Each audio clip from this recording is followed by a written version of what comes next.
In the absence of some of my colleagues, we just finished an exec session in a different room on the other side of the Capitol, so I think some people will be coming in momentarily, but in the interest of starting on time and because we have a number of bills up today, including, or in addition to that, a gubernatorial appointment, I think we'll get underway.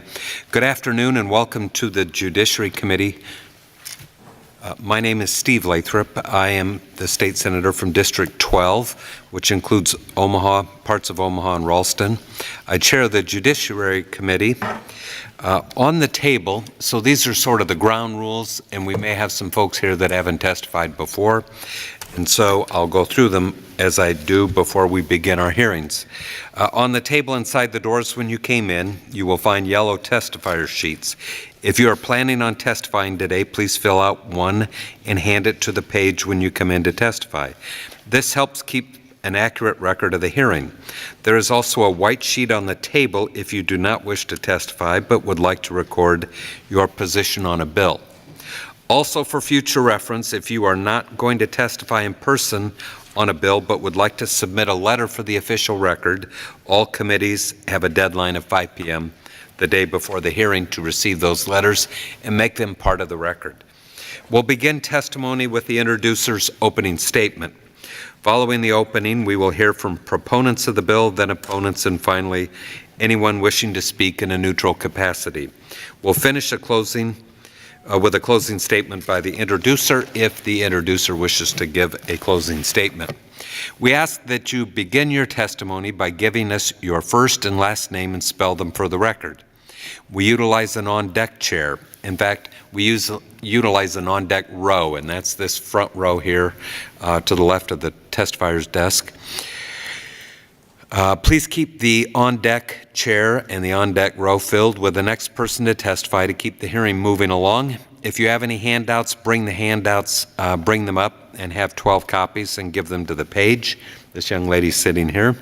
If you don't have enough copies, the page will make more. We utilize a light system. This is going to be particularly important tonight since we have a number of bills and a number of people wishing to testify. This is the lights that I'm referring to. When you begin your testimony, the light on the table will turn green. You will have 2 minutes on a green light. It will then turn yellow, and that's your 1-minute warning. You'll have a total of 3 minutes to testify. When the light turns red, we ask that you wrap up your final thoughts and stop. And this is where I go off script and offer this, that if you brought prepared testimony that you are going to read from today, and it's longer than you can speak in 3 minutes, you can pare that down while you're waiting for other people to testify. It really is important that we stick to the 3 minutes so that we can get through all the bills, and people who want to testify on the last bill aren't here till 9 o'clock tonight. As a matter of committee policy, I'd like to remind everyone that the use of cell phones and other electronic devices is not permitted during public hearings. You may see senators use them to take notes or stay in contact with staff. That is permitted. At this time, I would ask everyone to look at their cell phones and make sure they are in the silent mode. Also, any verbal outbursts or applause and things like that are not permitted in the hearing room. Such behavior may be cause to ask you to be excused from the hearing room. You may notice committee members coming and going during the course of the hearings today. That has nothing to do with the importance or how they regard the bill being heard, but senators may have bills to introduce in other committees or have other meetings to attend. One last thing, since we're holding the hearings in the Warner Chamber while our regular hearing room is being renovated, please remember that water bottles, soda cans, and cups are not permitted on the desks, and that's to avoid any damage or watermarks. A couple more comments. We have a lot of people, we have as a committee tried to group bills according to subject matter. So you can see in some cases a common theme, and there's certainly a common theme to the hearings or the bills that we put together today. I would encourage you, as you are listening to the testimony, if somebody's already said what you came here to say, then you can abbreviate your remarks or even perhaps not testify. What we're trying to do is avoid duplication. If we can, in the comments that we receive. I would like to introduce or have my fellow colleagues introduce themselves, and we'll start to my right with Senator Wayne. Senator Justin Wayne, District 13, which is North Omaha and Northeast Douglas County. Senator Julie Slama, District 1, Otoe, Nemaha, Johnson, Pawnee, and Richardson counties. Adam Morfeld, District 46, Northeast Lincoln.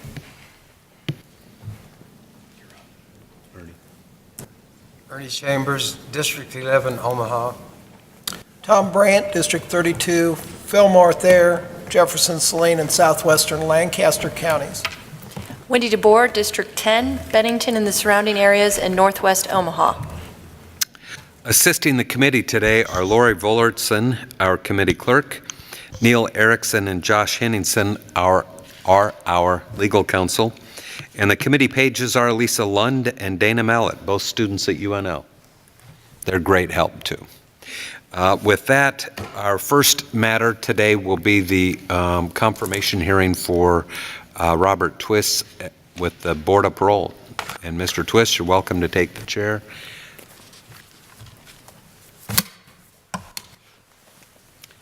Assume you have some opening remarks, so let's start with those. Thank you, Senator Lathrop. And I guess I'm plenty close to the mic. Is it okay? Yes. Okay, thank you.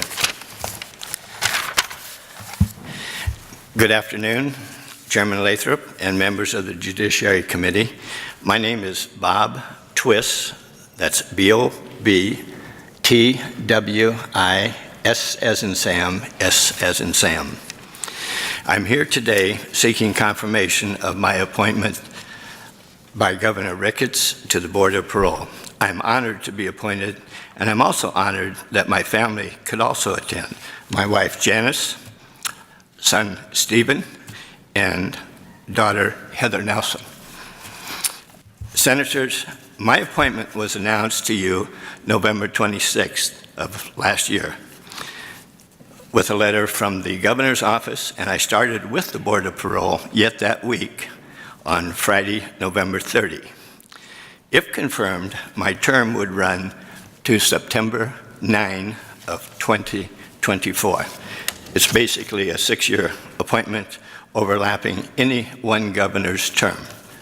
Senators, I'd like to tell you a bit about myself. I have a broad and deep business background. I have a Bachelor of Science in Marketing from UNL. I was accepted to law school, however, I never got there. I'll probably go to my grave with that one.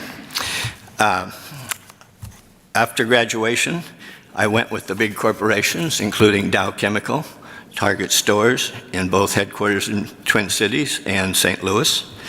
Came back to Nebraska with Caterpillar Dealer, Lincoln Equipment Company, where I was marketing manager. Also with Nebraska Department of Economic Development, recruiting business to Nebraska, and we, meaning the local folks, Omaha Chamber, were successful in a couple of those endeavors. Also, I was recruited then to another Caterpillar dealer in Omaha at that time, Missouri Valley Machinery. Now there's one Caterpillar dealer left in the state. Also represented National Federation of Independent Business, the U.S. Chamber of Commerce, and for the last 23 years have had my own commercial sign business. I provide diversity to the Board of Parole. I think that's something of interest, and each and every one of our board members provides something and something different and very valuable. It requires, Constitution requires basically a female, a minority, and an individual with corrections background. So the diversity, I think, was well appreciated. That's what we need at this time, and it's very, very thrilling, I would say, to work with my fellow board members. And incidentally, I'm going to add that they have received compliments from several of the inmates or clients that have been before us as well. So something they've done over the years has sunken in, and that is good.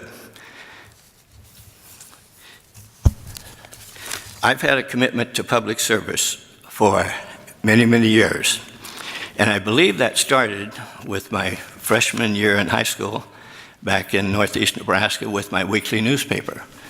So open meetings, public records, those types of things have been in my brain for a good long time.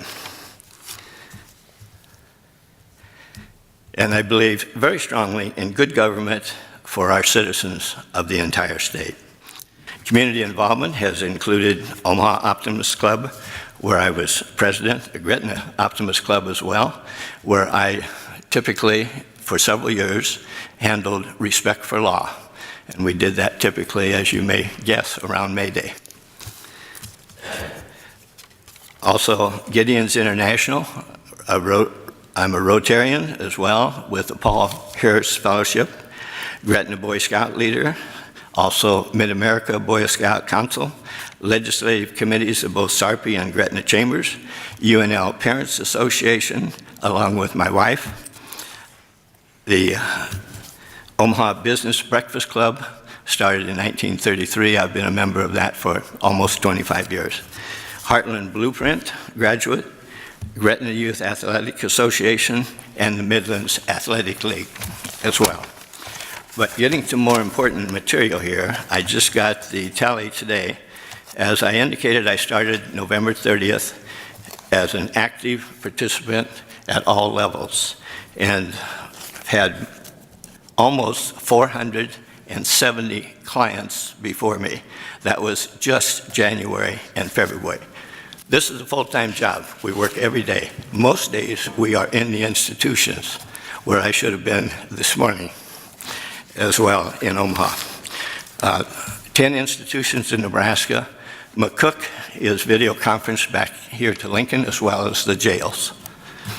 I've also served on Nebraska Workforce Development statewide several years back, and I'm proud of my service on the Judicial Nominating Commission for Judicial District 2, Sarpy, Cass, and Otoe County. And I think we've been the busiest there's ever been over that 6-year period that I've served. And that includes 8 to 10 hearings, plus 6 plus judges. Some of our judges proudly went to the Court of Appeals and also one on the Supreme Court today. And that requires a lot of assessment and judgment, and I think that will serve me well on the Board of Parole. So I'm educated, qualified, some people say astute, with a broad, diversified business background. It is, as I indicated, a full-time position, 10 institutions, includes parole hearings, parole reviews, parole revocations, and what we've added recently are interviews. We see everyone basically each year, almost everyone in the institutions. I've been an active participant, as I said earlier, since day one. And I also recognize the legislature and others have made some policy changes in the last few years. Those are very important. The legislature has provided more resources. We went to parole, but we also went to parole with responsibility. Risk assessment is much better today. Also, better practices and programming help along the way. And the effective, also post-release supervision. We're in favor of giving second chances, but with safety in mind. The public trust is lost if we let the wrong people out. A mistake in our case can become a front-page headline. The Board of Parole is also independent. It's also, you know, there's 3 branches of government, and we are independent, just like the 3 branches of government. And each of the 5 board members, we are also independent of each other. We have a chair that administers situations as well. What changed is we have the parole officers for basically the last 2.5 years under our parole purview. And it's also a challenge, but it also helps a great deal in communications. The Nebraska Constitution is very clear that the number one situation, as I talked about, is separation of powers and independence of all three branches of government once confirmed. We can be removed with cause by the Board of Pardons. That's the Governor, Attorney General, and Secretary of State. Number one, to me, is public safety. We evaluate very carefully, and some would say perhaps help with overcrowding. We can, as long as we have good programs and are able to move people along, and those people are also willing to accept the challenges and the programming and other things that are available to them. I invite any of you to come visit and come to our public hearings. They are public, especially the last half of the month, and those are official public hearings with notice to the inmates, to the victims, to law enforcement and others. Please come and visit and observe what we do. I'm going to stop here. I'm honored, and I ask for your positive vote, and now ask any questions that any of you might have. Senator Chambers, you're recognized. Mr. Twist, Yes, Senator. and you may have said this already, how many hearings have you sat in on since you've been serving on the board, just roughly? Roughly 470, approaching probably over 500 if I include December as well. A lot of the December was training and orientation and that Have type. you ever, during all of those hearings, ever agreed to parole any person the first time he or she reached eligibility for parole? Yes. Yes, What Senator. percentage, if you have any ballpark figure? I'm not sure. I would, Here's what I'm getting at. You don't have predisposition to not parole somebody the first time they appear. absolutely not. And I'm glad you asked that question as well because of this. My background is different, and it's very valuable, obviously, to the board as well.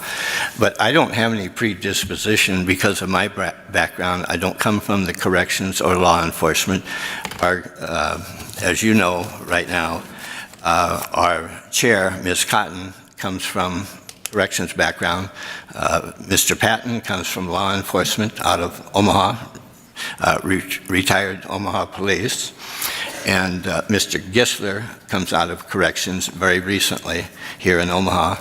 And Ms. Bittinger comes out of corrections out of York, Nebraska, and also out of Lincoln. So I'm very free, and I'm glad I'm not fully trained because I have no predisposition at all, and I feel very comfortable asking the questions that are appropriate. Could you understand, whether you agree with it or not, why, because of the backgrounds of the people the governor has chosen to appoint, there is an indication of a lack of diversity in terms of point of view, either law enforcement or corrections, where punishment is what they primarily are familiar with? Would it surprise you that the public has the perception that the board was appointed because they would be deemed to be very hard on people who come before them for parole? I can understand almost any of the public's perception. My involvement over several years has taught me a great deal of how to respect people and how to listen very carefully to them. My final question. From that response, I get the impression, and maybe I'm jumping to a conclusion, during the time that you have served on the board, some of your attitudes may have changed with reference to people who've been convicted of and sentenced for crimes. They have. I'm not exactly sure how to answer. I'm going to give you a couple examples. I've been very, very surprised, Senator, the number and the percent of sexual abuse inmates that we see. I've also been very encouraged with programming and where some have actually taken advantage of their hours in the institution and availed themselves of learning things and accepting things and progressing forward. That's all that I have. Thank you. Thank you. Senator Moorfeld. Thank you for coming today. What kind of accommodations does the Board of Parole make to people with disabilities?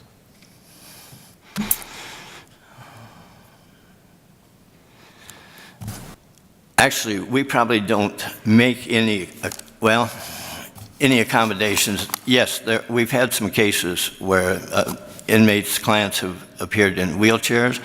I know we also have a situation as well as this individual did not appear before us yet, but came from a foreign country, different country, and has he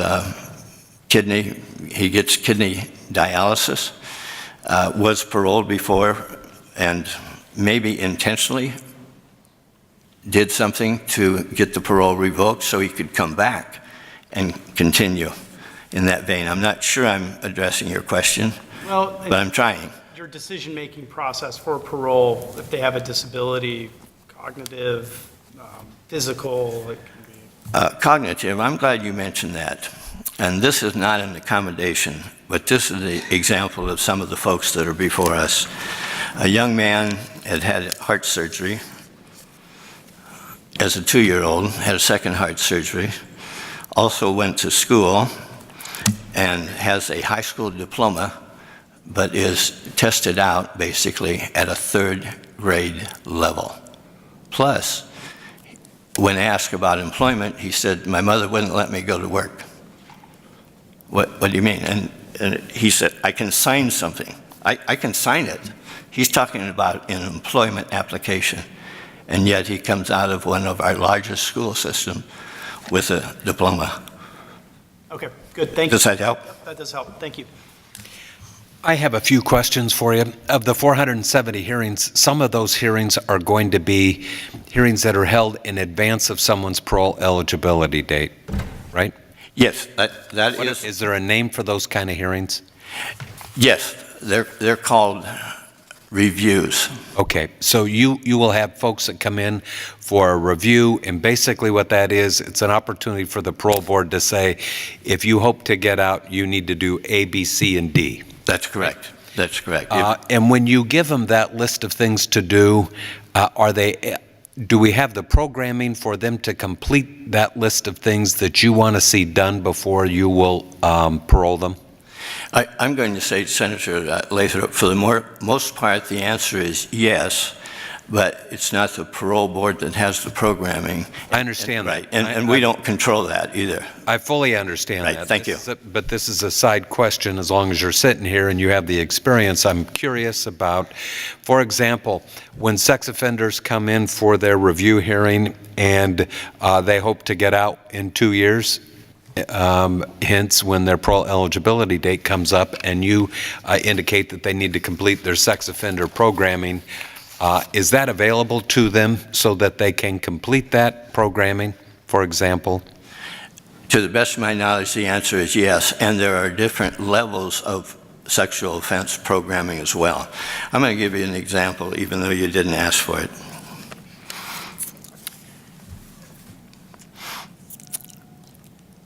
We had an individual before us completed the highest level of sexual abuse programming available. This happened just recently. Most of my colleagues will ask the question, first of all, that says, what did you learn from that programming? And they like to tell us what they think sometimes we want to hear.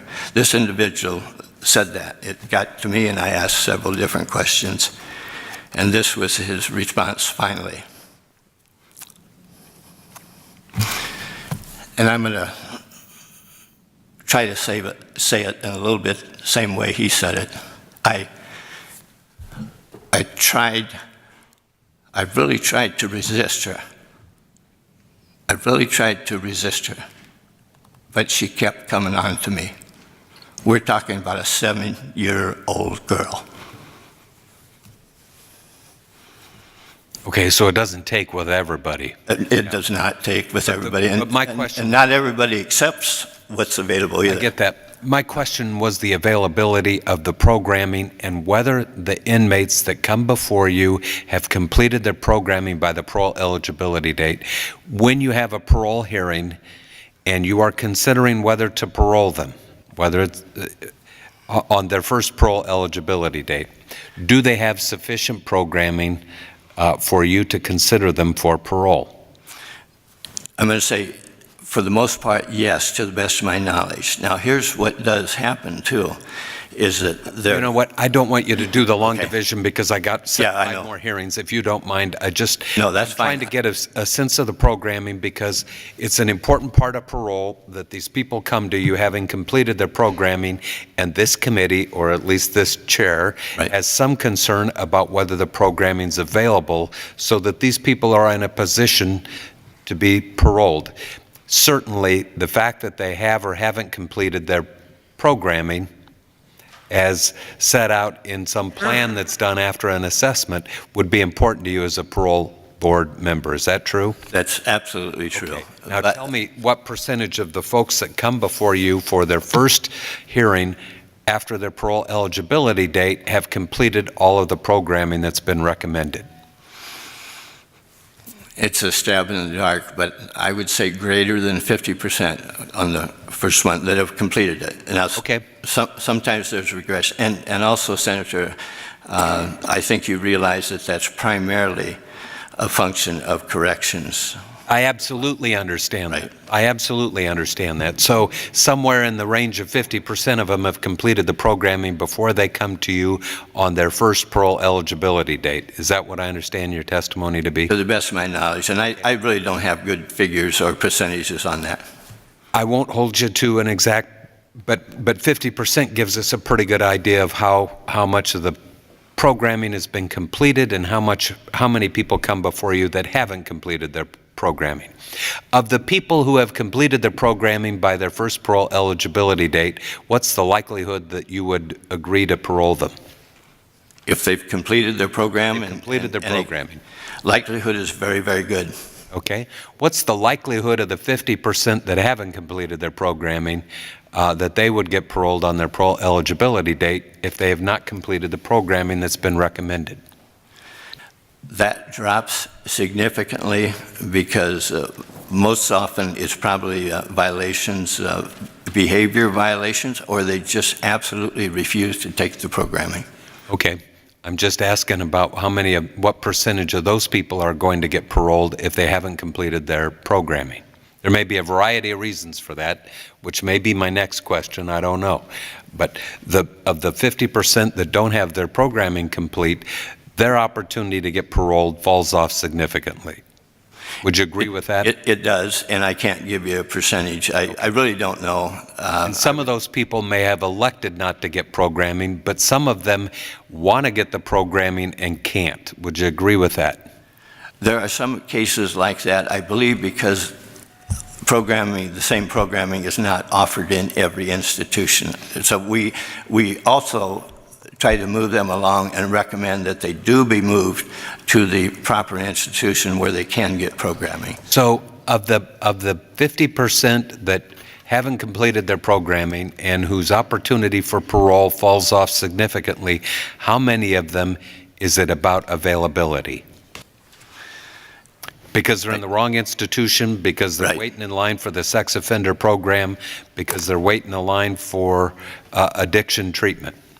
I'd love to be able to answer your question, but really I don't have a Okay. good percentage. I appreciate you. The parole board does not control programming, but it is a significant part of the decision-making process. And as long as I got you here and you've spent a couple months there, I wanted to visit with you about it. Right. If they haven't completed their programming, do you try to send them out into the community, parole them, and send them into the community to complete their programming? Or do they more likely stay and parole's denied? We do send them out into the community. I don't know where more likely, because that's sort of a percentage situation, but we don't hold back. If we feel that, and often we would prefer they're out in the community so they can ease into their freedom, basically. And particularly in respect to employment, But that's probably the best I can answer your question at this time, Okay. with my limited time. That's fine. And I'm just going to share this. You are in a branch that we have, or in an office that we have made independent for a good reason, right? Absolutely. In our past history included efforts to pressure the parole board to put people out. And so there is, by necessity, a balance that must be struck by parole board members. They must recognize that there is risk with anybody who is allowed to be released from the Department of Corrections, but that's part of the responsibility of that position. That's correct. Okay. Does that prompt any other questions? I see none. Okay. Thank you, Mr. Twist. Done for the day? That's it. Thank you very much. Are there anybody here to testify in support of the appointment of Mr.? That's pretty normal, by the way. I don't want you to interpret that. Anyone here in opposition? Anyone in a neutral capacity of any sort? Seeing none, that will close our hearing on... If I might, Senator, there was going to be a letter come in. Perhaps it did not come. This was a volunteer. He simply volunteered. It's a gentleman I served on Judicial Nominating Commission with. Harvey Varenhorst. That is correct. Varenhorst did send a letter in support. Okay, thank you, and that'll close our hearing on the confirmation of Mr. Twist. The first bill up today is going to be 43, and Senator Bowles. Thank you. Thank you.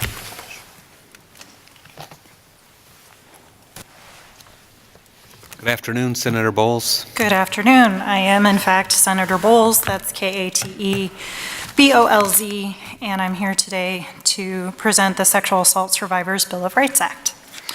This is a bill that honors survivors of sexual assault for their courage by providing a single document that makes them aware of their rights and resources that are available to support them. I introduced a similar bill last year and have worked with stakeholders throughout the interim to develop thoughtful language that enumerates the rights of victims without creating undue obligation to medical and law enforcement personnel. The language in LB 43 is not intended to create new rights for survivors, rather it is to articulate those rights that they already have. I have introduced LB 43 because I feel that it's important in our current social climate and renewed attention that the Me Too movement has brought to support survivors in multiple ways. Sexual assault, of course, is forced, manipulated, or coerced sexual contact. It includes rape, child sexual abuse, same-sex assault, acquaintance rape, harassment, and marital rape. The perpetrator uses sex to inflict physical and emotional violence and humiliation on the victim or exert power and control over the victim. Every day, hundreds of Americans are affected by sexual violence. In fact, every 98 seconds, an American is sexually assaulted, and every 8 minutes, that victim is a child. Sexual assault, of course, is traumatizing. After an assault, it is hard for victims to know how to react. They may be physically hurt, emotionally overwhelmed, and unsure about what to do next. They may consider working with the criminal justice system, but be uncertain of where to begin. Learning more about what resources are available and steps to take following sexual violence can help calm victims in a difficult time and may increase and encourage reporting. LB 43 offers consistent guidelines for providing the support and information that should be offered to every victim of sexual assault. LB 43 requires that survivors be notified of their existing rights. Those rights include the right to be treated with fairness, dignity, and respect, the right to consult with sexual assault counselor or victim's advocate, the right to be informed, the right to be heard and to participate in the criminal justice process, the right to prompt analysis of any DNA evidence, the right to timely disposition of the case, the right to notice about the status of the case, and the right to apply for compensation. It may seem like common sense, but often survivors are under duress and overwhelmed by the experience and the reporting process. Subsequently, it is the responsibility of those who are charged with helping survivors to provide them with the information about their rights. Multiple other states have introduced and passed similar legislation, and it is working effectively in multiple other places. I do have an amendment to the bill as introduced that makes two technical changes. The first is that it references existing statute regarding a survivor's right to law enforcement documentation. It seemed to be cleaner and smarter to simply reference existing statute regarding those rights. And the second piece that the amendment addresses is that it strikes in the right to having their public identity withheld, mostly because the intention of this bill is to enumerate existing rights to survivors, and we found that as we dug into that issue specifically, there were some gray areas, and it made more sense to address that particular right separately. I do want to share with the committee that unfortunately I have a work obligation that I simply can't move this afternoon, so I likely won't be able to stick around to close. So if I can have just a little bit more time here, I want to address two issues that have been brought to my attention that you may hear this afternoon because I won't be able to address them after you've heard other testifiers. My office has heard from representatives of law enforcement and the judicial system regarding the Act's inclusion of the right of a survivor to consult with and have present an advocate of the survivor's choosing during an interview with or disposition by a police officer, prosecutor, or defense attorney. As I understand this concern, there are two parts. The concern that the obligation to wait for the advocate to be contacted and attend said proceedings would slow down the process, and the presumed obligation to inform the survivor of these rights throughout the process was considered potentially burdensome. So in response to those two pieces, I would refer the committee to page 4, line 16 of the bill in section 7, where it begins, "Unless no advocate or representative can appear in a reasonably timely manner." So the intention of the legislation is that it can be moved forward in a practical manner to the greatest degree possible. I would also refer the committee to section 12, page 7, where the bill defines circumstances under which the Bill of Rights information is to be presented to the victim. On line 9, it states that this information is to be provided upon initial interaction with the survivor. So I point that out to just clarify that the Bill of Rights is to be provided upon initial interaction, and that's where the responsibility lies. So simply put, if a survivor chooses to have an advocate that participates in the previously identified proceedings, they must be able to respond in a timely manner, and verbal notification of this right is only required at the initial interaction. I also wanted to provide one brief clarification that in section 8, there is a section enumerating the survivor's right to prompt analysis of the sexual assault forensic evidence. I would like to clarify that, as indicated by the fiscal note, it's not the intent of LB 43 to impose timelines or requirements for forensic evidence of analysis, rather to articulate that timeliness is an important variable in getting the information about sexual assault cases. So thank you for your patience in letting me run through that information. I'd be happy to answer any further questions or provide any additional clarification. I don't see any questions, but thank you, Senator Bowles. Thank you. For introducing LB 43. We will take the first proponent to testify.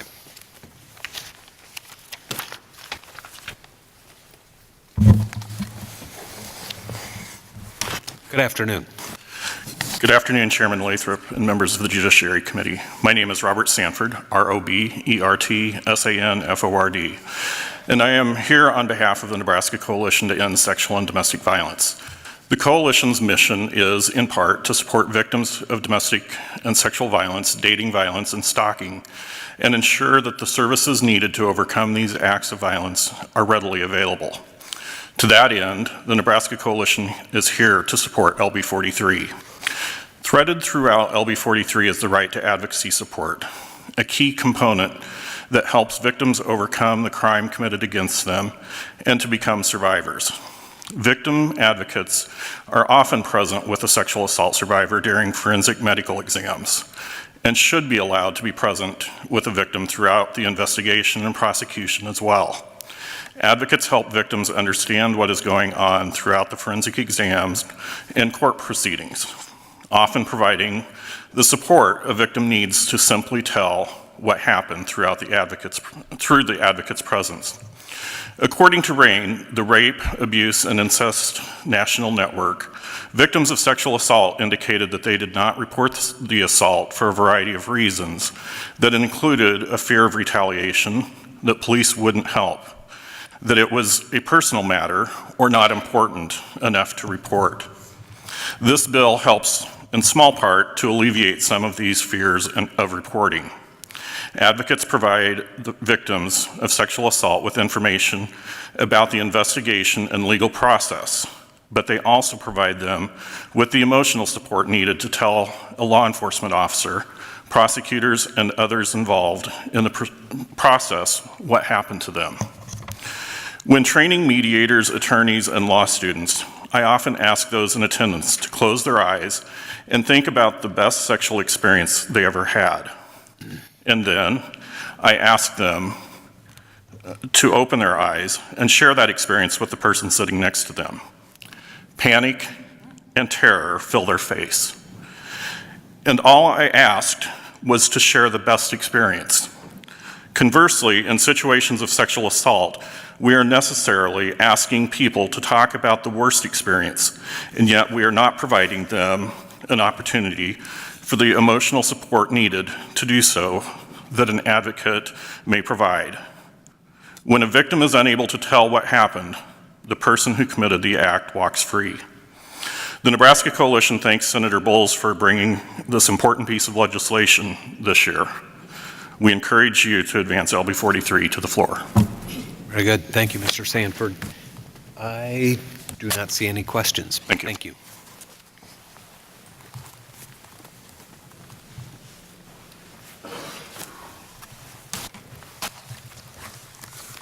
Good afternoon. Good afternoon. Good afternoon, members of the Judiciary Committee. My name is Amanda Novotny, AMANDANOVOTNY, and I am the Advocacy Manager at the Women's Center for Advancement in Omaha, the WCA.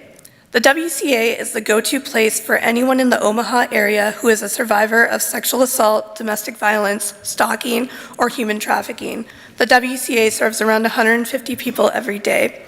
I am here to ask you to vote in favor of LB 43, the Sexual Assault Survivors Bill of Rights.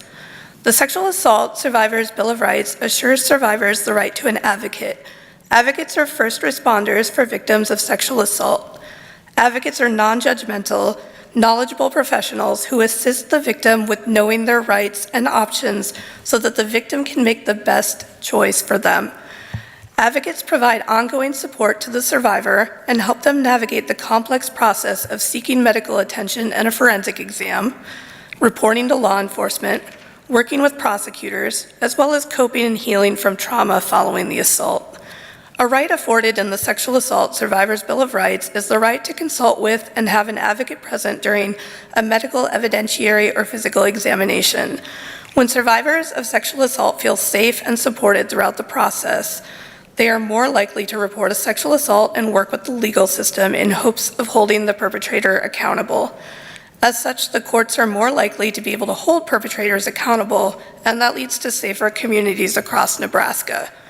As an advocate, I have seen working with an advocate make the difference between a survivor getting a forensic exam or not, reporting to law enforcement, working with a prosecutor, or giving their victim impact statement, or not doing those.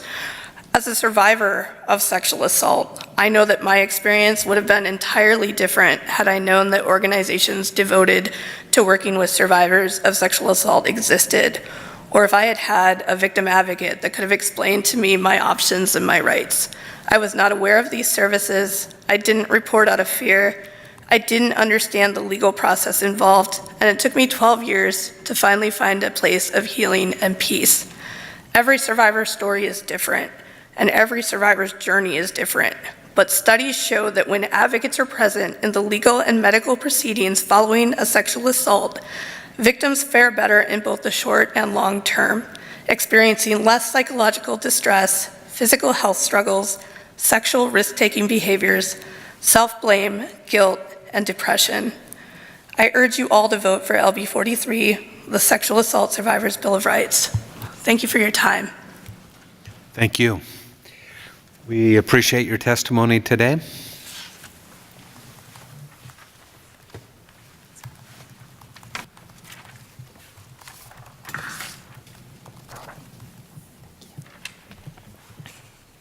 Good afternoon. Good afternoon. My name is Miriam Jolson. That's MiriamJolson. Mr. Chairman, members of the committee, thank you for inviting me to speak in support of Legislative Bill 43. To me, the Survivors' Bill of Rights signifies the beginning of a new era. In 2007 and 2008, when I was a freshman in college, I was raped by two men I trusted and admired. The first man who raped me was my boyfriend. I bled for weeks. The second man who raped me was his friend. He pinned me down on his bed, and I tried to push him away until my wrists collapsed under his weight. I remember thinking, so this is how it's going to be. For a long time, it was. For a decade, I lived in my rapist's worlds. I watched them win prestigious scholarships and land coveted jobs, while the memories of the sound of my voice begging them to stop haunted me at night. I was diagnosed with PTSD my freshman year, and I still take medication every day. I will never get back the years I spent in their darkness. I will never be able to tell the young woman I was that it wasn't my fault, that I have rights, that this is my world too. But being here today makes up for that time. When I finally reported my rapists after almost a decade, I was assigned an advocate who joined me in my interviews with law enforcement. When the detectives called me to tell me that the prosecutor would not be filing charges, I cried silently into the phone. I could barely speak when my advocate said, "The detectives are going to hang up now. You're going to stay by your phone, and when I call you back, you're going to pick up." My whole body was convulsing with grief, but I followed her instructions. "You're going to cry today," she said, "and maybe you'll cry tomorrow. And then you're going to go on and live a long, happy life. You'll use what you learned here today to help others, or you'll do something entirely different, but you'll find joy. You'll find life." Among the critical civil rights awarded to rape survivors by Legislative Bill 43 is the right to an advocate. I live by the words of mine every single day. I remember her promise to me when I am tempted to give up. I reported my rapes in Massachusetts, but justice shouldn't depend on geography. There are an estimated 628,000 rape survivors in Nebraska. I wish I could call each of them like my advocate called me and tell them of their rights and the joy that awaits them if they just keep living. If you grant them these civil rights, I won't have to. Thank you. Thank you. Thank you for your testimony and being here today. Thank you.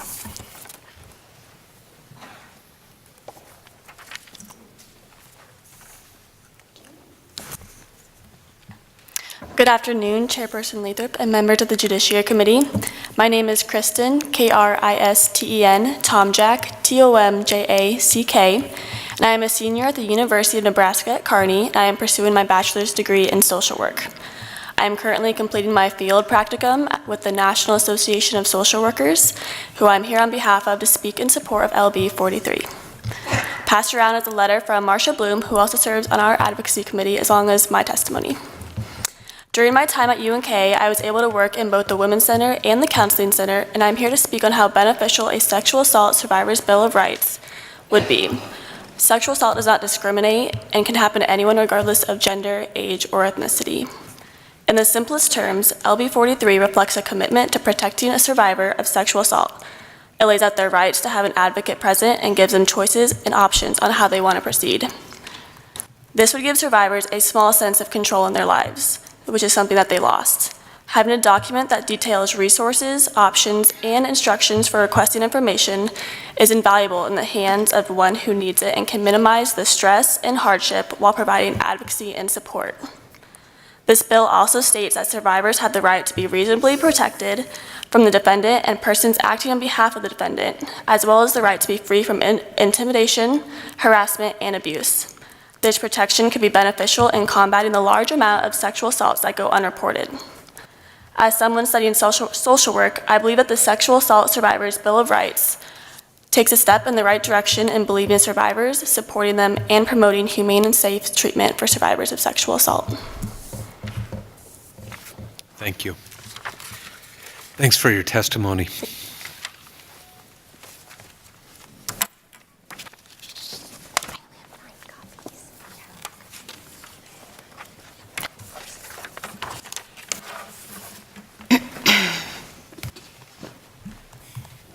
Good afternoon, Senator Lathrop and members of the Judiciary Committee. My name is Maggie Ballard, M-A-G-G-I-E, last name B-A-L-L-A-R-D. I am testifying in favor of LB 43 today on behalf of Heartland Family Service. Heartland provides services to over 50,000 Nebraskans and Iowans every year, most of whom have experienced at least one traumatic experience in their lifetime. And as experts in behavioral health are discovering, trauma and adverse childhood experiences, or ACEs, are strong predictors to having negative health outcomes later in life. As anyone can guess, sexual assault can be one of those traumatic events. And LB 43, for all the reasons that people before me have said today, would add a huge set of tools to the toolboxes of survivors. So our agency as a whole supports this bill, and I'm the one testifying in favor of it today because of my personal experiences. When I was 17, the night of my junior prom, my former boyfriend raped me. The confusion, shame, emotional scars, and anger took much longer to heal than the physical damage that he inflicted. It took over 36 hours before I even realized exactly what had taken place. Sadly, my parents knew that reporting what had happened to me would have been putting me through hell all over again. They were strong supporters of me and got me some medical attention, but this was 14 and a half years ago. Even then, we did not have systems in place yet that would have helped me advocate for my needs and my protection, which, while I regret it, is one of the reasons that I never reported the crime to the police. There have been several people in my life over the years that I have confided my story in, but I was long overdue for seeking some assistance that could help me cope with what had happened to me. Kind of like what Senator Bowles was talking about with the Me Too movement and all of the the changing climate that we have today really gave me the strength to come forward and talk to a therapist. And thanks to those therapy sessions and EMDR, really great form of therapy, that's why I'm able to talk to you with just a shaken voice and not, completely in tears right now. So over 14 years later, I finally utilized resources to get some healing. One of the reasons I finally felt ready to do so, kind of already talked about that, sorry. So obviously that was about 14 and a half years too long, and that's just for me, not to mention all the people that came before me. LB 43 would give the services to survivors that I wish I had had at my disposal 14 and a half years ago. Passing LB 43 will bring Nebraska on deck with what our country is finally just starting to do a better job at, which is supporting the survivors of sexual assault. We still have a long ways to go, but LB 43 is a darn good place to start. Thank you, and I'll be happy to answer any questions. I don't see any questions, but thanks for sharing your account.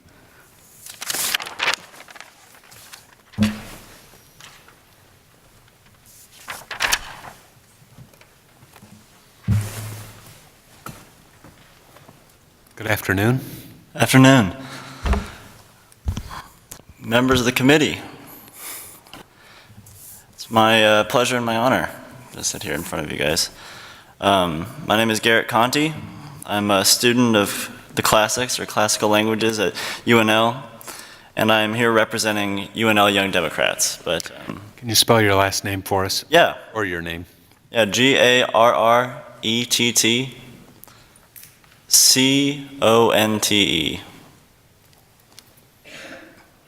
Okay. And about the Democrats, don't hold it against me, anybody. You know, I think I'm going to reiterate a lot of the points that we've heard today already, but I'd like to address everybody first with a question, and that is, do all of us here believe in the principles of a democracy? Those founding principles, which our forefathers and the ancient Athenians established before them, those being equality under the law, which is written right above your heads, and the freedom of speech. And I am here today to use my right to one, to defend everybody else's right to the other. This principle I'm defending, the equality under the law, means not only that we are all afforded the same rights, but also that we are all equally to be held accountable under the law. And this is why we're here today, so that if anyone has suffered this atrocious act, they will be informed of their rights under the law and guaranteed support by the law. And I think it's established how important that is. And also, that anyone who commits this heinous crime might face justice for it. And for according to the UNL, the police department, there were 116 reported cases of rape and 107 cases of unconsensual sexual touching on campus in 2017. And of course, we estimate at least that 90% of sexual assault victims on college campuses do not report their assault. And of course, we've, again, already established this with the numerous other speakers who have spoken before me. And this is just on campus alone. And personally, I know women who have suffered this crime, one of which was a close friend of mine who had to climb out of a fraternity house window and hide in a bush because she knew that if she went home to her dorm room that night that he would come knocking endlessly, just chasing after her. And she wouldn't be able to sleep unless she just hid. And the other who transferred schools rather than face the idea that she might be on the same campus or even in the same classroom as her rapist.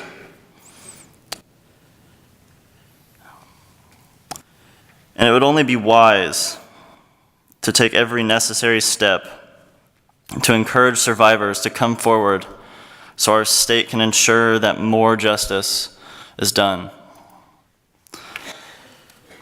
And to do this, we are not asking for any radical reforms to the law or any ludicrous increases to the budget or anything absurd. Okay. All this bill seems to be intending to do is to inform people of their rights and to support them. It's not going to stop rape, unfortunately. And it's probably not going to compel every single survivor to come forward.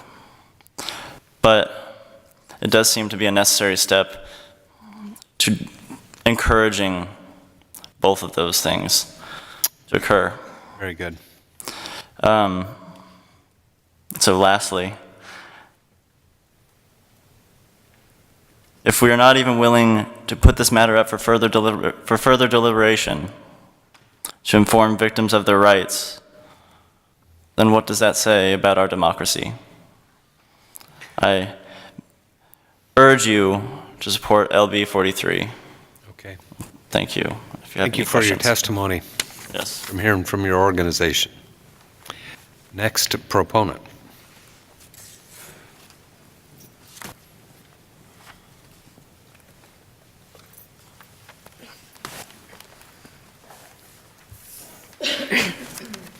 Good afternoon. Good afternoon.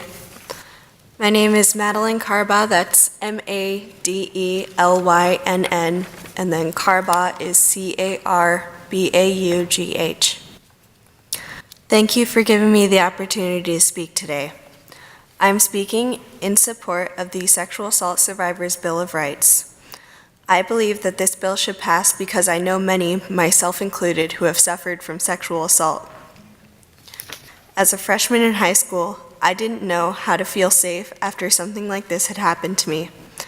If I had known all my rights, maybe I wouldn't have taken so long to finally feel at least a shred of safety and value in my life. I wish I could go back in time so that I could have tried to make the changes then that are happening now. If I had known that it wasn't okay for my teachers at school to invalidate what happened to me by trying to get a personal interview with me. More specifically, my assistant principal kept requesting that I come to his office for a one-on-one interview about the assault until the child victim sexual assault investigators personally called and him to stop. When it happened, I went home trying to pretend what happened to me didn't, and that I was okay, but really I wasn't. Flashbacks and unwanted nightmares of what happened to me washed over me like a disgusting, terrifying virus.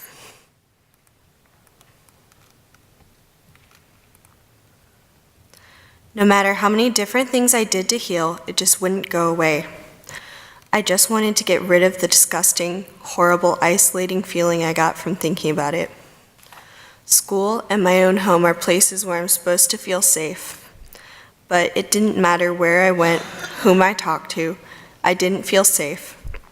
So I told my mom what had happened. I just broke down crying, pouring out all the fear, reliving what happened to me as I told her and reported it to police. I knew that reporting it would help. What I didn't know was that despite reporting the assault, I was still going to be stalked at my school and my home, only making my anxiety harder to live with, worsening my PTSD. I also didn't know that half my sophomore year would be littered with the trash that is him, my felony case against him, and all the emotional drainage that would soon come with this case because of all the continuances. I wish I had known that me having a learning disability doesn't make it okay for a defense lawyer to try to use that against me, saying that maybe I simply misunderstood what happened to me. I cannot misunderstand the fact that I was fighting to get him off me, that I screamed no and stop. That cannot be more of a clear message of a non-consensual situation. Had I known more about my rights and what services were available to help survivors, maybe I could have had a normal high school career and say that these were the best years of my life. I want to thank you all for allowing me to speak today, listening to my story, and support of the Sexual Assault Survivors Bill of Rights. Thank you. It obviously wasn't easy for you and for the others that have testified, and we appreciate your being here today. It's the only way. Yeah, thank you.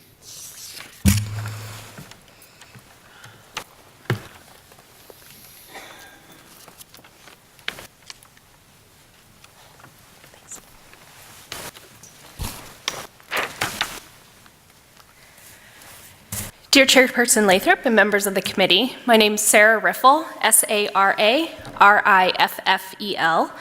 and thank you for the opportunity to testify in support of LB 43. LB 43 is important to me because I am a sexual assault survivor that was forgotten. I believe had the Bill of Rights been in place at the time when I was assaulted, my path to healing and justice would have been much different. While I cannot change what happened to me, I can share my testimony in hopes that other survivors in Nebraska have a different outcome. I was raped by someone I did not know while visiting another state. I traveled home to Omaha, unsure of what to do. I'm an educated human services professional, but I did not know how to get help. I did not want to tell anyone what happened or report to law enforcement. Physically, I was beaten up. Emotionally, I was ashamed, embarrassed, and scared. I waited several hours before I worked up enough courage to go to the emergency room where I was denied a sexual assault forensic exam. I do not remember exactly why I was denied, but I remember feeling like I did something wrong and was not taken seriously. I went to another emergency room, and this time I was given a forensic exam. I don't know why it was important or what would happen after it was over. I wasn't told about my options, and at no time was I given an opportunity to consult with an advocate. Crying and alone, I did what was asked of me to complete the exam, but because several hours had passed and I had showered and changed clothes, I was told the results of the exam would not lead to evidence. When it was finished, I was sent home with nothing but a prescription and an appointment for further STD testing. The 3 months following the assault were especially difficult because of the silence. I was let down in the medical response to my assault, and I did not have confidence that other assistance, such as counseling or contacting law enforcement, would do anything to help. I did not talk about the experience and became depressed and overwhelmed. During the assault, I lost all control over my body. During the evidence collection process, I had no control over what happened next. Now I felt like I was losing control of my mind. After several weeks, I attempted suicide. While this was a time of darkness, I was finally connected to support that helped me work through the trauma. I was never informed of the results of the sexual assault kit analysis and whether there was evidence or a match, but I found acceptance and closure within myself. I'm happy to be who I am today, a strong and resilient person and more compassionate professional advocating for young people in Nebraska. I've not spoken publicly about what I went through and my experience, but when I learned about LB 43 and the Sexual Assault Survivors Bill of Rights, I chose to share my story so that I may have an impact on other survivors in Nebraska. While my ultimate hope is that no person experiences any type of sexual violence, I want to be sure that no person feels the same isolation, confusion, and hopelessness as I felt. Please support LB 43 and give control back to survivors. Thank you. Appreciate you being here today. Thank you.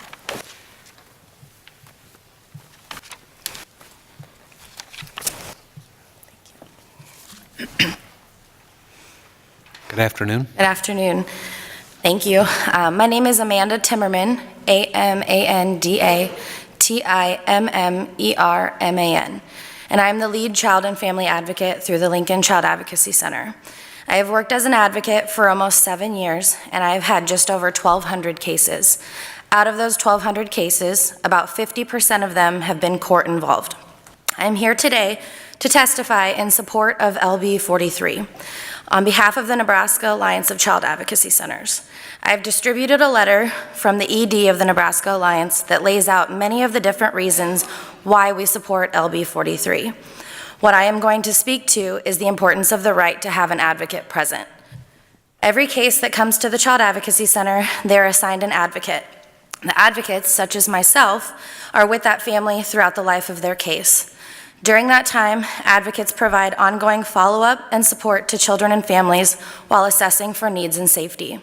We offer referrals for mental health and medical treatment, basic needs resources, assistance with protection orders, providing updates on the statuses of their case, and court education and court support and accompaniment. All of these services provided are in effort to help reduce the trauma for children and families we serve and improve outcomes for hope and healing. Oftentimes, children and families have never experienced the court system before, and we are the ones to help them navigate through that process. We are there to answer their questions, coordinate meetings, advise them on victims' rights, and give them the support that they need. When a child is deposed, which is the time before trial where the defense attorney gets to ask questions of the child victims about what might have happened, depositions are especially difficult because there is not a judge present to ensure that the questions asked are fair and appropriate. Some examples of questions or statements that have been asked of children in depositions that I have observed are, have you ever lied before? Why didn't you yell or fight them off of you? Why didn't you tell sooner? You know this means you aren't a virgin anymore. Your grandpa could go to prison for a long time because of what you say today. And the list goes on. These children have to answer these questions. They don't get a choice. Specifically, when it comes to children being deposed or having to testify, parents are oftentimes not allowed to be in the room with them during those proceedings because they are witnesses as well. Advocates have built relationships with these children. We are the piece that connects everything together for families and survivors. We are their source of support and comfort available to them during that time. Simply our presence is what gives them the comfort, as we are not able to give them any answers or tell children what to say. We only ask them to tell the truth. I have heard from child survivors and their parents that it gives them peace of mind knowing that they have someone in there with them who supports them and believes them. For example, I have sat through many depositions with child survivors where they are made to feel like they are lying or not believed or that this is somehow their fault. They are asked questions that confuse them and cause them a lot of stress and even re-traumatizes them. Going into a deposition with at least an advocate who has been there for them since the beginning of their case, who they know is there for them, believes them, is there to give them the strength to get through yet another time of talking about something that every child wishes they never had to relive. Thank you for the opportunity to talk today. Senator Brandt has a question for you. Thank you, Ms. Timmerman, for testifying. You're welcome. It sounds like you've got a lot of experience in this area. How will this bill improve what you do now? I've had experiences where they do not allow advocates into the deposition with a child victim, and I've been able to see the difference of the outcome of that when the child has an advocate present for them, when they're in there to support them, versus how it affects them when they don't have anybody in there with them that is there to solely be there for them. So I think that this is going to ensure that advocates are going to be able to tell these children ahead of time, I'm going to be in there with you, I'm going to be there to support you. You know, they know we can't say anything or tell them what to say, but they know that they have someone in there who is there on their side. Thank you. Thank you. I do have a question for you. Sure. If this bill passes, so take a perhaps atypical situation. Someone goes into the emergency room and says, I've been sexually assaulted. Do the emergency room personnel now say, well, call the YWCA or the WCA or call the Child Advocacy Center.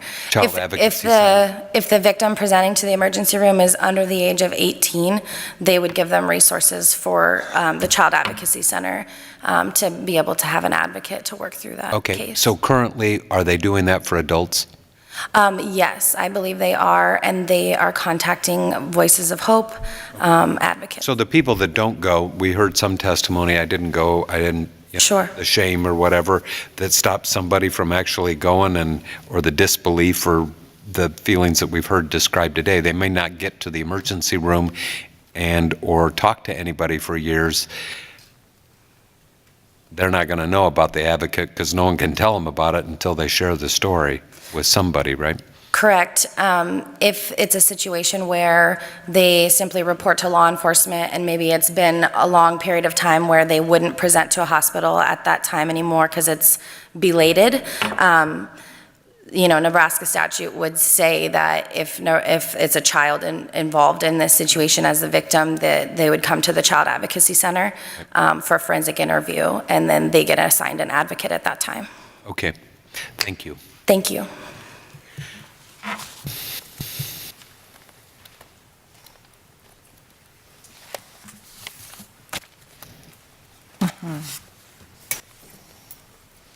Good afternoon.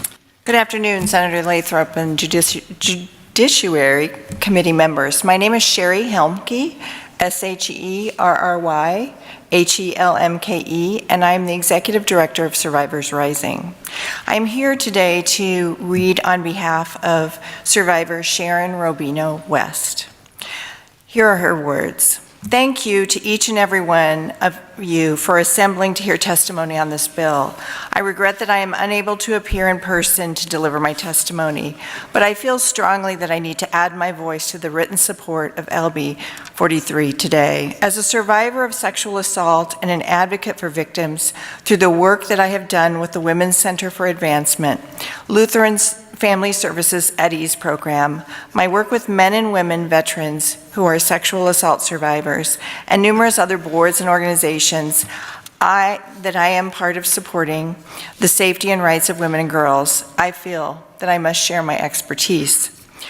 It took me 30 years to finally have the courage to come forward on my own behalf, seeking the help and support that I needed after my assault. 30 years. I can tell you countless stories of many more men and women in the same situation who waited years longer or never sought help at all because they never felt they had adequate support. Medical remedies were not provided in my case at the time. Legal support was not available, and I certainly did not have the emotional support of an advocate.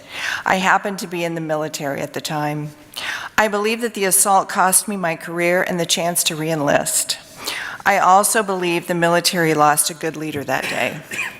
For the reasons listed above, I firmly believe that being provided a Bill of Rights that includes all of the provisions Senator Boltz is asking for, but especially the rights brought forward for interviews or depositions, a victim should have the right to have an advocate present. And in fact, even today, in unrestricted military cases, victims are provided with victim special advocates who work with them during their case, accompany them to proceedings, and are encouraged to be a liaison in the survivors' pending hearings.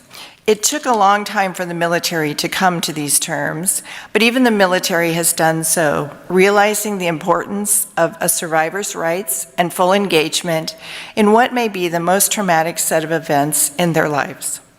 Victim advocates are not there to coach, coerce, or determine for the survivor what she believes or how she wants to proceed.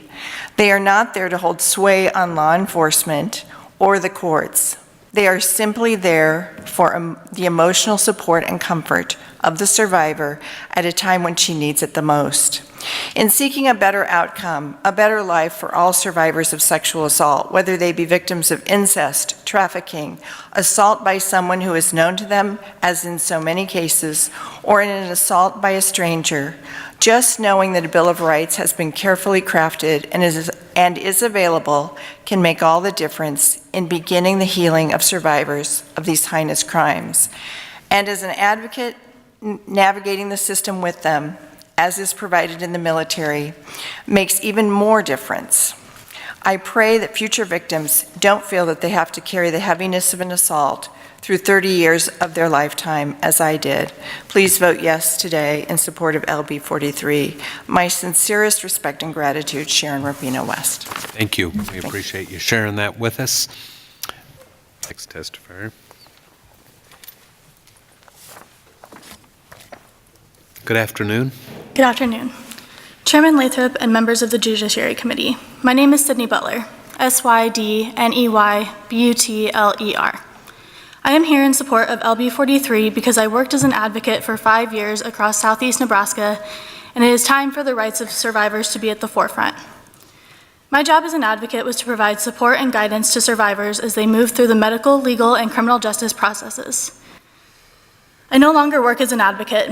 There are a number of reasons I left direct services, but the primary reason was the burnout that I experienced.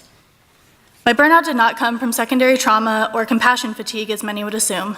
Instead, my burnout came from what was at worst a blatant lack of respect toward survivors, and at best, complete apathy toward them from the other helping professionals I worked alongside, like law enforcement, hospital and clinical staff, and attorneys.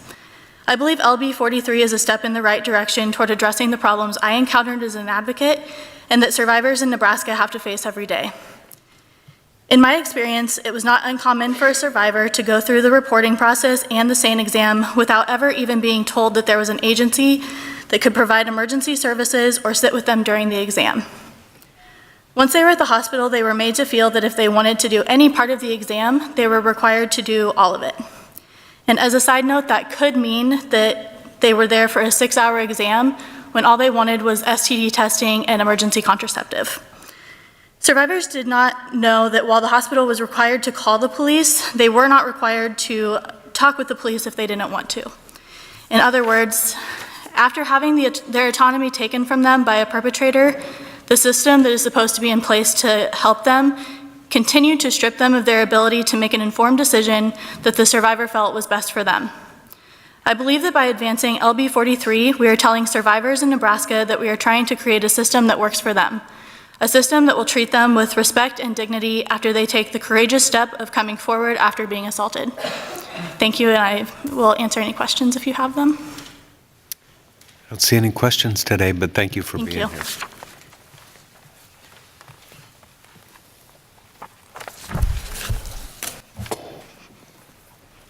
Good afternoon. Good afternoon.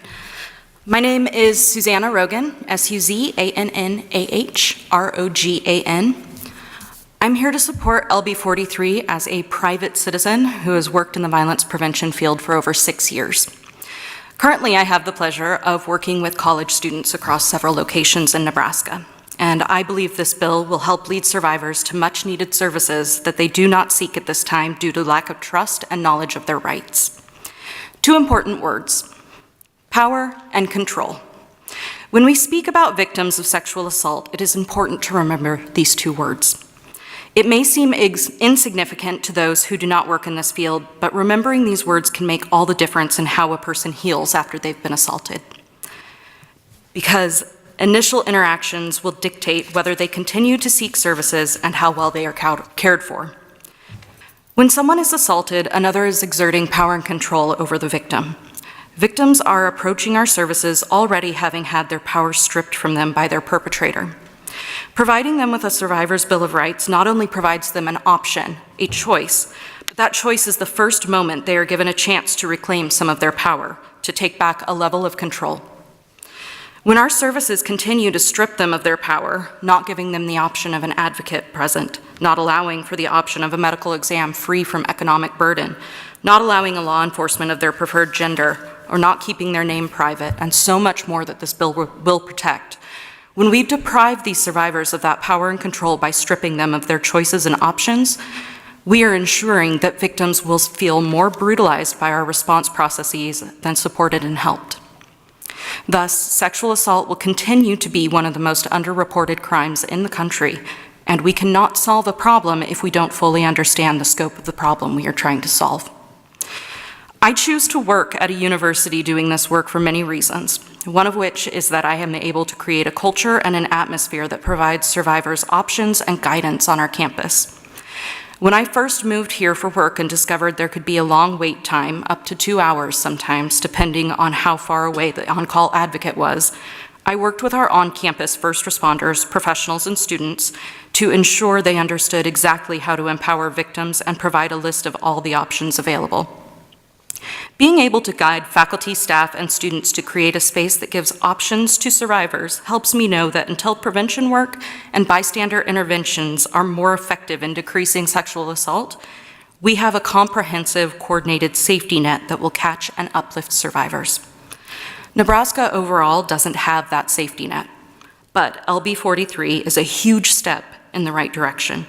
I urge you to please support this bill and provide a moment of much-needed power and reassurance back to someone who has had their power stripped away. Thank you. I can answer any questions. Very good. I don't see any questions, but thank you for being here, Ms. Rogan. Thank you.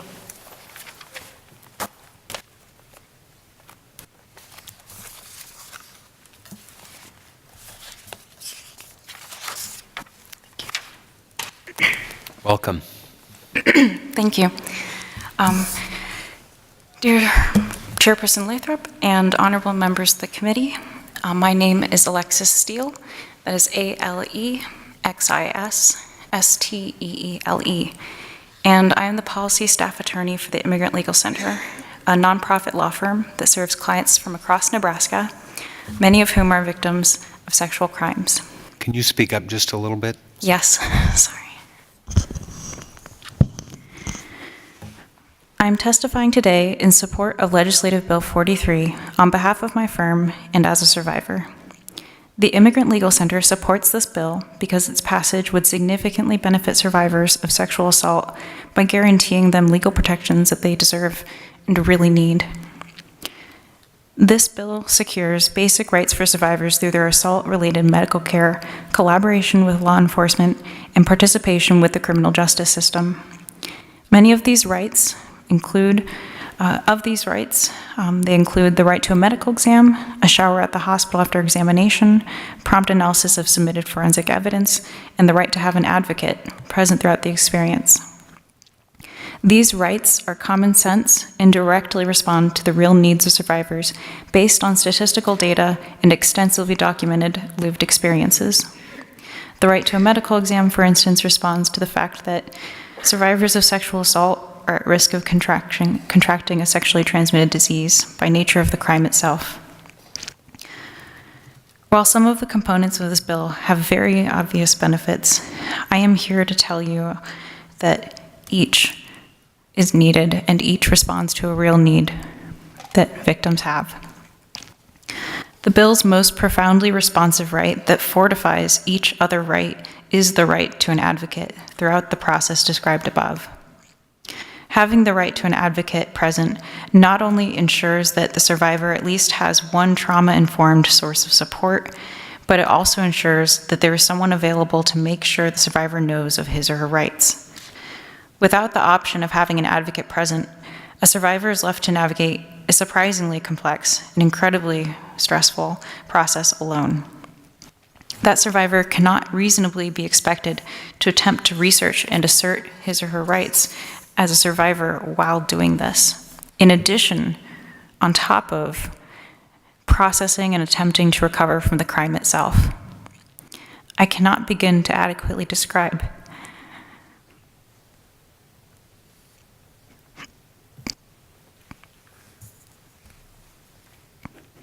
how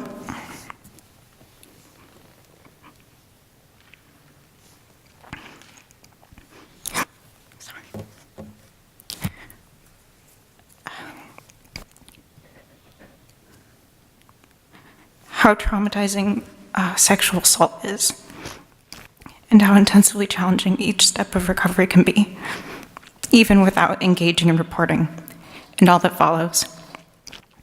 Survivors need support. Having an advocate throughout this process is so fundamental, because without the advocate, it is unlikely that the victim has a consistent source of trauma-informed support.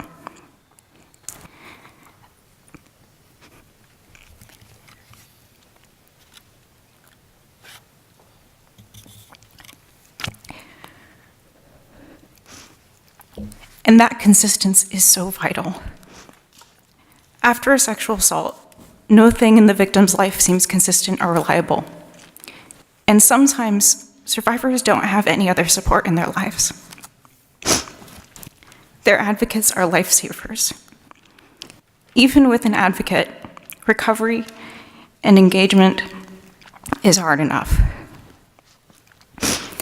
While sexual assault is a horrible, common crime, knowledge about what follows a report or even how to recover is uncommon. I have not met a survivor yet who knew what to expect after reporting an assault or how to begin recovery. And I have been an advocate for victims of sexual crimes for almost 5 years. Advocates are necessary and do so much needed good for vulnerable survivors. This right alone justifies this bill. In 2018, 403 survivors of rape, just one type of sexual assault, reported their victimization in Omaha. That same year, 284 victims of that same type of sexual assault reported their victimization in Lincoln. That is 687 survivors between 2 municipalities alone. Taking into account that 63% of victims of sexual assault do not report to law enforcement, there are easily thousands of victims in Nebraska each year that could stand to substantially benefit from this Sexual Assault Survivors' Bill of Rights. If this bill were enacted, the difficulty of reporting an assault and the aftermath of that report would be a little less painful, creating a system in which victims can be a little more comfortable engaging in healing, a system where victims can become survivors. Sexual assaults happen. Our laws might not be able to prevent this crime, but we have the power to prevent survivors' unnecessary additional suffering by guaranteeing the rights promised by this bill. You, honorable members of the Judiciary Committee, have the opportunity to vote for their rights. The Immigrant Legal Center strongly requests that you exercise your vote for the well-being of thousands of survivors who depend on it. I welcome any questions, thanking you for your consideration, and appealing to your compassion in voting. Senator Pansy Brooks. I want to thank you so much for coming, and I just want to say to all of the survivors that I believe that most of us up here believe you. We stand with you, and we're sick that you've had to endure this pain and suffering, and we all demand an end. So thank you very much for your courage, each of you, to come forward today. I appreciate it, and I know that the rest of the committee feels strongly too. Thank you. Thank you.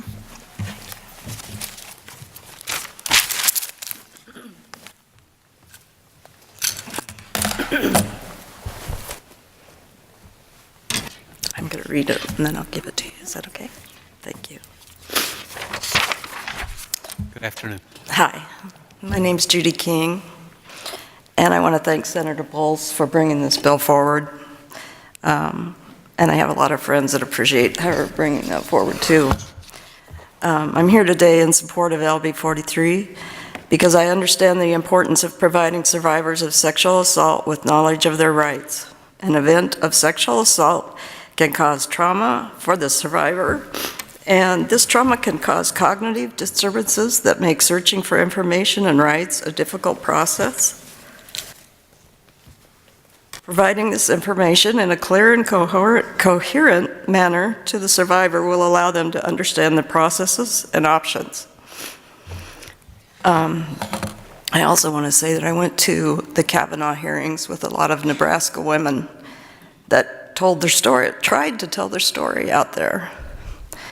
And we couldn't, tried to make appointments with our U.S. Senators, Sass and Fisher, and we got into their staff, but not with them. And the girls weren't even allowed, not all of them were able to tell their story out there. So I appreciate all of you listening to these survivors, and I appreciate this bill coming forward. Thank you. Thank you. Appreciate your testimony.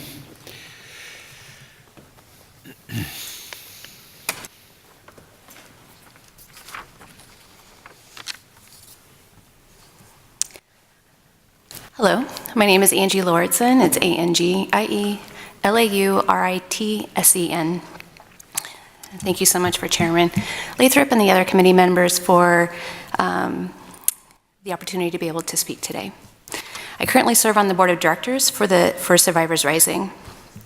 The Survivor Bill of Rights is critical to supporting and ensuring the safety of those thrust into a terrible and overwhelming situation. No one is ever prepared to find themselves as a survivor with a complex legal system. It's overwhelming, and survivors often feel intimidated by the process. Having the right to advocate throughout the process is vital. I am a survivor of intimate partner abuse, and I'm here to tell you some of my story. March 20th of this year will be my 30-year anniversary of the day that we escaped my abusive father. We literally packed and left in the middle of the night, but due to lack of resources, my mother had to go to work the next day or risk losing her job. So my brother and I went to school as if nothing had happened. My younger brother told his teacher what had happened. I was then pulled out of my class and placed into the school administrator's boardroom alone with a social worker who asked me some questions, and that prompted our school to be placed into what we call today a lockout. Due to my answers, a series of events started to unfold. Law enforcement was contacted. A time was set for the next day for a sheriff to take my personal victim statement. My mother, unfortunately, had no choice but to go to work the next day, so she couldn't be with me. When the male sheriff arrived for the appointment, both of my grandparents were in the room during the questioning. The victim statement process was incredibly uncomfortable, embarrassing, and I felt an overwhelming sense of shame. I was the victim of childhood sexual abuse. It's been 30 years since this happened, and I can still vividly remember the male officer coming into my grandparents' home and placing a cassette recording device on my grandparents' kitchen table. Then the questions started. In front of my grandmother and grandfather, I had to lay out every single detail that related to the abuse caused by my father. Watching a loved one hear for the first time about the abuse you suffered is incredibly hard. It only amplifies your own pain and shame. I needed a true advocate with me that day and the many trying days that followed. A good advocate is someone that a victim can choose and trust with their story. That will help make the victim feel comfortable telling their story. Giving my testimony to an older male sheriff was uncomfortable. Doing it in front of my grandparents was uncomfortable. I desperately needed someone to help me understand what was happening and why. My father was arrested the following day for indecent contact with a minor. The process was traumatic for my family. My mother was a victim who needed an advocate. My brother and I were both victims in need of an advocate. Without that support, my mother became frightened and overwhelmed by the process. As a result, she decided to not pursue charges against my father and face him in court.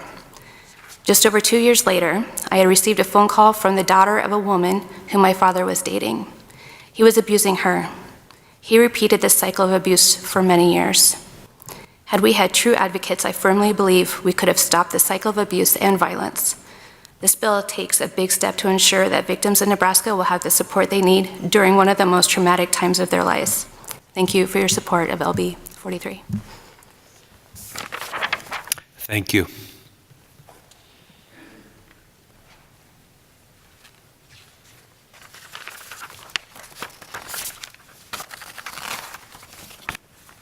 Good afternoon. Good afternoon. Thank you for the opportunity to speak. My name is Elena Salisbury. That's ELENA SALISBURY. I live in Legislative District 8 in Omaha, and I am here to testify in support of LB 43. I work as a mental health practitioner, and I am a licensed social worker in the state of Nebraska. I've been sexually assaulted twice, first when I was 13 and again when I was 17 years old. It took years for me to find the language to describe what happened to me, and it was only this year, more than a decade later, that I spoke publicly about it for the first time. While I did not report either one of my assaults, I would like to speak about the impact a law such as LB 43 could have had. For me, the hardest thing to work through has been the overwhelming feeling of shame related to both assaults. Like most survivors, I was not assaulted by strangers, but by people that I knew and trusted. Because of this, I didn't immediately think of what happened as rape. I was afraid that my friends wouldn't believe me if I told them, let alone the police.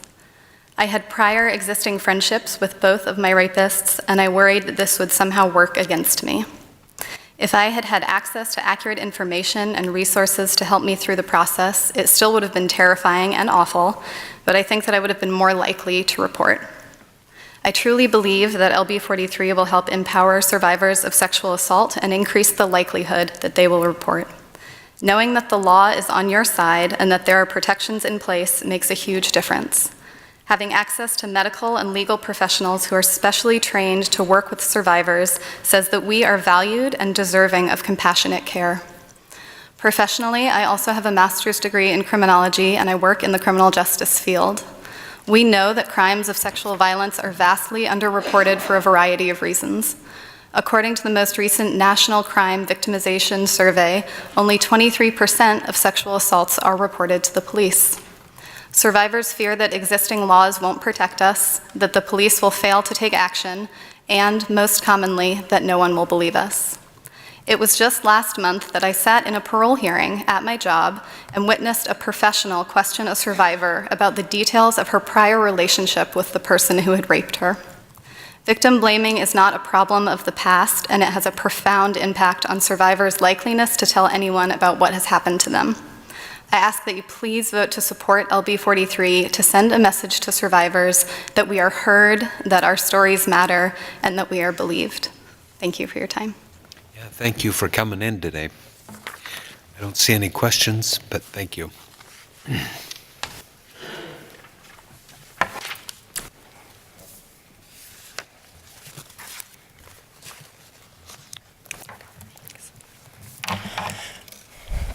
Good afternoon. Good afternoon, Chairperson Lathrop and members of the Judiciary Committee. My name is Kristen McTaggart, CHRISTON, last name MACTAGGART. I'm the Domestic and Sexual Violence Project Manager for the Women's Fund of Omaha. You've heard a lot of testimony about the impact of this bill, mostly from survivors who are really in a better position than I am to share the personal impact of that. And so I will be brief in my remarks. One of the things that our agency does is we provide coordination and support for the sexual violence response team in Douglas County, or SART, if you will. And that team creates and implements standards around medical, criminal justice, and victim services approaches to this issue. And my role as coordinator of that team is to ensure that all of our policies and practices are grounded in research and best practice. And so what I can tell you today is that the provisions of this bill are in line with national best practice around sexual assault response and supporting research on it. I would note that many of these provisions are already happening in Douglas County and our approximate 400 adult sexual assaults every year, and as well as other areas of Nebraska that have sexual assault response teams that are well established.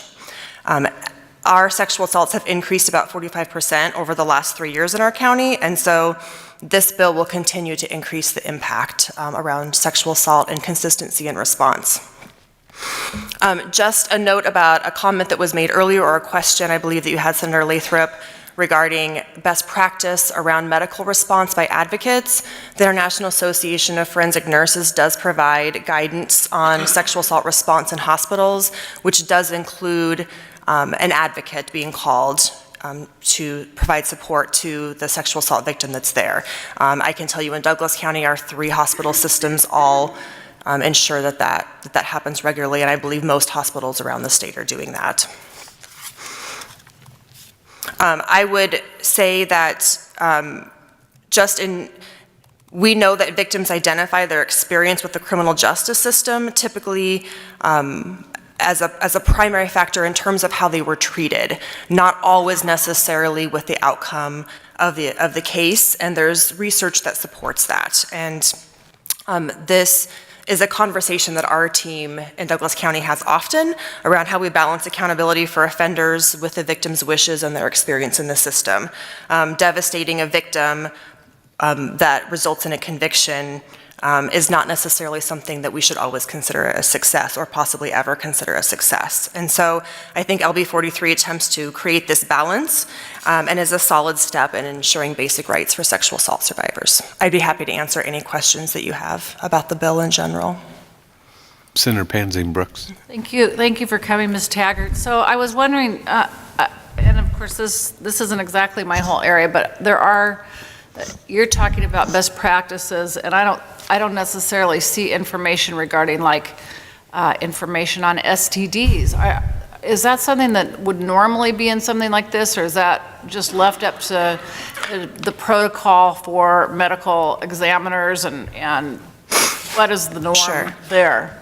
So in Douglas County, our community-wide protocol is established so that the 3 hospital systems providing SANE exams provide STD prophylaxis and emergency contraception after a pregnancy test that's not positive to all sexual assault victims.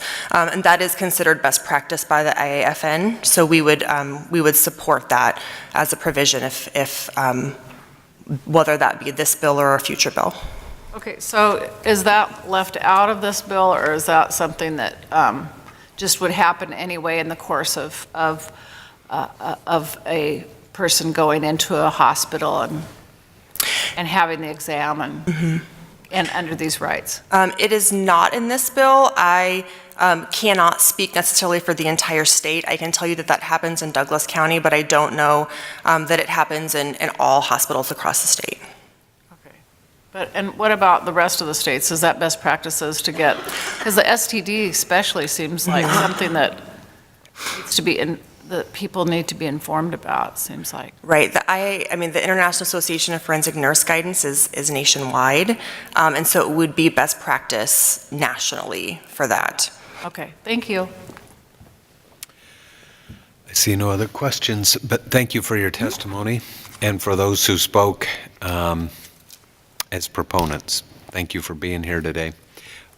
Is there anyone here to speak in opposition?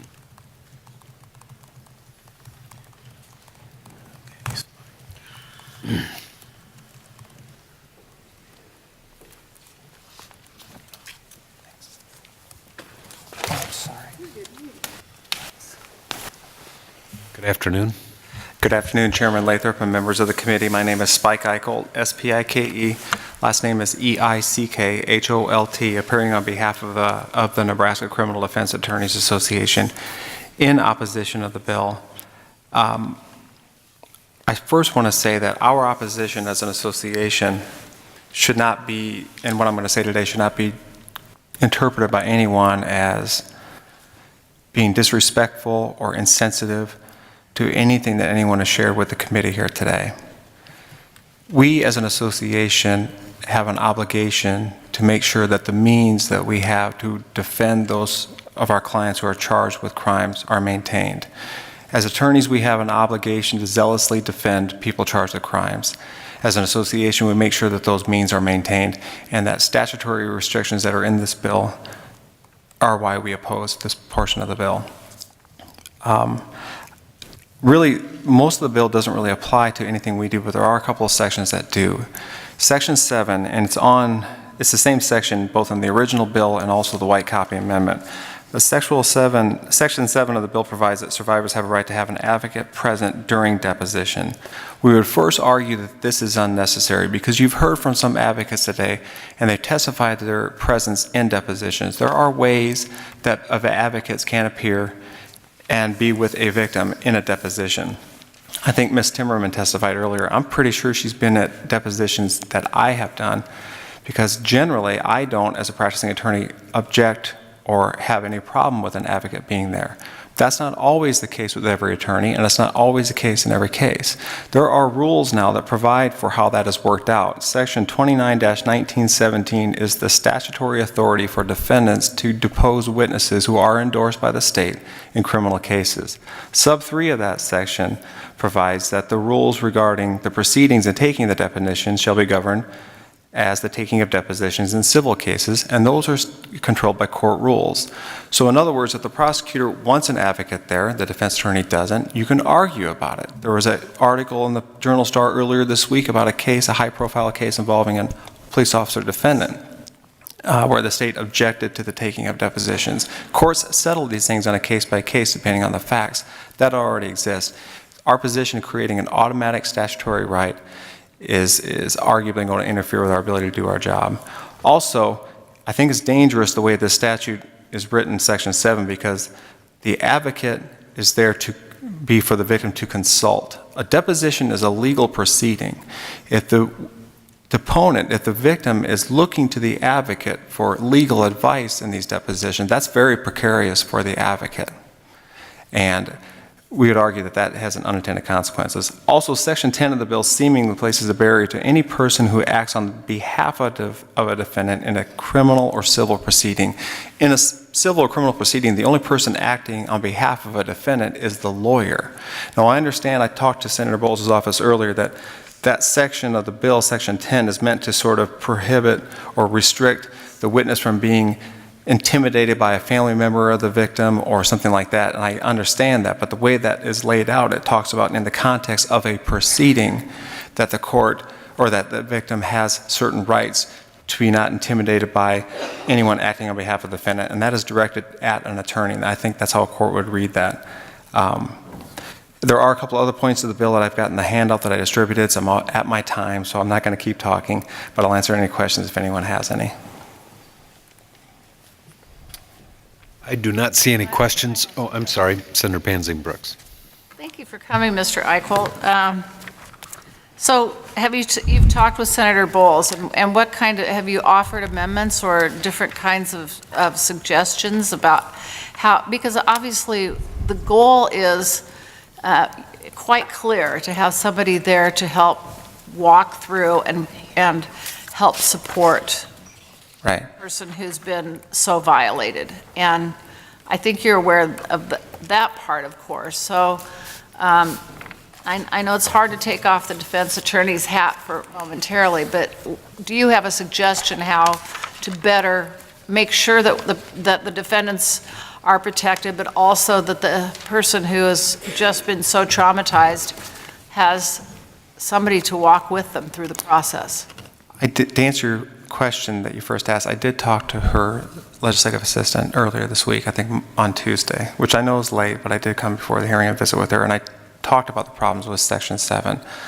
I can't remember if it was a suggestion I made or one that we discussed, that perhaps you could have some sort of phraseology that allows for the victim deponent to request to have an advocate present, to have that in statute, rather than the automatic right that they be present. That would perhaps be easier, and as a matter of practice, I think that's how it's done now. So that's one suggestion. And I can't remember what else you may have asked, but to answer your question, yes, I did propose, and there may be a way to do that because you've heard from a number of different proponents today, some of these things are being done in practice now.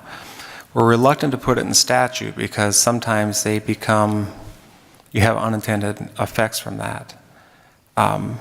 Because even vice versa. Right. For good or for bad, because many people talked about personal experiences. They're talking about concepts that are not reflected in the letter of the bill. And when you look at this a couple of years now, if it's passed into law, all that is gone. Unless you go look at the legislative history, but if you're just looking at a statute, that's just there, the literal text and the language. Okay, I'm looking at your letter, can you briefly discuss the privilege issue? Section 4 has a testimonial privilege, and I know it's different. Well, I don't quite know what it means, but seemingly provides for a testimonial privilege between survivor advocate that exists whether someone else is party to that conversation or not. That's kind of unusual because that seems to provide for a privilege that can never be waived. And that's greater than attorney-client or spousal privilege or priest-penitent or any of those things. And I understand that the role of an advocate to a survivor is very, very important, but we should be very cautious putting that kind of privilege in statute, whatever its scope, because it seemingly is greater than anything we have had for years. And it's difficult to enforce that. You know, if an attorney betrays a client's trust, there's different sanctions. I can be disbarred, I can be sued, I can be prosecuted possibly with a crime, but there's no licensing of advocates, there's no regulation of them. There's not a way to sort of enforce that. So those are some of the concerns that we saw. So what about a more limited privilege? We have one, I think, now for, I think it might be domestic violence victim, and that's similar, yeah, perhaps that anything said in confidence for purpose of the survivor healing, describing what happened to it's usually her, what happened to her, would make some sense. But if you look at Section 4, it provides for more than that. It says the privilege sort of is there whether someone else may hear the information or not. Well, that's counter to what a privilege is. Thank you, Mr. Eichholt. Thank you for your testimony and your thoughts today. Next testifier.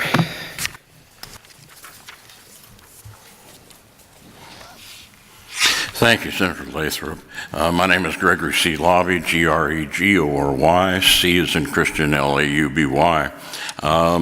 I'm here today to testify against LB 43.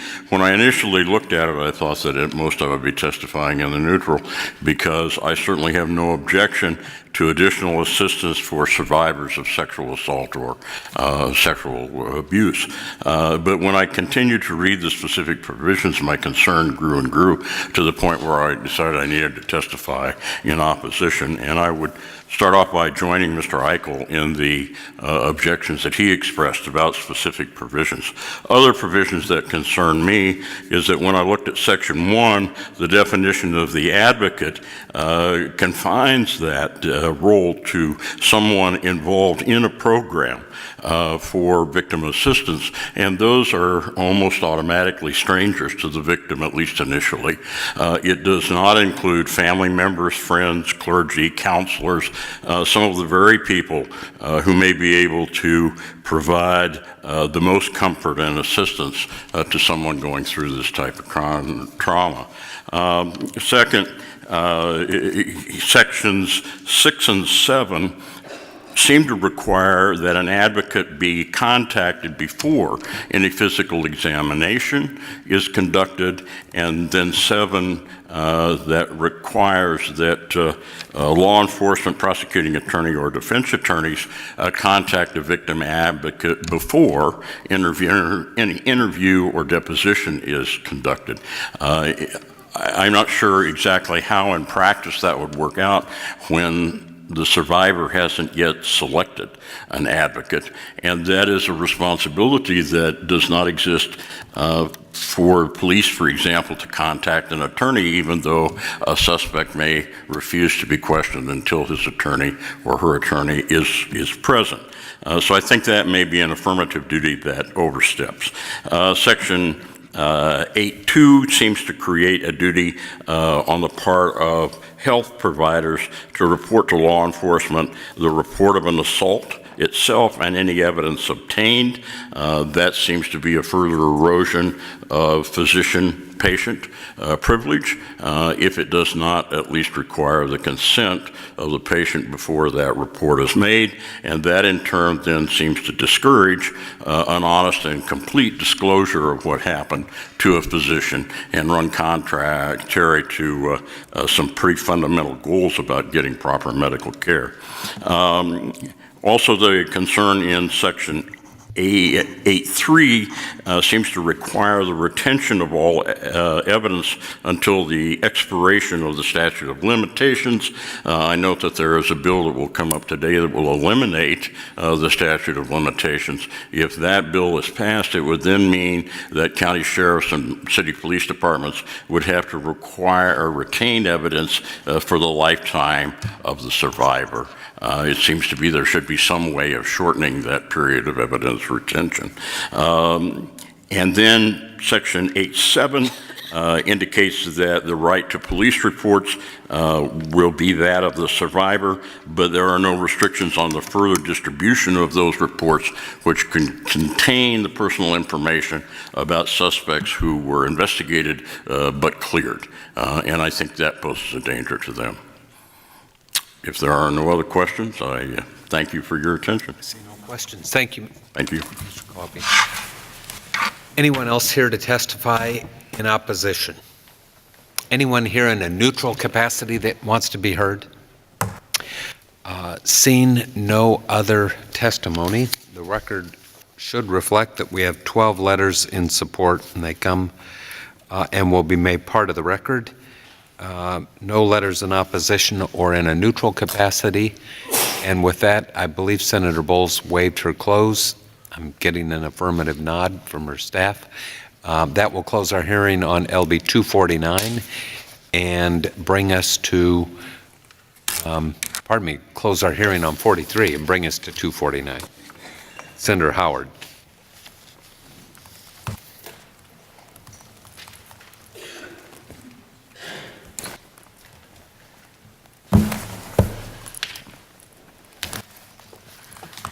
Good afternoon. Good afternoon, Senators. For the record, my name is Timoree Klinger. That is Timoree. Last name is spelled Klingler. Unfortunately, Senator Howard was unable to step away from committee this afternoon, so I will be reading her opening on the bill. Today I am here to introduce LB 249, a bill that eliminates the statute of limitations on civil actions regarding crimes of sexual assault in both the first and second degree. A civil lawsuit is a private lawsuit that is not a criminal proceeding.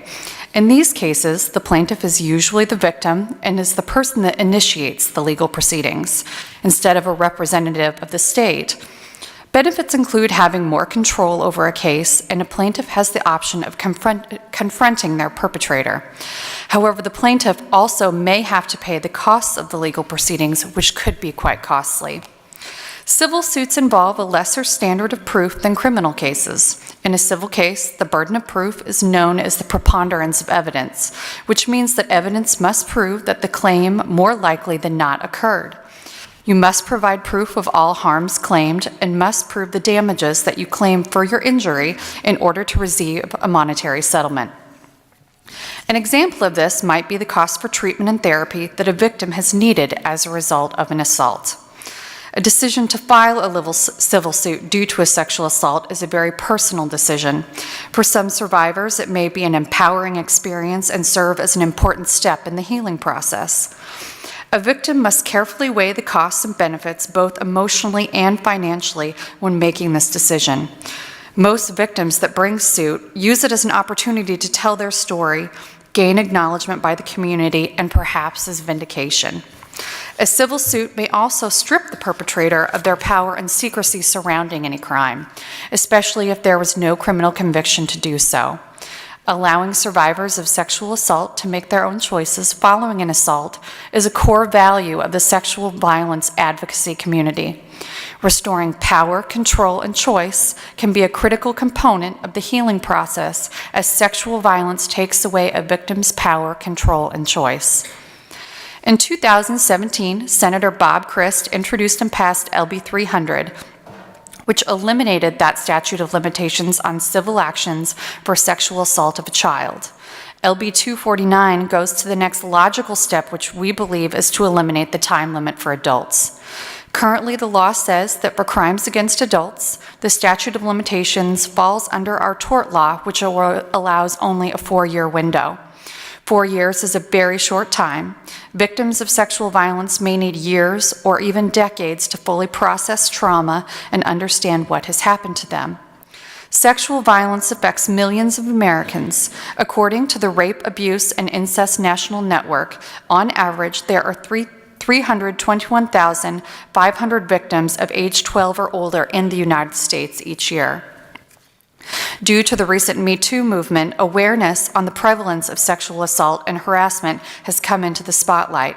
Many prominent individuals are being called out about their transgressions of many years ago because their victims are finally finding the courage. In response to this movement, several states are re-examining their laws on statute of limitations for sexual assault. In California, State Senator Connie Leyva, in her testimony to the California Assembly when arguing her bill to abolish the statute of limitations for criminal cases, that legislation like this tells every rape and sexual assault victim in California that they matter and that regardless of when they are ready to come forward, they will always have an opportunity to see justice in a court of law. Rapists, she said, should never be able to evade legal consequences simply because an arbitrary time limit has expired. I am bringing an amendment, which I apologize, I didn't hand to the page beforehand. This is AM 280, which we brought today at the request of the Women's Fund of Omaha, that makes a change on page 2, line 28. This is in regard to an action brought against a party other than the individual causing the injury to the plaintiff.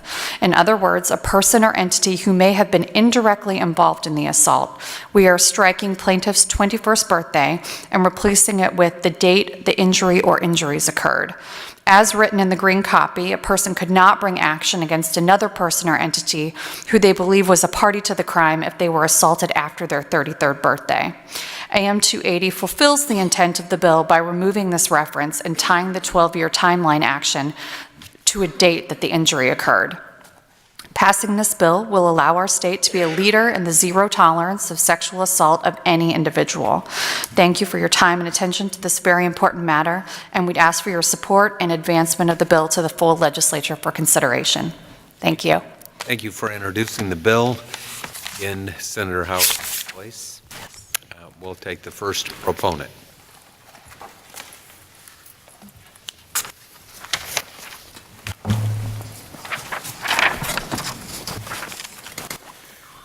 Good afternoon again. Senator Lathrop, members of the Judiciary Committee. My name is Robert Sanford, R-O-B-E-R-T-S-A-N-F-O-R-D. I am the legal director for the Nebraska Coalition to End Sexual and Domestic Violence. The Nebraska Coalition is a nonprofit organization whose primary membership consists of 20 organizations across Nebraska providing support services to victims of domestic and sexual violence. As I have shared in the past, the Nebraska Coalition seeks to enhance safety and justice where these horrible acts occur. We believe justice occurs in many ways that may be different from one survivor to the next. The Nebraska Coalition is here today to support Senator Howard in her effort through LB 249 to enhance the accountability of someone who has chosen to use sexual violence. As today's hearing was approaching, I contacted our member programs and asked them when it is they encounter a survivor of sexual violence. While some survivors come forward in the first few days or even weeks, programs pointed to many victims who had not sought support services until years had passed from the incident. I spoke with one survivor. She shared with me that she had been sexually assaulted as a minor by a family member. She never came forward and told what happened to her for nearly 30 years. During the last 20 years, I have served as an attorney working primarily with victims of domestic and sexual violence. These examples shared with me in the last few weeks repeat the stories I have heard from others over the years. I didn't come forward then, and now it's too late. LB 249 does not change the elements that a petitioner must show in a civil case. What it does is eliminate the statute of limitations in civil cases involving sexual violence. It eliminates a barrier that currently exists for those survivors who want to hold an offender accountable through the civil court system. This bill is an important step in accountability for those who have chosen to use sexual violence. The Nebraska Coalition is grateful to Senator Howard and her efforts to assist survivors in this way. We ask that you support LB 249 and advance it to the floor for further debate. Thank you. Thank you, Mr. Sanford. Appreciate your testimony.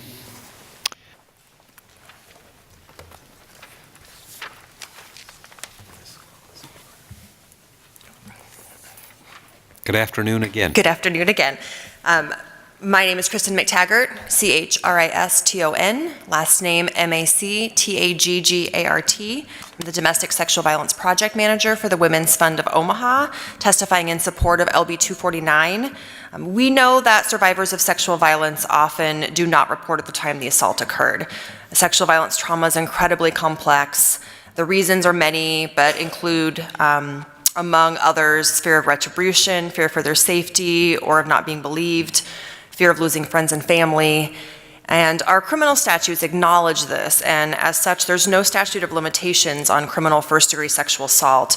LB 249 would align with that statute and remove the statute of limitations on civil lawsuits for sexual assault. We also support the amendment that Senator Howard's brought, which ensures that this will apply to all sexual assault victims regardless of age. We're in full support of creating consistency between these two processes as it relates to sexual assault and in giving victims the option for possible justice at a time when they choose and at a time when it's safe for them to come forward and at a time when they have the support that they need. And so I would ask you to move LB 249 forward and would be happy to answer any questions. I do not see any questions, but thank you for your testimony once again.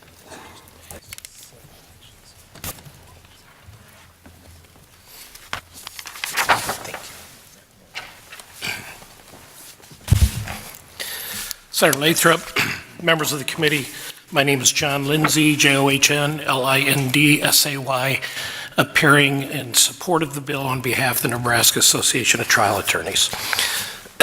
You've heard a lot of testimony this afternoon from victims of sexual assault. We know, I looked at the CDC website and saw the after effects are many and long-term. PTSD will appear in 94% of sexual assault victims in the first 2 weeks. Long-term PTSD in up to 50% of sexual assault victims. The damage that a sexual assault does is long-term, more likely lifetime, and as you've heard from other testifiers, the ability to step up and confront the situation that these victims have experienced may take time, may take therapy and counseling before they're capable of doing that. We support the bill and would urge its advancement. I see no questions, Mr. Lindsay. Thanks for being here.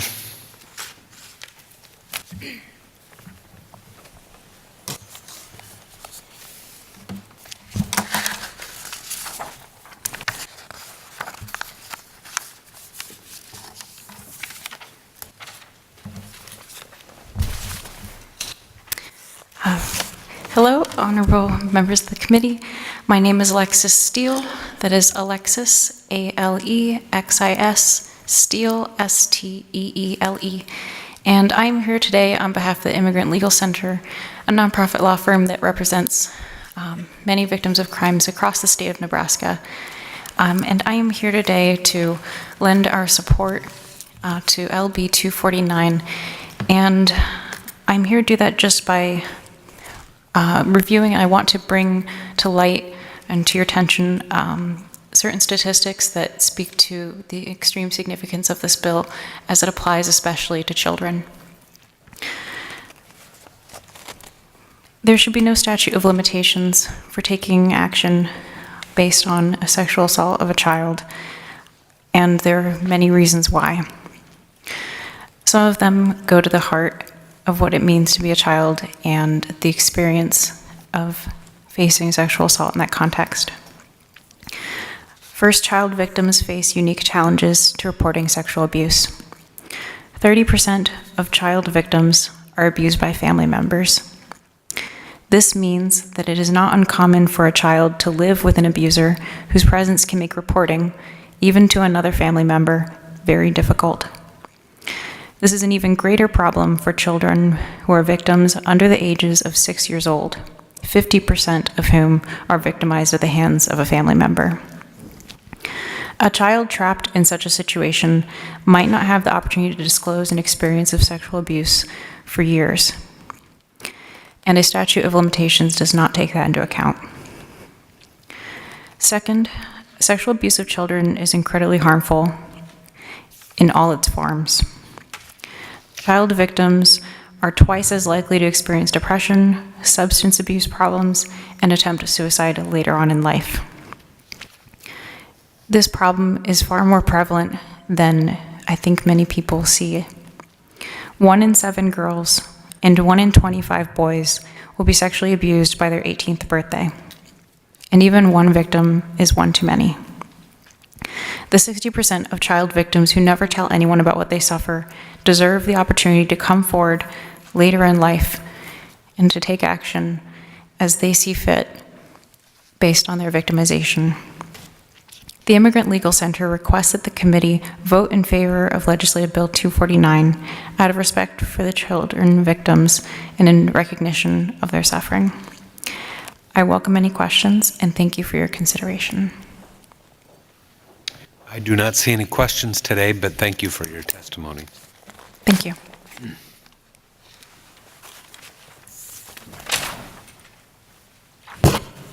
Thank you.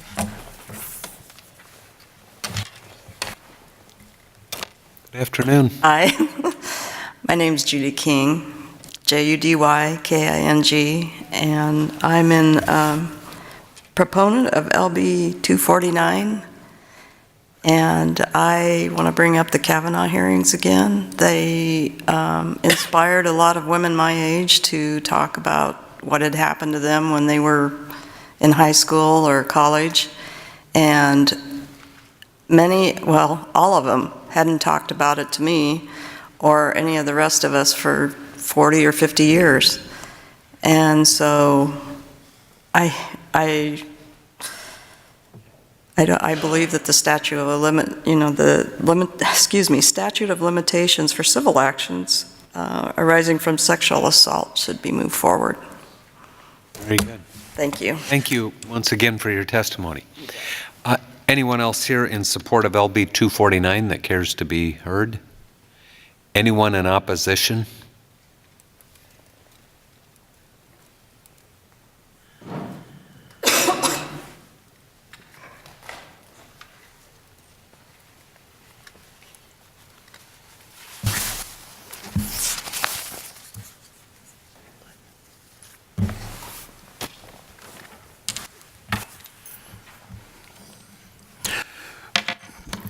Good afternoon, Senator Lathrop, members of the committee. I am Gregory C. Lauby, Gregory C. Lauby. I oppose LB 249 and any limitation of the statute of limitations for civil cause of actions based on allegations of sexual assault, which now may be filed without any collaboration, despite the publicity and damage that arises from false allegations. And I'd call your attention, as I did the last time a bill came up on this subject, to the Commentaries of Laws of England by William Blackstone in 1765 through 1769, which, as best I can understand, contains the following passage. The use of statute of limitations is to preserve the peace of the kingdom and to prevent the innumerable perjuries which might ensue if a man were allowed to bring an action for any injury committed at any distance of time. Upon both these accounts, the law therefore holds that, and then he quotes a Latin adage which has been translated, in the interests of society as a whole, litigation must come to an end. Blackstone continues, and upon the same principle, the Athenian laws in general prohibited all actions where injury was committed 5 years before the complaint was made. If therefore in any suit the injury or cause of action happened earlier than the period expressly limited by law, the defendant may plead this statute of limitation at the bar. The present statute, as I understand it, is 12 years from the time the victim turns 21. That seems to provide a sufficient period of time for recovery to file a suit. Eliminating all time limitations allows for the filing of claims after the loss of evidence required to exonerate. Alibi witnesses may relocate, diaries and other documents are discarded or lost, memories fade. What barrier would remain to prevent lawsuits against those confined to nursing homes, the demented or otherwise vulnerable, even an estate of the deceased? Judge Kavanaugh recently illustrated the difficulty in trying to convincingly rebut allegations, and yet he now sits on the United States Supreme Court. I think that this particular statute, given its history, may in some point be recognized as a fundamental right, protected by the penumbrum, the Sixth Amendment, or the Due Process Clause itself, much like the right to marry. To me, providing access to competent counsel to speed trauma recovery and healthy closure, permitting the timely filing of a well-founded lawsuit would be more constructive and less dangerous to the blameless and the integrity of the courts. Okay. Thank you for that opinion. Thank you. I don't see any questions. Thank you. Anyone else here in opposition to LB 249? Anyone here to speak in a neutral capacity? Seeing none, we have 4 letters of support from Marcia Blum with the National Association of Social Workers, Amy Richardson from the Women's Center for Advancement, Robert Way for himself, and Ed Moshik. No letters in opposition or in a neutral capacity. And with that, we will close our hearing on LB 249. I appreciate that those of you who are still here have been waiting. We're going to take a 5-minute break for the committee to stretch their legs. If you don't mind, we'll be back in 5 minutes.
And I was just told, maybe you guys already know this, that they're expecting sleet to start between 5 and 6.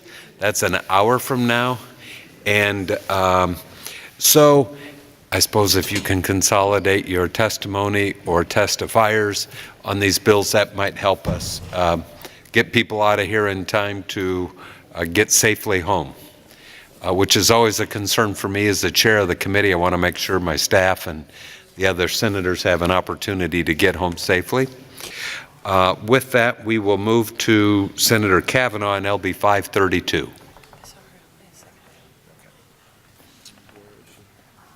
Senator Kavanaugh.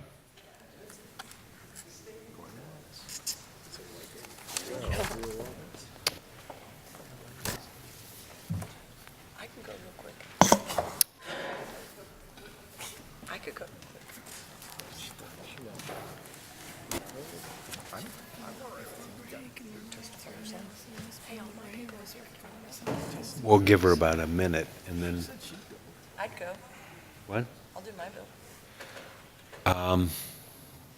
Yeah, why don't we do that? Senator DeBoer. We're going to have Senator DeBoer introduce 680. Senator DeBoer. Go ahead. How many people are here to testify on LB 680? Looks like 2. Let's just take that real quickly, and not quickly, but let's take that next while we're waiting for Senator DeBoer, and we'll. Good afternoon.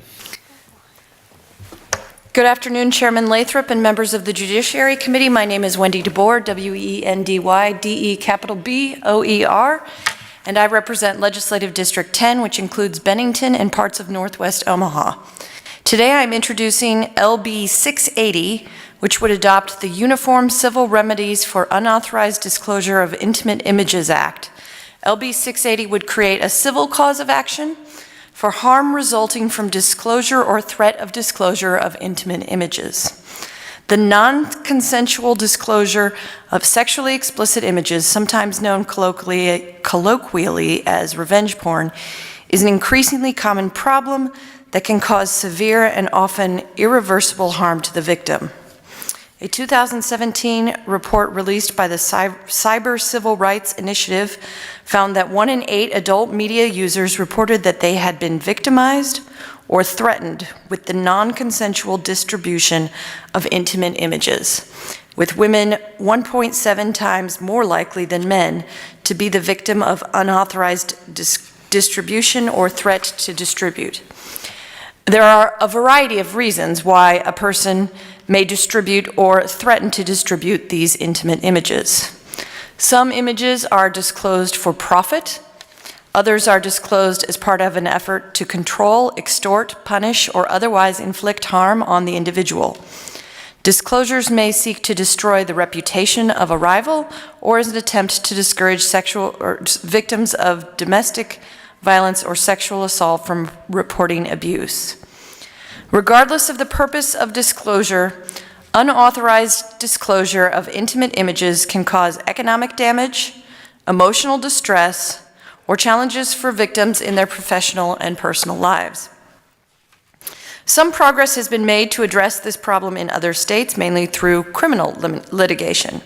Currently, 42 states and the District of Columbia have some sort of legislation addressing non-consensual disclosures of these images. While criminal law can serve as an important deterrent and expression of social condemnation, civil law is better suited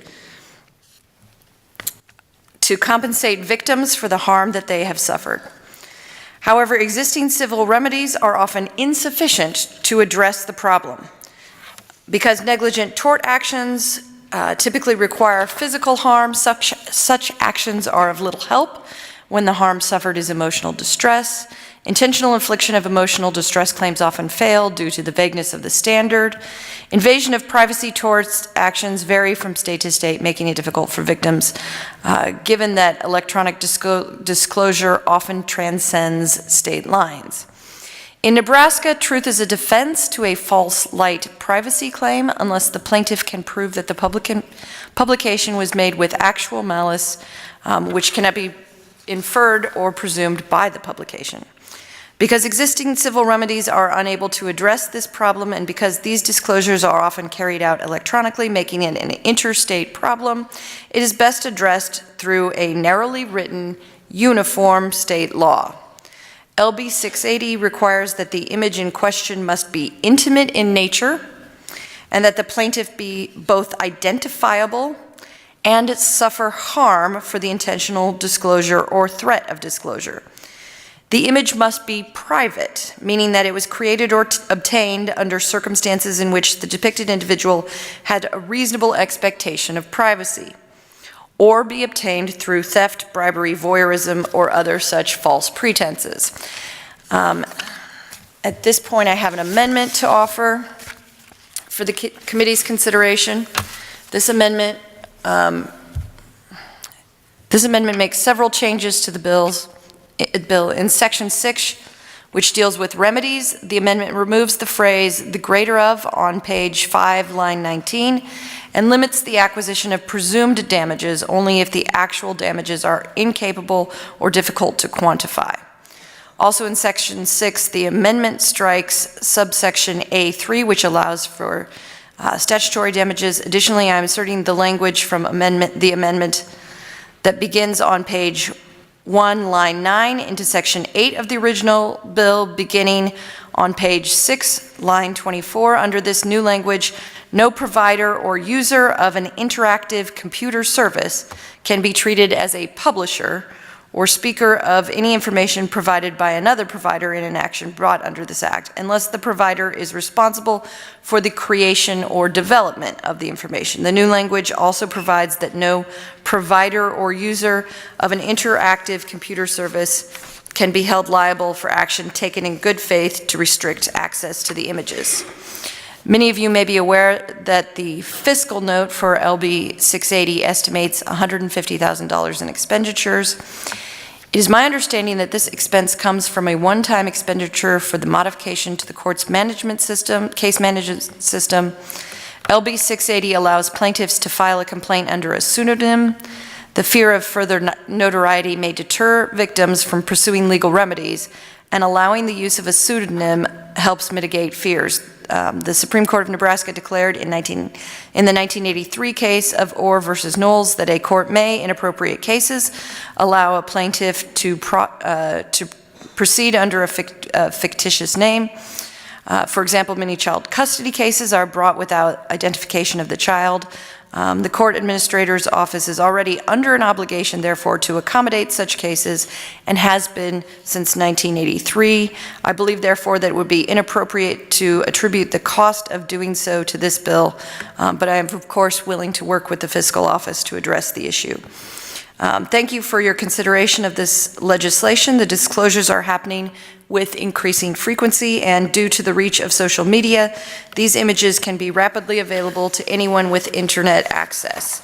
The disclosures of a person's private and intimate images to numerous strangers or to close family, co-workers, and friends can cause extreme economic or emotional damage. I'm happy at this time to answer any of your questions. Senator DeBoer, I'm puzzled by the fiscal note. Why? Our office files complaints all the time for civil actions. I can't even imagine what would need to be modified in the justice system. It's a civil case. You're not filing any additional documents or pleadings with the complaint, are you? No, the only difference would be if you're filing it under a pseudonym. We still can accommodate that. That happens already. Right. Well, we'll talk to the Supreme Court about that. Yeah. But thank you for introducing this timely topic. I don't see any questions for you.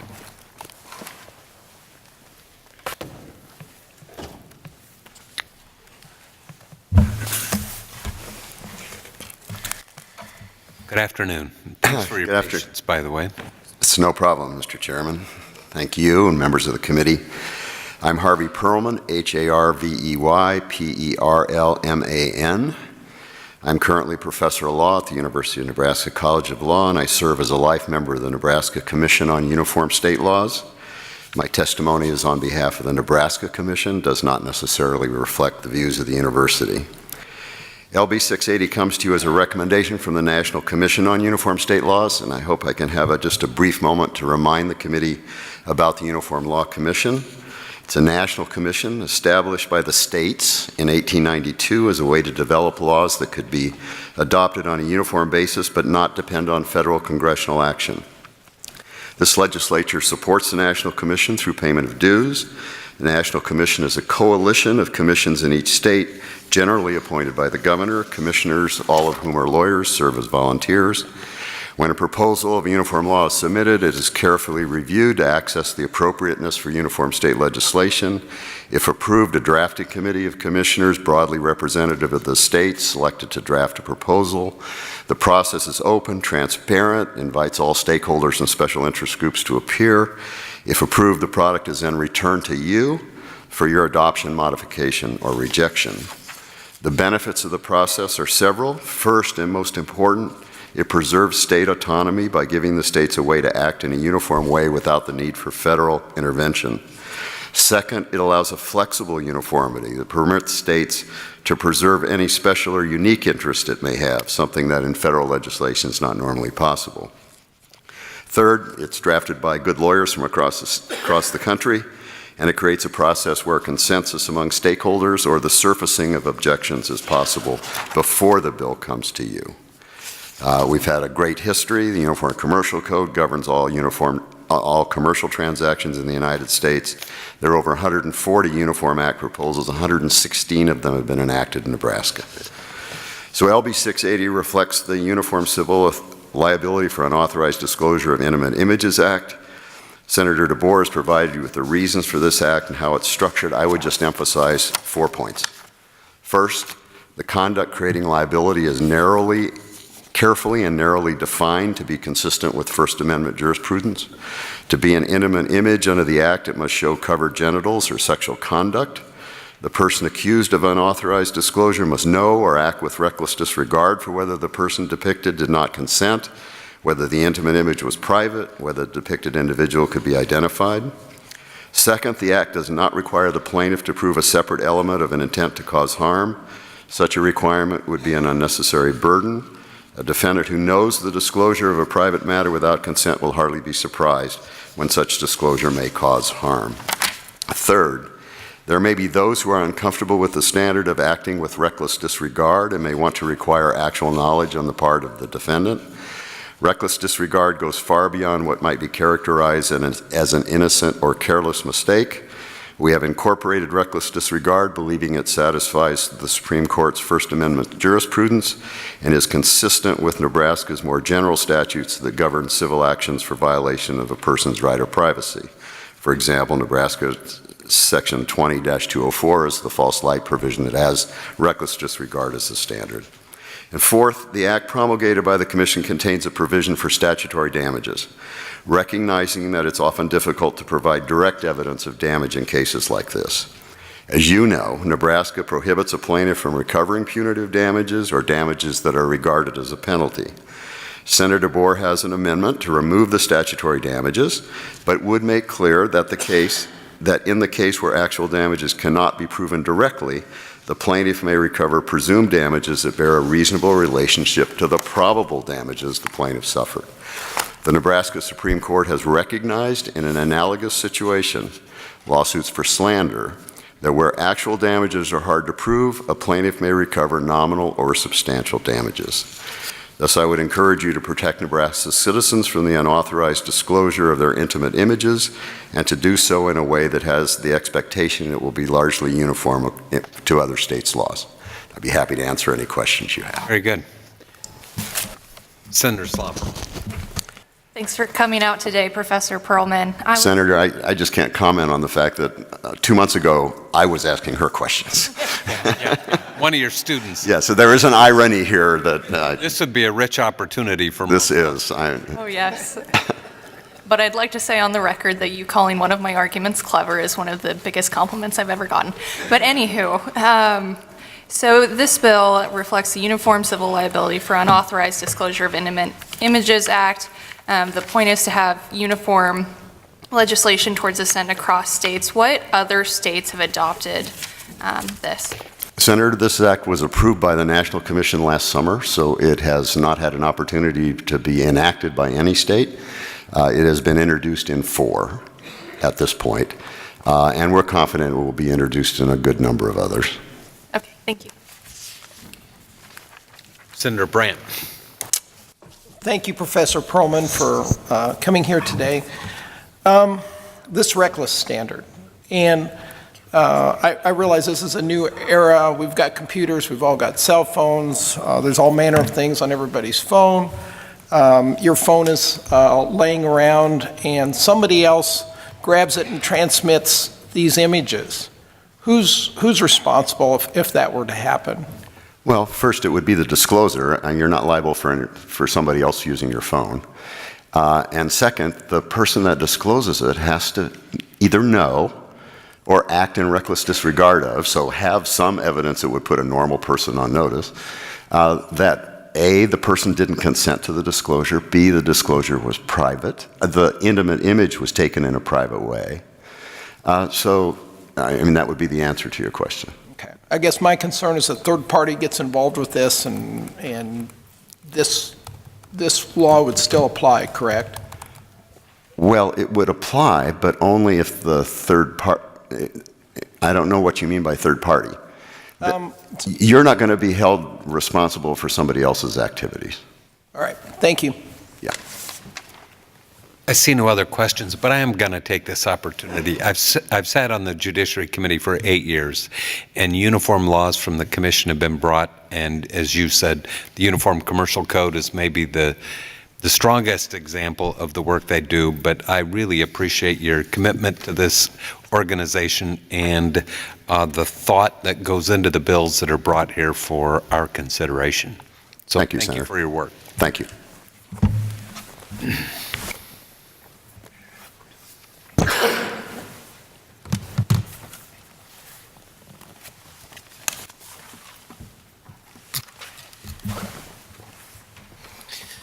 Thank you, Chairman Lathrop, members of the committee. My name is John Lindsay, Johnlindsay, appearing on behalf of the Nebraska Association of Trial Attorneys in support of LB 680. We thank Senator DeBoer for bringing the bill. It, we believe, provides clarity in an area that is obviously emerging and new and still developing. This provides, we believe, a roadmap to helping folks protect themselves against something that we couldn't even have fathomed, at least when I was in law school.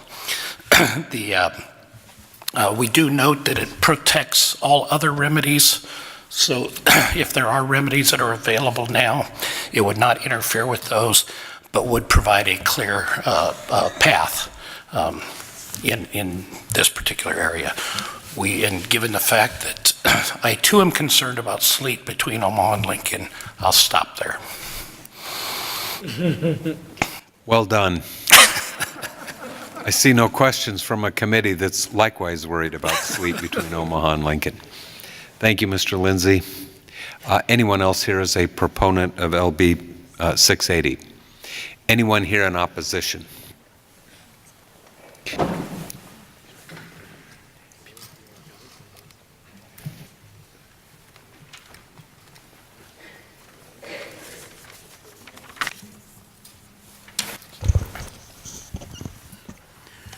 Good afternoon. Good afternoon. Senator Lathrop and members of the committee, I'm Gregory C. Lobby, G-R-E-G-O-R-Y, C as in Christian, L-A-U-B-Y. I hope you will overlook and excuse the poor quality of the handouts that are going around. The originals are on the floor outside the door if you'd like to see some good representation. I just would like to remind you that art often exceeds the vision of good lawyers. Think about the creation of those images for a minute and what kind of an impact this sort of legislation might have had on their creation. In fact, I suspect that a couple of those images might even violate the bare language of some existing federal statutes now. What future art could this bill put at risk if it was enacted in its present form? I'm not going to try and speculate that or belabor the point. I would just ask you to very carefully review and see if you can narrow it down to exactly the evil that you're trying to prevent here, rather than have it possibly be interpreted to apply to something that we really don't need to eradicate, that would still constitute First Amendment speech. I remember in law school being taught that the one thing the First Amendment clearly did not cover was yelling fire in a theater. And yet in the 70s, there was a very famous song where I think it was the Earth, Wind, and Fire sang for about 10 minutes, fire, fire, fire. There are ways to do even what we now consider unfathomable. And with that, I thank you for your attention. Thank you. Anyone else here to testify in opposition to LB 680? Anyone here in neutral capacity? Seeing none, Senator DeBoer to close, and the record will reflect as you find your way to this table. We have 2 letters of support from Amy Richardson at the Women's Center for Advancement, Sarah Hannafy from the National Association of Social Workers, and a letter in opposition from Amy Miller at the ACLU of Nebraska. With that, Senator DeBoer to close. I will waive closing unless there are any additional questions. I don't see any. Must be Friday afternoon with sleet on the way. Thank you all for your participation in the hearing on LB 680. And with that, we will go once again to Senator Kavanaugh, if she's here. She is. LB 532.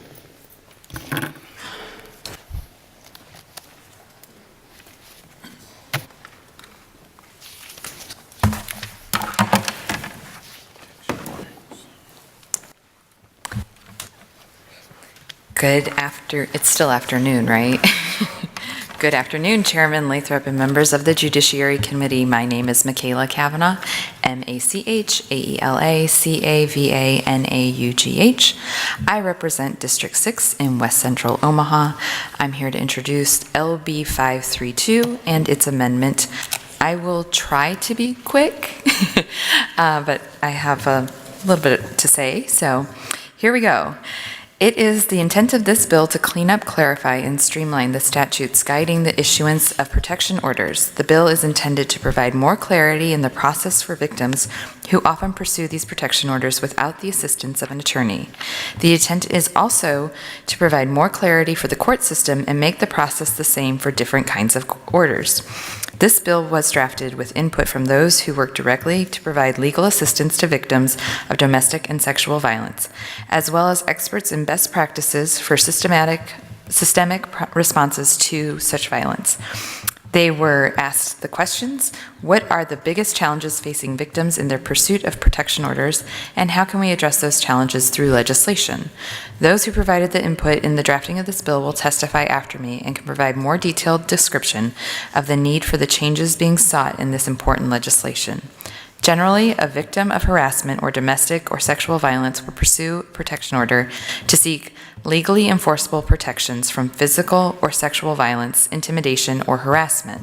Protection orders may prohibit contact or impose restrictions on the reported perpetrator's behavior as it relates to the victim and their family in order to keep the victim safe from further violence or harassment. The type of protection order a victim will seek depends upon the specifics of their situation, and the legal basis differs for issuing these orders. There are 3 primary types of protection orders: harassment protection orders, sexual assault protection orders, and domestic abuse protection orders.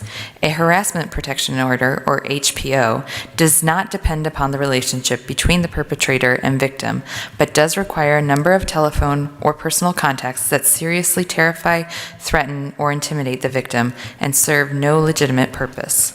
A sexual assault protection order, or SAPO, is sought after subjecting or attempting to subject another person to sexual contact or sexual penetration without his or her consent.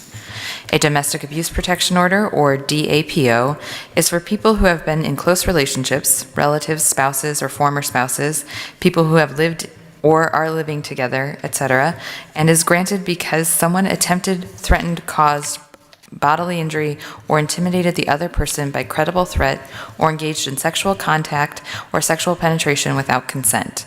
In 2018, there were 5,268 total protection orders granted in Nebraska, including renewals. This is a decline from the prior 2 years, 5,645 in 2016 and 5,581 in 2017. Statewide, a domestic abuse protection order was the most prevalent type of protection order, 2,918 granted, followed in prevalence by 2,091 harassment orders. The newest and least common protection order is a sexual assault protection order, with only 175 granted statewide. With some basic background on protection orders established, I'd like to walk through the changes proposed in the introductory copy of 532. The changes proposed to the harassment protection order will be found in Section 1 of the bill, and the changes to the sexual assault protection orders will be in Section 2. The statutory language guiding these two types of protection orders is nearly identical. The changes to domestic abuse protection orders will be in Section 3 through 6 of the bill. LB 532 makes changes to clarify and make uniform the process of renewal for both sexual assault and domestic abuse protection orders. Under current law, harassment orders cannot be renewed upon expiration, and LB 532 does not seek to change that. The bill makes uniform the renewal timeline and effective renewal date for sexual assault protection orders and domestic assault protection orders. Under current law, the renewal process is different for the two types of orders. LB 532 makes the penalties for violation of a sexual assault and domestic abuse protection order the same. It does not change the penalty for violation of harassment orders. Under current law, violations for both the sexual assault protection orders and domestic abuse protection orders are a Class 1 misdemeanor for the first offense and enhanceable upon subsequent violations. For a DAPO, any subsequent violation is a Class 4 felony. For SAPO, it is enhanced to a Class 4 felony for a second violation that occurs within a 12-month period, or for a third or subsequent violation. The 12-month period creates additional confusion. And LB 532 changes SAPO to match the penalty structure for a DAPO. LB 532 makes changes to all three types of protection orders, HPO, SAPO, and DAPO, to specify what information should be included in the affidavit, to include most recent and most severe incidents and approximate dates. Since the protection order process is often pursued without the assistance of an attorney, victims may submit an affidavit that is lacking in clarity or pertinent information about the harassment, assault, abuse. They may also include irrelevant information. The intent of this provision is to add clarity to the forms to ensure the court is provided the information they need to make a decision. There is also included a reference to approximate dates, as victims of trauma may have difficulty remembering specific details of the abuse, such as the date. This allows them to provide the information to the best of their knowledge. LB 532 also clarifies to whom the order applies. Orders may offer protection for both an adult victim and minor children. At times, the protections ordered by the court may be different for each party. This seeks to provide clarification so that the petitioner fully understands the court's order in providing protections for each party, as well as law enforcement when called upon to enforce these protections. LB 532 seeks to clarify the process by which ex parte orders become final, enforceable orders. A protection order is granted ex parte if it reasonably appears from the specific facts included in the affidavit that the petitioner will be in immediate danger. The ex parte protection order is legally enforceable upon service in person to the respondent. current statute provides a 5-day time limit for the respondent to request a hearing to show cause as to why the order should not remain in effect. However, an appellate decision found that the 5-day timeline is directory and not mandatory. This leaves a survivor in a state of uncertainty, not knowing if their ex parte protection order will remain in effect or if the respondent will eventually request a hearing, putting the protections into question. The intent of the changes in LB 532 is to provide a slightly extended time frame for the respondent to request a hearing, 10 days, but also to clarify that if a hearing is not requested within those 10 days, or if a hearing is held but the respondent does not appear, the temporary ex parte order becomes final and is enforceable. Under current law, and because of the court's interpretation of the existing 5-day non-mandatory timeline, there's no statutory clarity as to when a temporary ex parte order becomes final. LB 532 provides additional clarity as to the process for protection orders if not granted ex parte. There is no clear statutorily defined process for the court to dismiss a petition for a protection order outright, yet this is occurring in a number of jurisdictions. The DAPO statute already explicitly states if an order under 42-924 is not issued ex parte, the court shall immediately schedule an evidentiary hearing to be held within 14 days after the filing of the petition. LB 532 extends this clarity to the HPO and SAPO statutes, which both include references to a hearing being held within 14 days if not granted ex parte, although not as explicitly. Victims whose request for protection is denied outright may have no idea why their petition was denied, nor do they have any recourse to appeal the decision. LB 532 seeks to provide victims of violence an opportunity to at least make their case to the court before being denied. LB 532 clarifies that the court has the discretion to change the type of protection order for which the victim has initially applied, either upon the request of the petitioner or with specific findings of the court that another type is more appropriate. And the bill provides statutory clarity that the petition and affidavit are to be considered evidence by the court unless an objection is sustained. This is an effort to address a protection order that was overturned on appeal because proceedings were so informal that there was no evidence properly admitted for the court's consideration. The record contains no sworn testimony or exhibits. The petition and affidavit cannot be considered as evidence until offered and accepted at the trial as such. In light of the fact that the court has had no evidence upon which it could base its findings, we find in our de novo review that the evidence is insufficient to support the protection order, end quote. Again, because protection orders are often pursued without an attorney, a person seeking a protection order may not know to ask the court that the court accept their petition affidavit as evidence. LB 532 addresses an issue to provide access to protection order data access to protection order data to enhance law enforcement efforts, and there will be a representative of the State Patrol to speak to this provision. LB 532 has an operative date of January 1, 2020, in order to give stakeholders time to implement changes. Survivors and victims of domestic and sexual violence report that the decision to leave an abusive relationship often escalates physical violence, as well as mental and emotional abuse from the offender. A study published by the American Journal of Public Health found that domestic violence offenders feeling a loss of control is the greatest risk factor for escalation of domestic violence, and the time period directly following a victim's decision to leave an offender is the highest risk time period for homicide. A victim's pursuit of a protection order is likely to represent a disruption in the offender's feeling of control and thus create a particularly high risk of further violence. Protection orders can be critical to survivor safety. However, orders will not be effective if survivors aren't presented with an understandable and clear process to obtain an order. LB 532 seeks to make the process as clear as possible for survivors to protect themselves and their families, and for the courts to have the information they need to offer appropriate measures of safety and protection to such victims.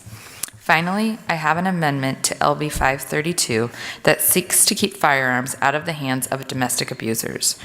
Around 1 in 3 Nebraska women report experiencing some form of intimate partner violence during their lifetime, and access to a gun in a domestic violence situation makes it 5 times more likely that a woman will be murdered. From 2013 to 2017, more than half of all people killed by intimate partner violence in Nebraska were shot to death, and research has shown that laws prohibiting abusers from possessing or purchasing firearms are associated with a 13% reduction in intimate violence firearm homicides. This amendment will save lives. Thank you for your time, and I'm happy to answer any questions. Senator Sloan. Hi, Senator Kavanaugh, and thanks for bringing this bill. I was hoping you could just help me better understand and get on track. So LB 532, it seems, seeks to clarify and simplify a really complex web of 3 different types of protection orders.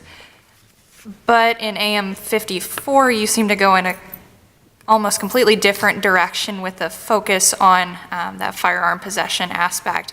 Could you help me understand the reasoning behind AM 54's inclusion in this bill, or? Well, I intended to originally include it, but as you know, as a fellow first-year senator, I was kind of in a mad dash during the drafting process and did not include it. I have worked with the NRA and the Nebraskan, or the, I'm going to get the name wrong, the gun safety groups on the language, and this was the language that they agreed was suitable to address the concerns about gun violence that I spoke to in intimate partners. So it just wasn't originally included, but it was my intention to include that as a additional cleanup part. Thank you. I see no other questions. Thank you, Senator Kavanaugh. Thank you. You're going to stick around to close? Yes. Okay. Mr. Sanford.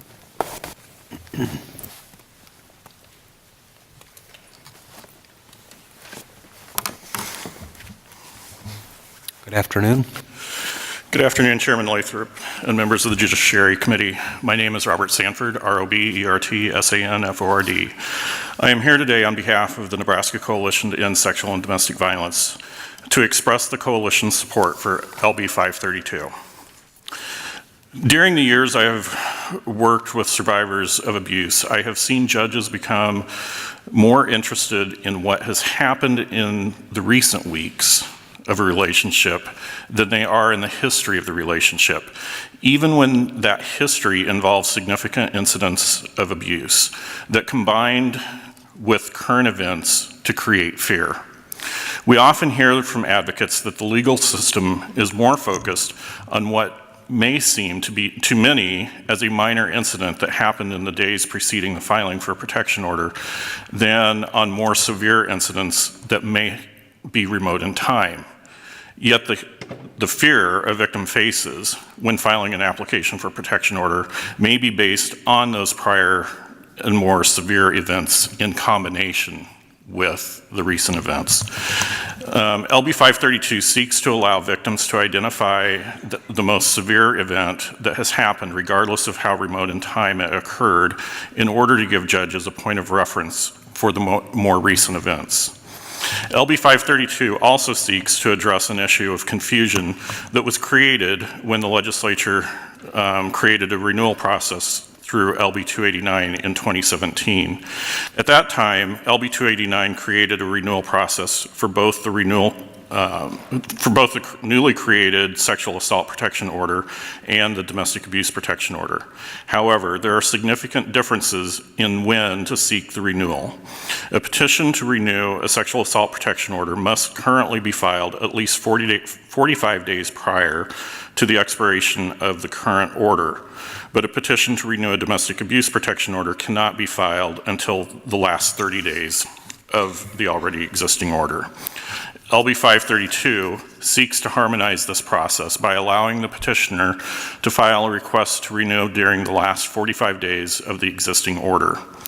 LB 532 also seeks to clarify that an order renewing an existing sexual assault or domestic abuse protection order becomes effective the day following the expiration of the existing order.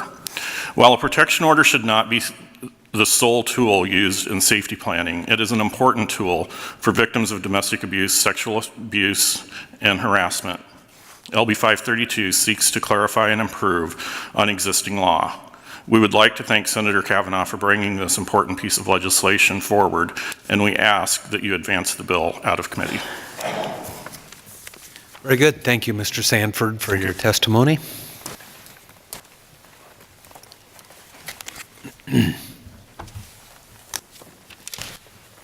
Good afternoon. Good afternoon, Chairperson Lathrop and members of the Judiciary Committee. My name is Lauren Ward, Lauren-Ward. I am the Director of the Omaha Douglas County Victim Assistance Unit. I recognize the changes to this bill that are outlined are nuanced, so allow me to bring it to life and introduce you to, let's call her Leah.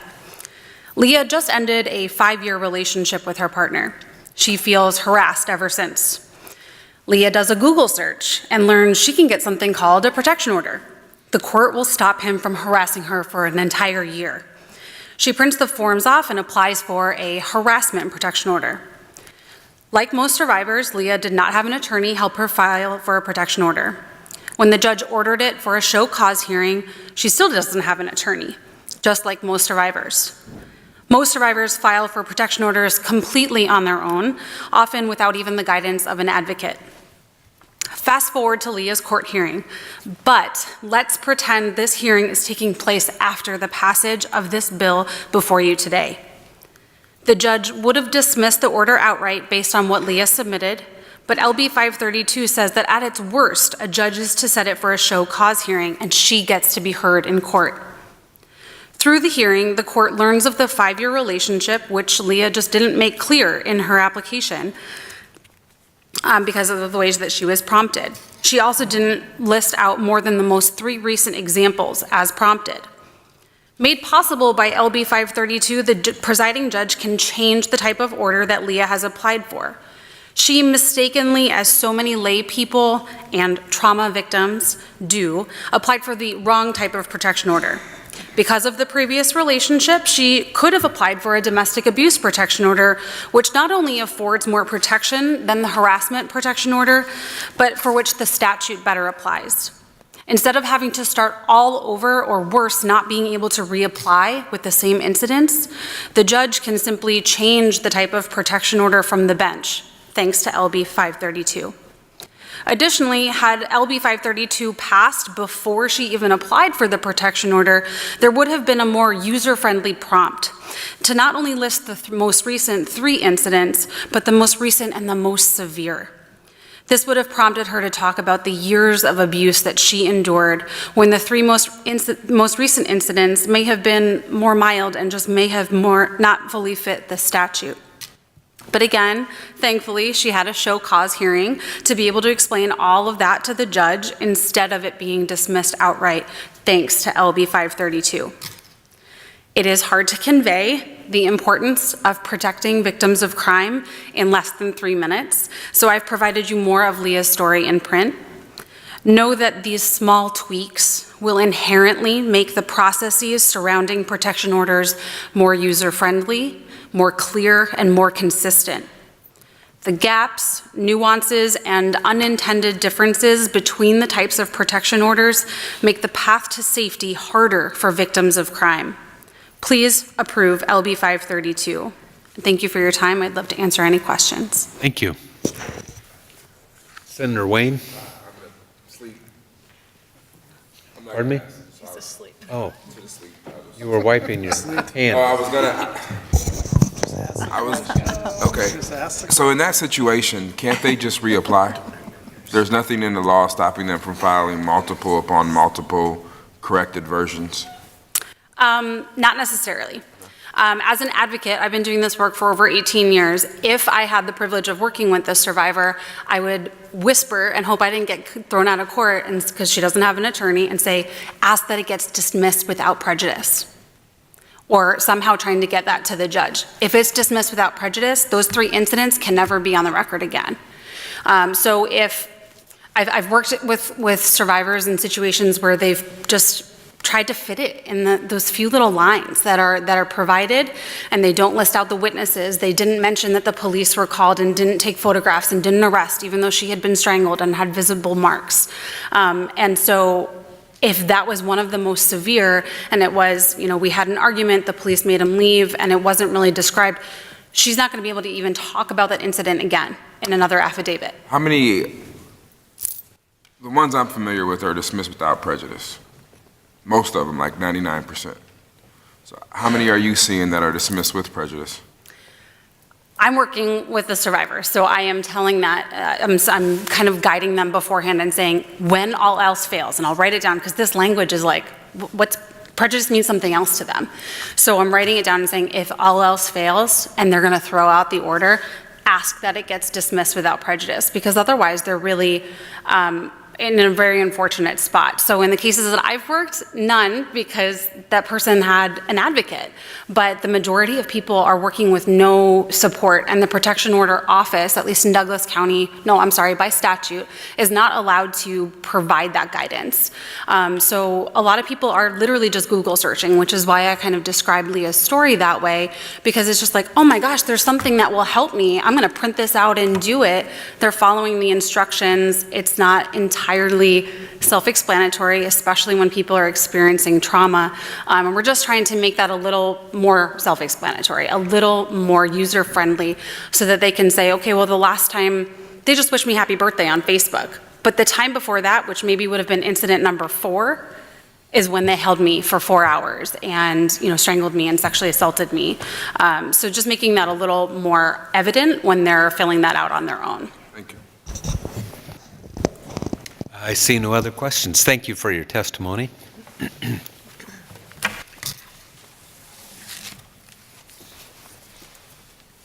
Good afternoon. Good afternoon, Chairman Lathrop and members of the Judiciary Committee. My name is Eileen Riley, E-I-L-E-E-N R-E-I-L-L-Y. I am the Legal Department Manager at the Women's Center for Advancement in Omaha, and I'm also a survivor of domestic violence and sexual assault. I have spent over 25 years working with survivors of domestic violence in the Omaha community as a member of the Women's Task Force on Domestic Violence, as the Executive Director of the Domestic Violence Coordinating Council of Greater Omaha, as a pro bono attorney, and in my current position. The WCA is here in support of LB 532. From a national perspective, 1 in 3 women and 1 in 7 men have experienced domestic violence, sexual assault, or stalking at some point in their life. In Omaha, these crimes happen daily. According to our most recent data, the WCA received over 10,000 hotline calls in 2018, and our department provided legal services to over 1,000 clients last year. For many of these survivors, a protection order becomes their first line of defense against further violence from their abusers. The intent of LB 532, as you've heard, is to clean up, clarify, and streamline the 3 types of protection orders that are currently available. The changes in LB 532 will address a couple of areas that have been a source of personal frustration for me in my role as an attorney at the Women's Center for Advancement. First, the changes clarify that the petition and affidavit of the survivor shall be admitted into evidence unless there is an objection that is sustained. Oftentimes, pro se petitioners do not know to offer the affidavit into evidence, and then there is no evidence, and it can be dismissed for lack of evidence. This change would ensure that those statements become a part of the evidence, part of the record, absent any objection on the part of the respondent. Second, LB 532 clarifies that if a protection order is not granted ex parte, the court is required to hold a hearing within 14 days. I just met this morning with a woman in my office who has had 2 harassment protection orders dismissed without a hearing, and charged court costs. I have no idea why they were dismissed. There's nothing on the record that says why they were dismissed. This law would prevent that from happening. She would at least have the opportunity to have a hearing. The protection order process, the whole process is designed for a pro se litigant who often may have an unsophisticated understanding of that process and how it works. Many times it's the first time they've ever been in a courtroom. These petitioners are some of our most vulnerable population, and their experience with the process can lead to distrust of how it works or respect for how it works. I would rather have the latter, and I encourage you to support and promote LB 532. Thank you. Ms. Riley, can I ask a question? Certainly. How many of these are being dismissed with prejudice? If somebody comes in, and I get that these are done primarily pro se, if somebody comes into the court and they haven't, they say something very general in the affidavit, nothing specific enough or whatever the deficiency is, how many of them then that are not accepted or don't result in an order are dismissed with prejudice? I would say that that is changing in the recent past. Within the last 6 months, I've seen some education of judges where they are changing their dismissals to be and including the language without prejudice. Previously, oftentimes it was just dismissed, and that was interpreted as being with prejudice.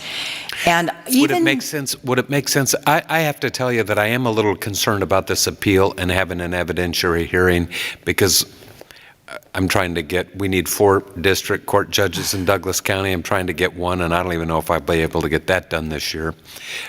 So I don't know that turning these into evidentiary hearings 14 days later, if there isn't a different way, and I'm going to ask you a question about that. If this were amended to say the dismissal is not with prejudice, so we're doing one thing, the affidavit is received into evidence unless there's an objection that's sustained, that's in the bill. If the affidavit is insufficient and is dismissed, it is dismissed without prejudice so that someone's free to come back, but that it must be dismissed. If it's dismissed, the court has to identify the deficiency. Would that be another way to approach this so that we don't turn every dismissal into a trial 2 weeks later? It would certainly be better than what we have right now, but it is not, in my opinion, very trauma-informed, because we have people who don't want to go to court, who have had to sit down and recount the brutality that they've experienced, and they've sat down. Hopefully they've had the opportunity to do it with an advocate. Sometimes they don't even have that. And now we're asking them to go back because there was something they didn't do quite right, and they have to write it all over again. We have people who don't speak English, who have to have their affidavits translated again for them. So while technically, yes, you're going to get somebody another opportunity to present a better affidavit to the judge if you dismiss it without prejudice, but you're going to lose people in that process. They're going to say, fine, I'm not going to do this. Okay, well, let me ask this question then. Appreciating your response, and believe me, I'm not being argumentative with these questions. The person goes in, their affidavit is insufficient, and now they got to show up in court. Same ex parte person now has to show up in court for an evidentiary proceeding. How is that better than filing a second affidavit after you become aware of the deficiencies in the first one? I got to think that going into the courtroom and now your ex parte, your affidavit was insufficient, and now you're going to have, the judge comes out, and now you're going to put on evidence. Well, there are a couple of things that happen. Oftentimes the respondent doesn't show up, so the order gets entered. So you would, if the respondent doesn't show up, after you filed an insufficient affidavit, how would the respondent show up? and correct me if I'm wrong, but I think that LB 532 says that if there is a hearing and the respondent does not show up, that the ex parte order would stay in place. So that would be a case where there was an But ex they parte. haven't gotten an ex parte order because it was not accepted, right? That, I think that's correct. I don't have the bill right in front of me, No, but that's I remember okay. there's some language about that. I think that where I see the problem there is at a hearing, at an evidentiary hearing, I'm speaking from a position of being at the WCA. When we hear there's a hearing, we're going to get involved. So they have an opportunity to have an attorney who then comes in and helps them flesh out the details, or they come to one of our workshops and we give them advice on the things that they need to say. So they do have an opportunity to present a better way to present their evidence than they did when they were sitting by themselves in the protection order office and didn't have a clue about what they were supposed to say. And judges are becoming more and more willing to, as long as you have the structure, to allow you to flesh out the details. It used to be that if it wasn't on the affidavit, you couldn't flesh anything out. Okay. I appreciate your work in this area, your testimony today, and answering my questions. I don't see any other questions. Thank you.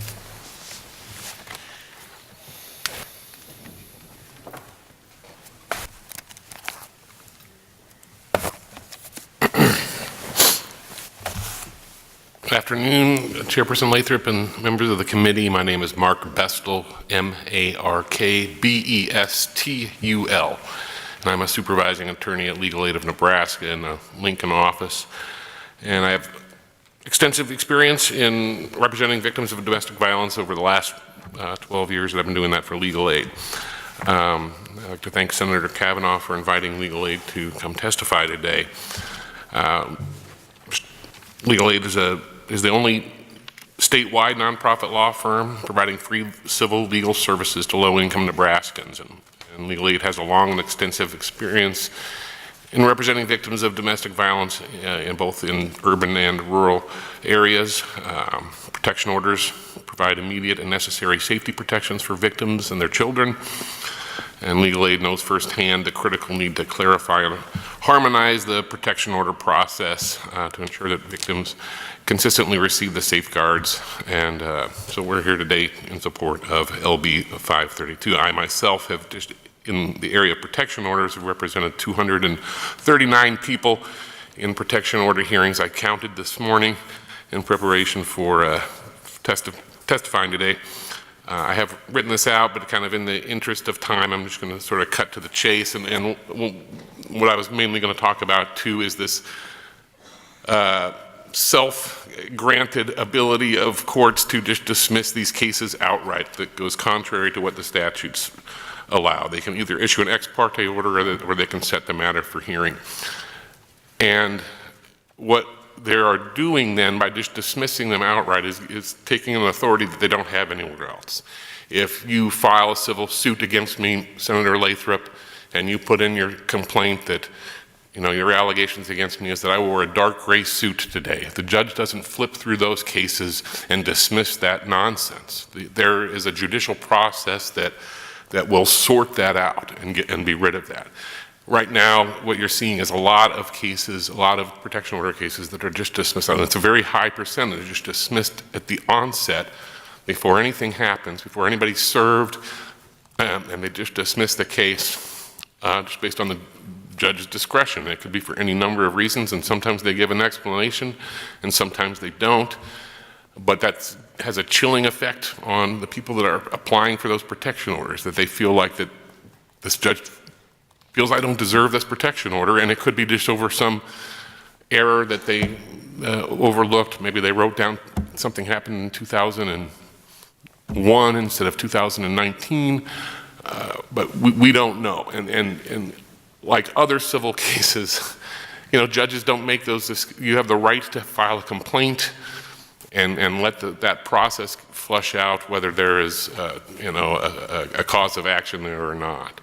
And the judges have kind of given themselves this power to go into a protection order case and dismiss it without, the proverbial day in court. And And I think you were asking questions related to that of the previous person testifying.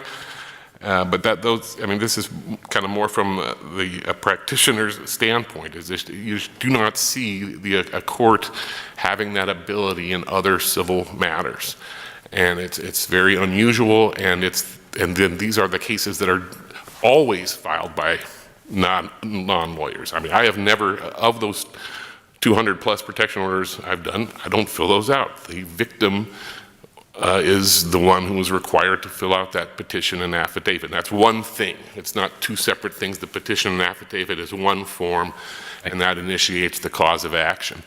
And so they are filled out by non-attorneys who are quite often uneducated, certainly not educated in civil procedure, certainly not educated in legal matters. They don't know the statutes. They don't know what venue means. They don't know what burden of proof or any of those things mean, or maybe even what an allegation means. And then so the courts have then taken these unsophisticated, petitions for relief and decided that they're just not worth seeing the light of day and denying them. And like I said, that is going to lead victims to believe that their case isn't worthy of getting an order, or they don't want to pursue it anymore. And they are not given, like in other civil cases, the opportunity to amend or correct the deficiency in what they file. Okay. Yep. I don't see any questions. I appreciate you being here. I know you waited a long time, and I still have another bill, so I'm going to keep things moving along. But thank you for your testimony. Appreciate it.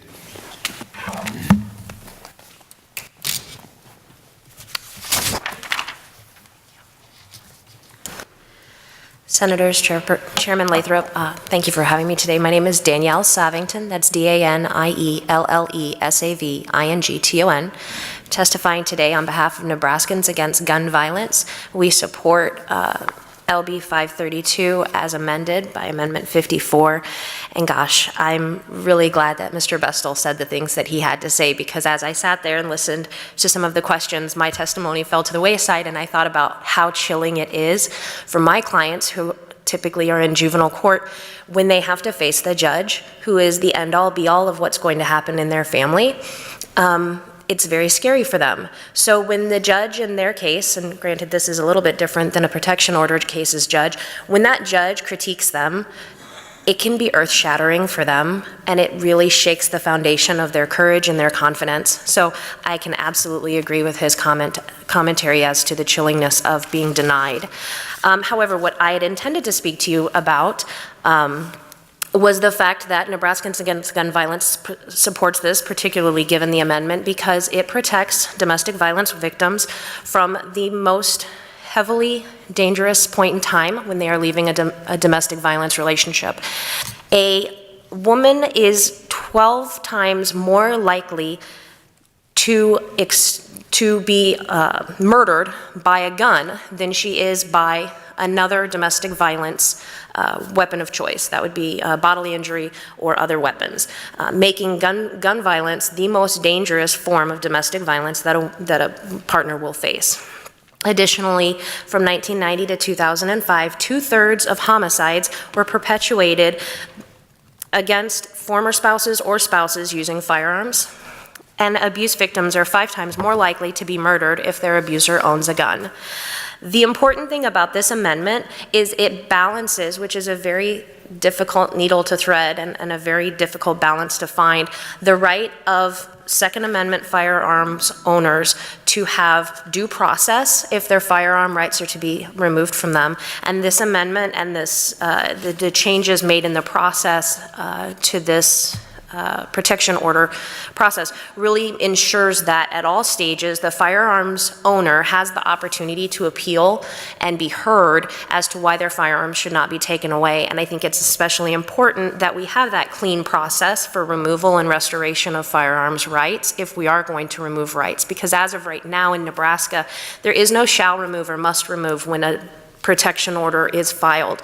So a firearms owner is entitled to continue to own, purchase, carry their firearms if they have a protection order that's issued against them. So I think that really, this amendment really cleans that up and clarifies it for the pro se litigant, which, as you've heard a lot of testimony, is what most of these, both the people who are filing the protection order and their respondents are, is typically pro se. So I'll wrap it up so you can get out of here. Okay. I do not see any questions, but thank you for your testimony. Drive safe.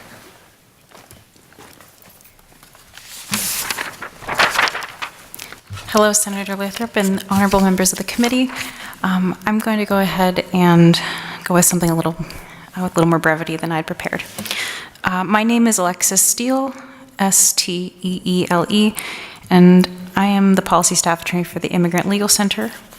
And I'm testifying today in support of LB 532 on behalf of my firm because it would benefit victims of certain crimes by simplifying and streamlining the protection order application process. While I am a victim's advocate, my work focuses on other forms of relief and other areas of concern. But nonetheless, because I'm a victim's advocate, issues that make applying for and petitioning a protection order relevant are common to my clients. And something that I first learned as I began practicing here was that clients, we could explain to clients that protection orders existed and that they would be able to apply. After all of the atrocious sorts of stories that I hear, I often find myself making that recommendation. And I noticed a disturbing trend, which was that later when I would follow up with that individual, there would be a lot of confusion, and in the end they would say, I don't know, I guess it just didn't work, which prompted me to involve myself in attempting to help with the process, thinking surely with an attorney, even though this isn't my focus, I will be able to help. And I'm very honored to have been able to help, but the issues that came up once came up every single time. One, which is all of these stem from not knowing a legal process, but one major difficulty is that of choosing which protection order to solicit. This is pretty simple, and this bill very simply remedies that by allowing for that change to be made post-petition. That's incredibly significant because there is so much work and there is so much time that goes into preparing an application. Next is filling out the form. Simply changing dates to approximate dates when recalling incidents is very important, especially since harassment begins often subtly and then escalates, and victims don't know to document everything. And then with victims of sexual assault and domestic violence, there are effects of trauma that impair memory and make that very difficult to fill. Finally, understanding denials. Victims who have their petitions denied feel invalidated and don't understand what happened. And even I am baffled knowing the stories and what this person has been through, how in the world a petition could have possibly been denied. And when we're looking over the result, there's no explanation. Not only is this unfair, but there's the very strong likelihood that if more information could have been more effectively conveyed in a way that wasn't possible for the pro se applicant to do, there would have been possibly a grant. So we support this bill and we encourage that support. Very good. Thank you for your testimony, Ms. Steele. Good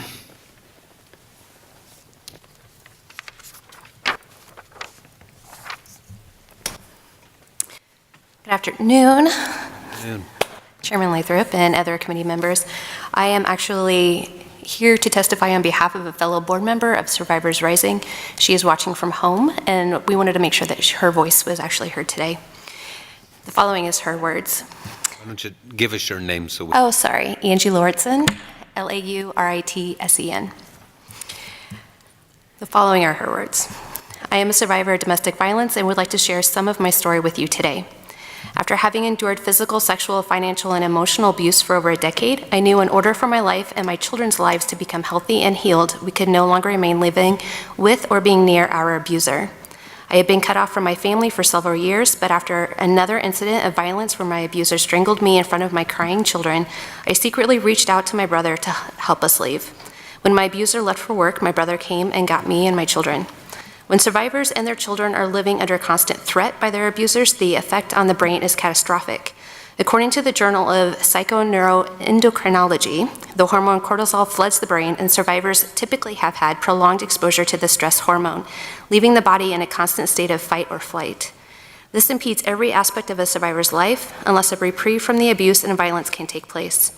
As a survivor, having been in this very situation where my children and I had to be under the protection of a protection order, I see the necessity of protection orders in order to stop the abuse. A streamlined process is vital for survivors during the crucial period of finally leaving the abuser, which is one of the most dangerous times for a survivor and their children. This period time is likely where the violence will escalate to its highest point to prevent the survivor and her children from leaving. Often survivors have small children, just like I do, and without having been given a domestic violence protection order, it is very likely that I would not be alive today to be able to give this testimony. Nor am I sure that my children would be able to start their healing journey as they work through their PTSD. It is crucial for adults to have that relief from violence so that they can continue to work a job and care for their children as they heal themselves, and crucial for children in order for them to heal from the abuse and have an opportunity to have the right hormones flooding their brains in order to learn in school and to gain healthy socio-emotional relationships.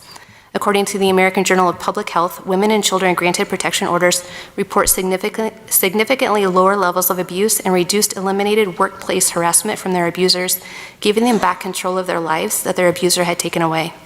Just the sheer act of coming forward and making the abuse public as a survivor asked for legal protection is a Herculean feat in and of itself. If the process is streamlined for survivors, it is more likely they will pursue legal protective orders for both them and their children's safety.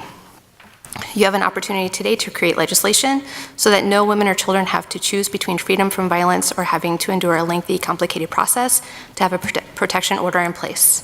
Thank you for your support. Very good. Thank you for sharing that.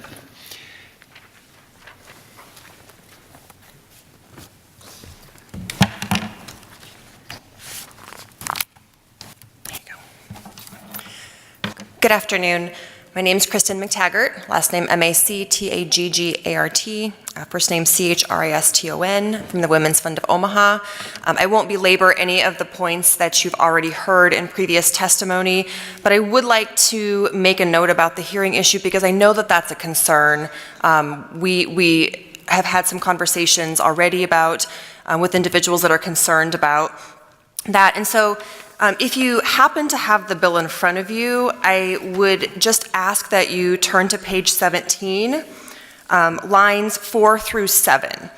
This is specific to the domestic abuse order, and there's language in it that says the court shall not dismiss the petition without a hearing and shall immediately schedule an evidentiary hearing within 14 days. And so the hearing issue is actually not new language.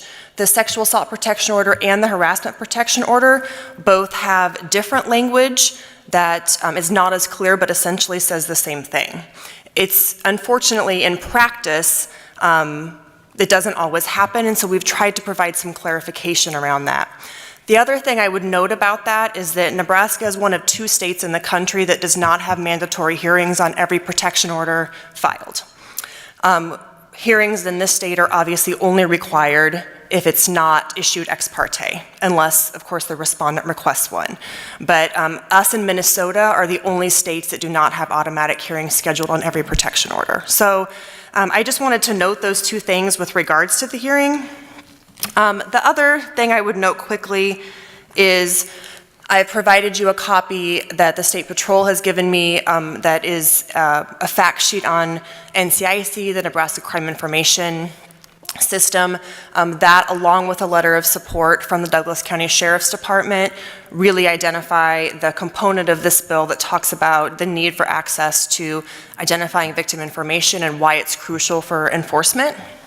And then the last piece I would note is you heard Senator Kavanaugh introduce, or when she introduced the bill, talk about creating consistency between penalties for enhancement on sexual assault protection orders and domestic abuse protection orders.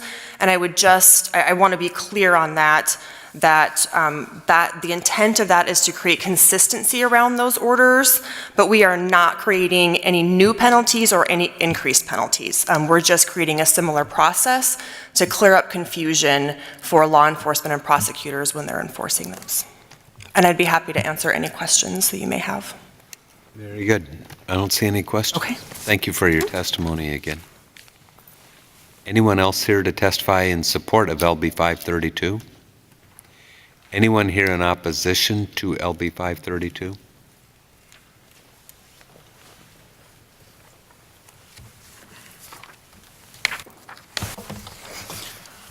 Good evening, Chairman Lathrop, members of the Judiciary Committee. My name is Tim Haruza, last name spelled H-R-U-Z-A, appearing today on behalf of the Nebraska State Bar Association.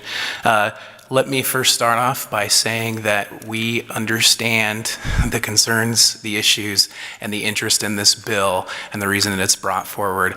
I appear today in opposition to the bill with respect to one specific provision in one portion of the bill, and that appears in Section 1, dealing with harassment protection orders, and the language that was discussed by the last testifier with regard to the requirement for a hearing to be held within 14 days after an ex parte order has been dismissed.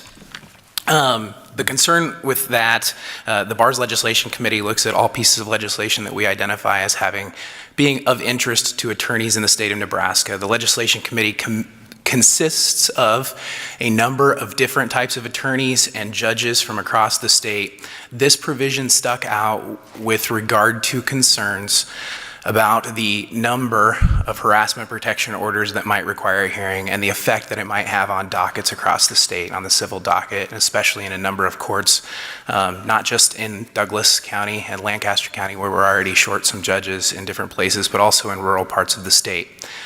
To be clear, I don't say that to diminish the need or the concerns that might be raised in these sort of harassment protection orders, but just simply to bring to the committee's attention concerns related to the number of these that might end up on the court's docket. And I would also point to the court's fiscal note as acknowledging the fact that there may be a significant impact on court dockets as a result of this. We have reached out to Senator Kavanaugh. We have talked to representatives of the advocates here today.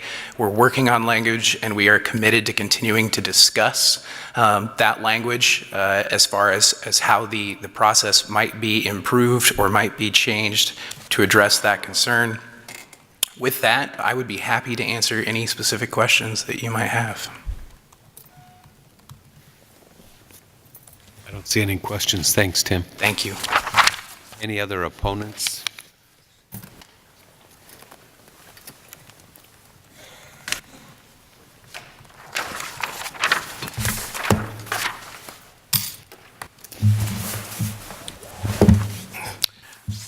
Senator Lathrop, members of the committee, I'm Gregory C. Lobby, Gregory-C-Lauby.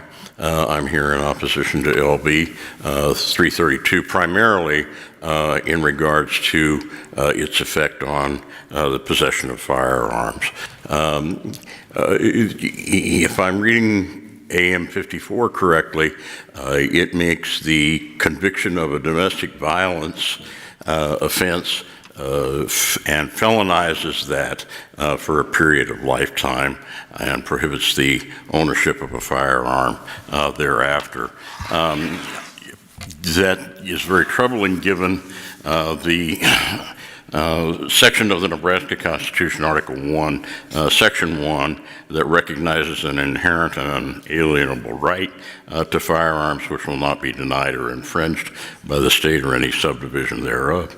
And I'm curious about what percentage of those convicted of a domestic violation have either injured or threatened to injure a victim with a firearm in Nebraska after even a period of 1 year, and whether it's really not necessary to extend the ban for a lifetime in order to give some protection to possible victims. I'm also kind of interested in the incident percentage of protection order abuse. Unfortunately, there are times which judges are required to exercise their wisdom to separate out frivolous and even malicious filings of protection orders.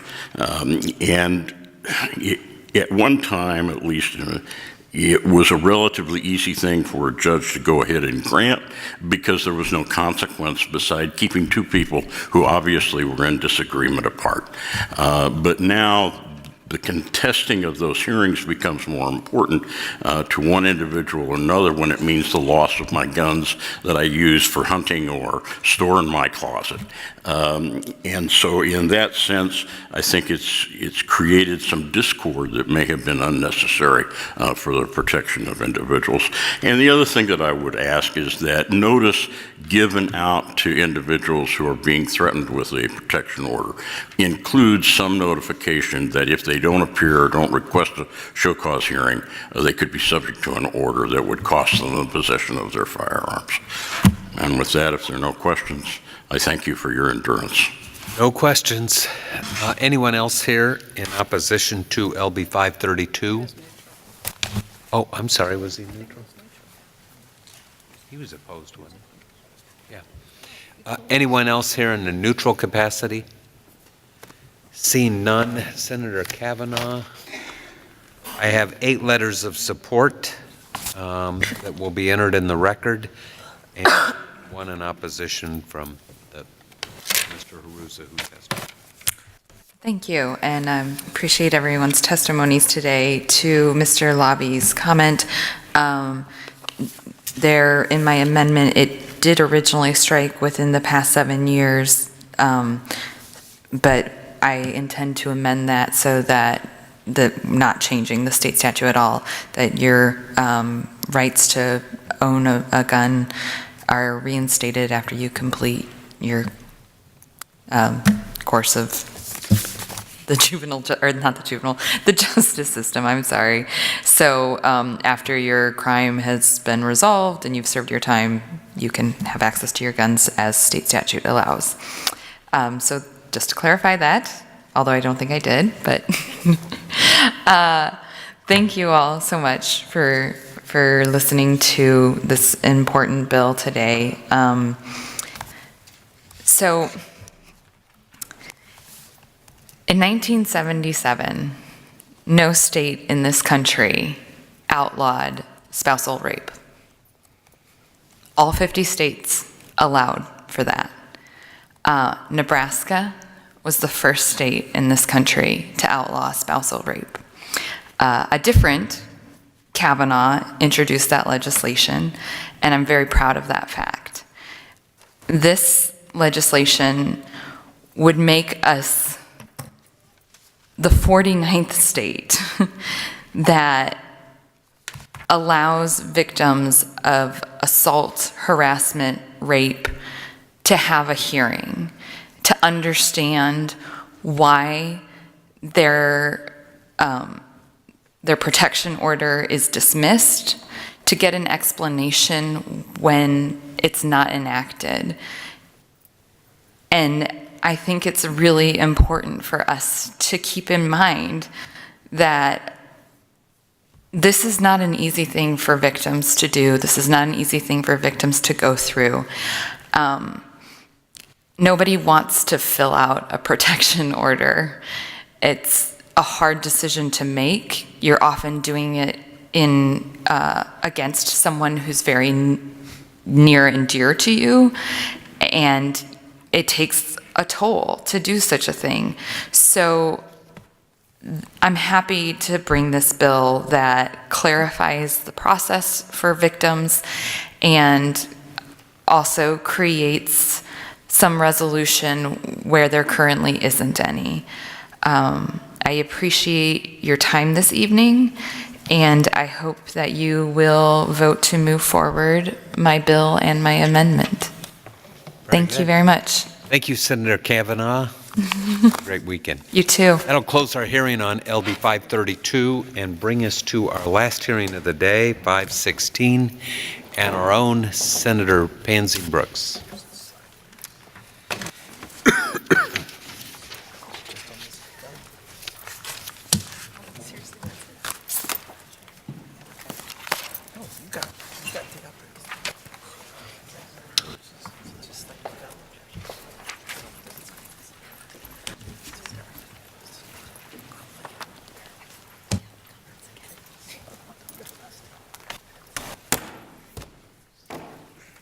So you got the things as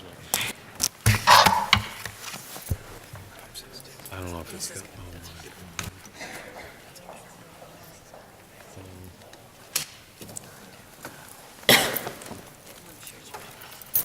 Good evening, Senator Pansing Brooks, and welcome to the Judiciary Committee. Good evening. Thank you for seeing this. I'm Senator Patty Pansing Brooks, Patty Pansing Brooks, representing District 28 right here in the heart of Lincoln. I am here to introduce LB 516, a bill intended to clarify that child victims of sex trafficking shall receive services for abuse and neglect regardless of the relationship of the reported abuser to the victim. And just before I start, I did not want to bring this bill. A number of the advocates really came and worked on me to bring this bill.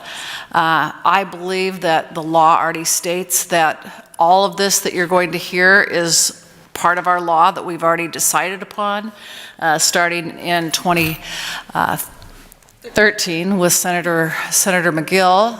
And so you'll hear, and then following up in 2015 and 16 on legislation that we also passed and reconfirmed in legislative intent, all of this information.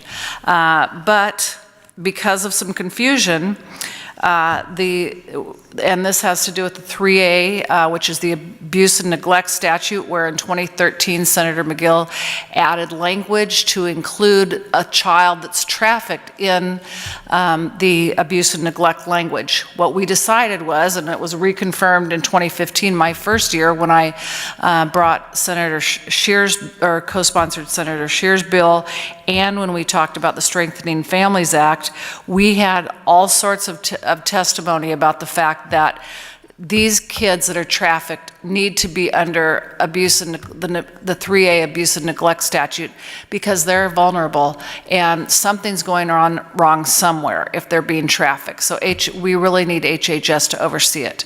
Well, through a myriad of misunderstandings, I guess, HHS did not exactly feel, they felt that they had, and they will probably come and talk they are here to talk about that, but they felt that they would only come in if a child is trafficked by a parent, which leaves children trafficked by the boyfriend of a sister unattended and uncared for and unwatched by the state.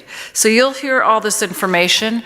Today we had a very productive meeting with HHS, and so I'm hopeful that number one, we're going to take significant care of the giant fiscal note, which I was ready to come in and really make a big production about, because of course our laws already require this to happen.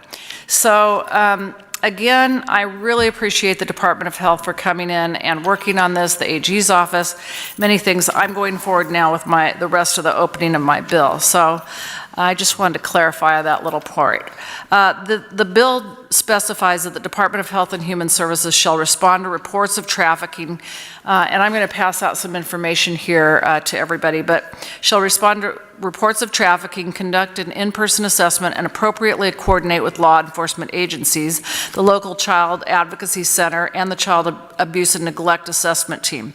In collaboration, these agencies shall provide services or refer and connect the child and family to services based on the needs of the child and family. As outlined in a 2016 policy memo, the Department of Health and Human Services Division of Children and Family Services, quote, considers youth involved in sex trafficking as victims due to their age and increased vulnerability to exploitation by adults, end quote. This is similar to the status of children abused and neglected under 3A. Despite this recognition, I think through confusion, but the department has treated reports of a youth being trafficked differently, depending on who the trafficker is. Those reports of a youth being trafficked with parental or caretaker involvement are categorized as as, quote, child abuse and neglect intake, quote, unquote, and are accepted as a, quote, unquote, priority 1, with a response time not to exceed 24 hours. Reports that do not include parental involvement in trafficking of a youth are not categorized as child abuse and neglect intakes. That was never intended, and they do not receive the same priority response from the department. Let me repeat, the intent of this bill is to require, pursuant to statute 28-831 and 28-710, that trafficked children, regardless of the relationship to their trafficker, have access to services necessary to address their need for safety and to prevent future abuse and exploitation. These services will be determined based upon the department's assessment of the safety, risk, and needs. We are also asking the department to do what is already required in existing statute 28-713, subsection 1B, for alleged out-of-home child abuse or neglect. See page 6, lines 16 to 21 of the current statute. Quote, the department shall investigate for the purpose of assessing each report of child abuse or neglect to determine the risk of harm to the child involved. The department shall also provide such social services as are necessary and appropriate under the circumstances to protect and assist the child and to preserve the family, unquote. The current status of what is happening to youth who are trafficked by someone other than the parent is highly disturbing. I've heard from advocates that youth are being charged on ancillary charges and detained in detention centers in a misguided effort to keep these youth in presumed safe, quote-unquote, environments. Colleagues, it was never the intent of this body to treat a child sex trafficking victim who is trafficked by her boyfriend or the sister's boyfriend differently than one that was trafficked by his or her parents. We discussed and debated this before my time here, as you will hear, and I have included Senator Amanda McGill's, some of her testimony and highlighted it for you. And we've debated it during our time here.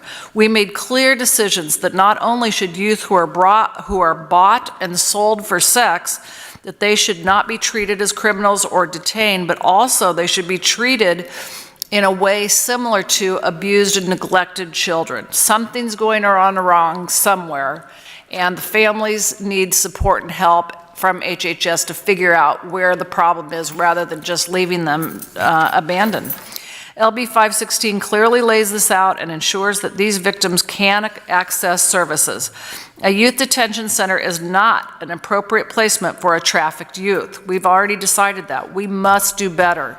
LB 516 also supports the prosecution of traffickers by increasing the statute of limitations for prosecuting traffickers of children and adults. Currently, pandering has a longer statute of limitations than trafficking of a minor.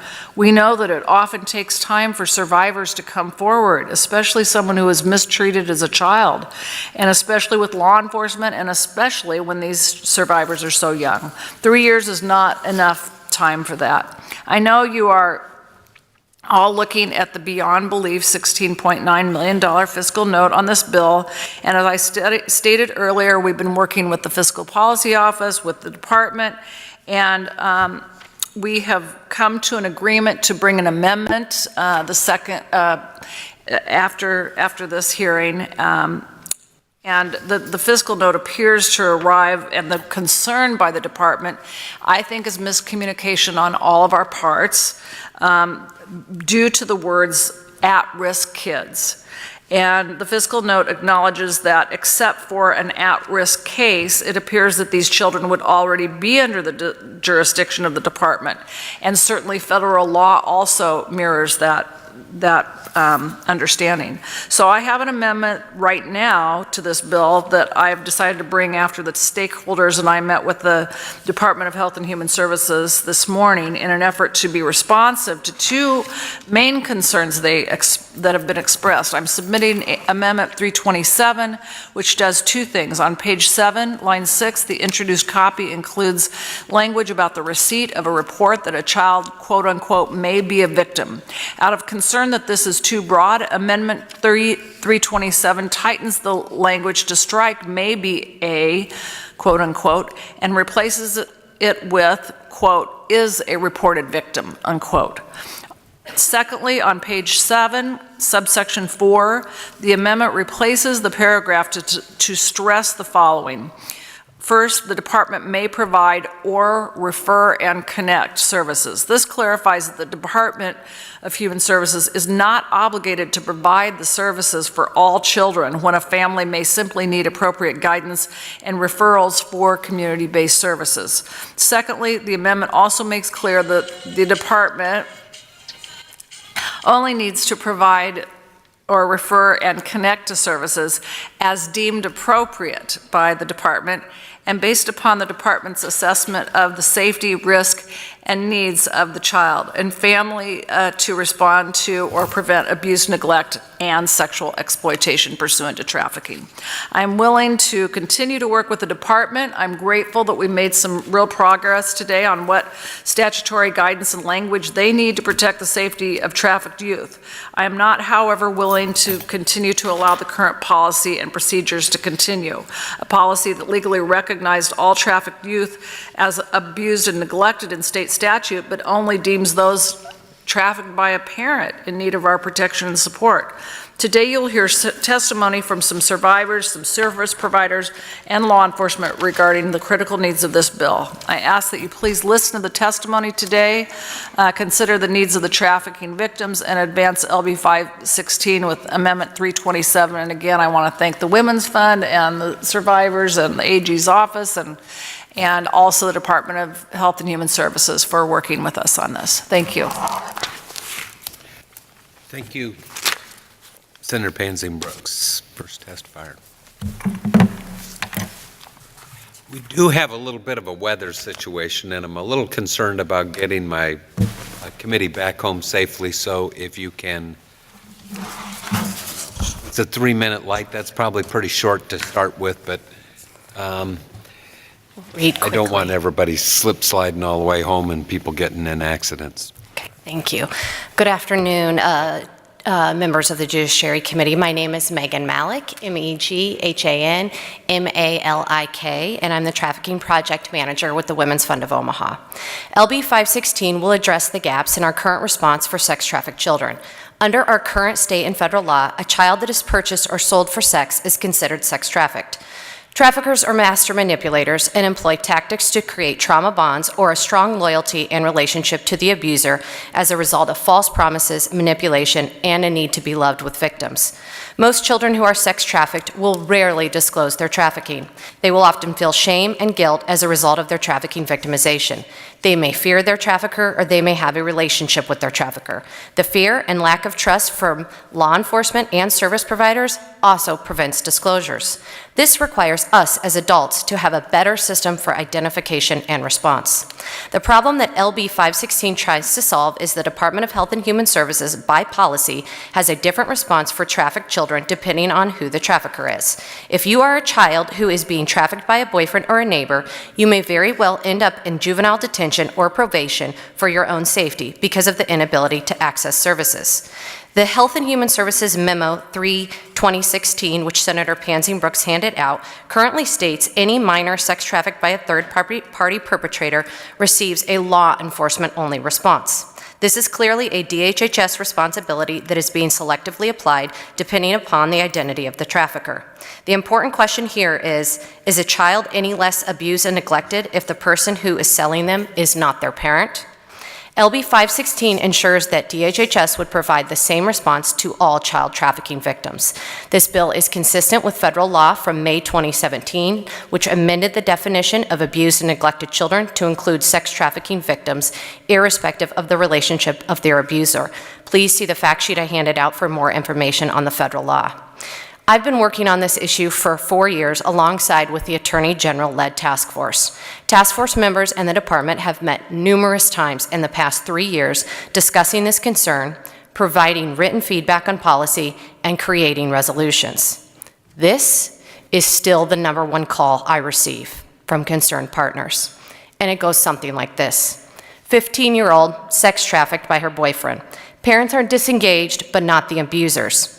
The Nebraska Child Health and Human Services Neglect Hotline refers this as a law enforcement only case to criminally investigate it. Everyone's worried for her safety and knows she needs services.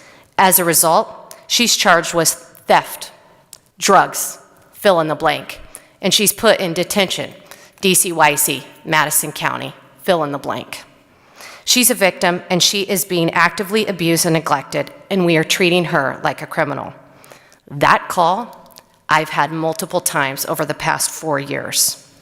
We respectfully request the Judiciary Committee to advance LB 516 with Amendment 327. Thank you for your time and consideration. I'd be happy to answer any questions. Thank you, Ms. Malik. Senator DeBoer. Sorry, have you tried to work with the department on this problem? Yes, we've met multiple times over the past 3 years. We've done resolutions at the task force level. We've provided written feedback on policy. And do we need this as legislation to solve the problem? I mean, Yes, we believe that we need a clear statutory guideline that lays out how these cases should be handled, because the department is interpreting it differently, and so we believe that legislation is critical. okay, thank you. I see no other questions. Thank you for your testimony. I forgot to fill out the form. I will before I leave. I'm not used to having to fill out the form. Out of the chair. Out of the chair. I am Amanda McGill Johnson, McGilljohson, not used to spelling the second part of my last name either. Senator Chairman Lathrop, members of the committee. Senator Pansy Brooks, thank you for all the work that you've done on this issue over the last several years since I've left, and thank you for bringing this bill. She did a wonderful job of summarizing everything that we did 6 years ago, so I'm not even going to read from this. But I will say that, first of all, I'm very proud that we as a state decriminalized prostitution for minors before just about anybody else did. Something just to be, a lot of other states still haven't done yet. And the whole point in that, or I remember as we were discussing that issue, was that, oh, right now, or back then, the argument was, well, that's how we're getting these kids, that's how we're able to get them services, was by charging them with this. And so I, time and time again, told them it's okay. They're going to get services through HHS now. It's okay, they're going to get them this way. As Senator Pansy Brooks said, there's testimony on the record and the transcripts you can go back and look at.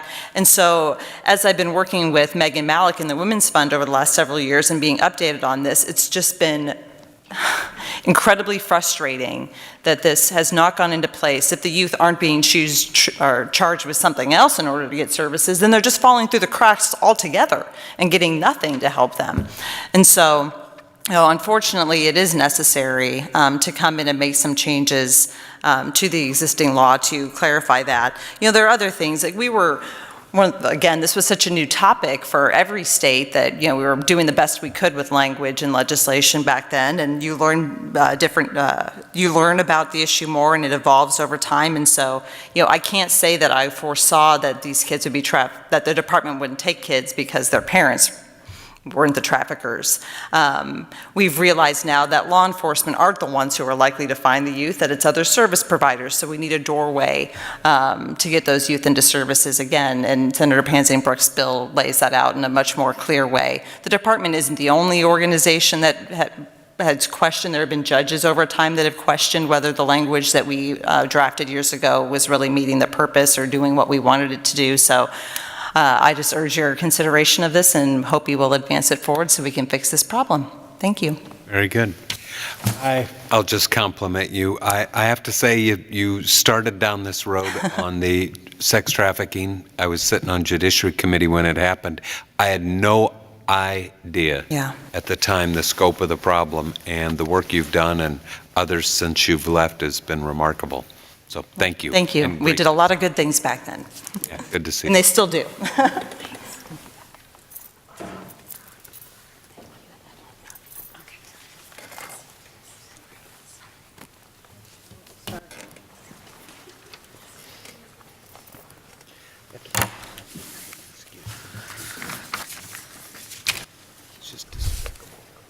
Good afternoon.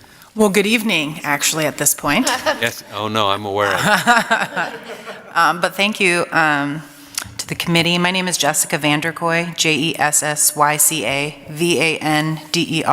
Vandercoy, and I'm the director of Indigo, a program of the Women's Center for Advancement. Indigo serves victims of sex and labor trafficking in the Omaha area. We provide a really extensive array of services from food and clothing, emergency long-term housing options, emotional support, counseling, employment support, transportation, access to our medical and mental health care clinic, legal services, and intensive case management. Since March 2017, victims served in Indigo are 90% domestic trafficking victims. 93% are female, 7% are male, 66% are under the age of 25, and 17% are under the age of 18. I could share with you many stories about trafficked victims under the age of 18 who do not have a parent or legal guardian willing or able to piece together the services, support, and safety provisions for their children, which are needed to heal from trauma caused by the violence and exploitation of trafficking. To illustrate, let me tell you about Leah and Nadia. Leah, a minor who was held in small quarters in an Omaha home where she was promised freedom after balancing her debt in a notebook ledger that was stored in her trafficker's top dresser drawer. She owed her trafficker $10,000 for transport to the United States and was responsible for paying for rent, food, and a cell phone bill used to set up sexual assaults with local men seeking intimacy-free sex at an affordable rate. Leah, a minor in a foreign country, no formal education, and limited English, was brave. She connected with a community professional, shared part of her story, and was ultimately connected to Indigo's extensive array of services. Because of her age and her victimization, our program reported the victimization to the Child Protective Services hotline. Our request for intake was denied because Leah's trafficker was not her parent. Leah did not have a legal guardian or parent in the United States. Parents and legal guardians have rights, duties, responsibilities, but they also have authority and power. Legal guardians or parents give permission for people under the age of 18 to access medical care, dental care, medication, access medication, enroll in specialized educational programming, field trips, and summer school. In Leah's case, program staff signed permission slips to ensure Leah had access to educational and community experiences, and Leah waited until her 19th birthday to address her heart murmur and her need for dental surgery. Let's talk about Nadia. Nadia is a domestic trafficking victim born in Nebraska. Nadia has been involved in the juvenile justice system for 4 years. Nadia has experienced significant community violence, including the death of a parent, to gun violence. She was raised in a home that was not always physically or emotionally safe.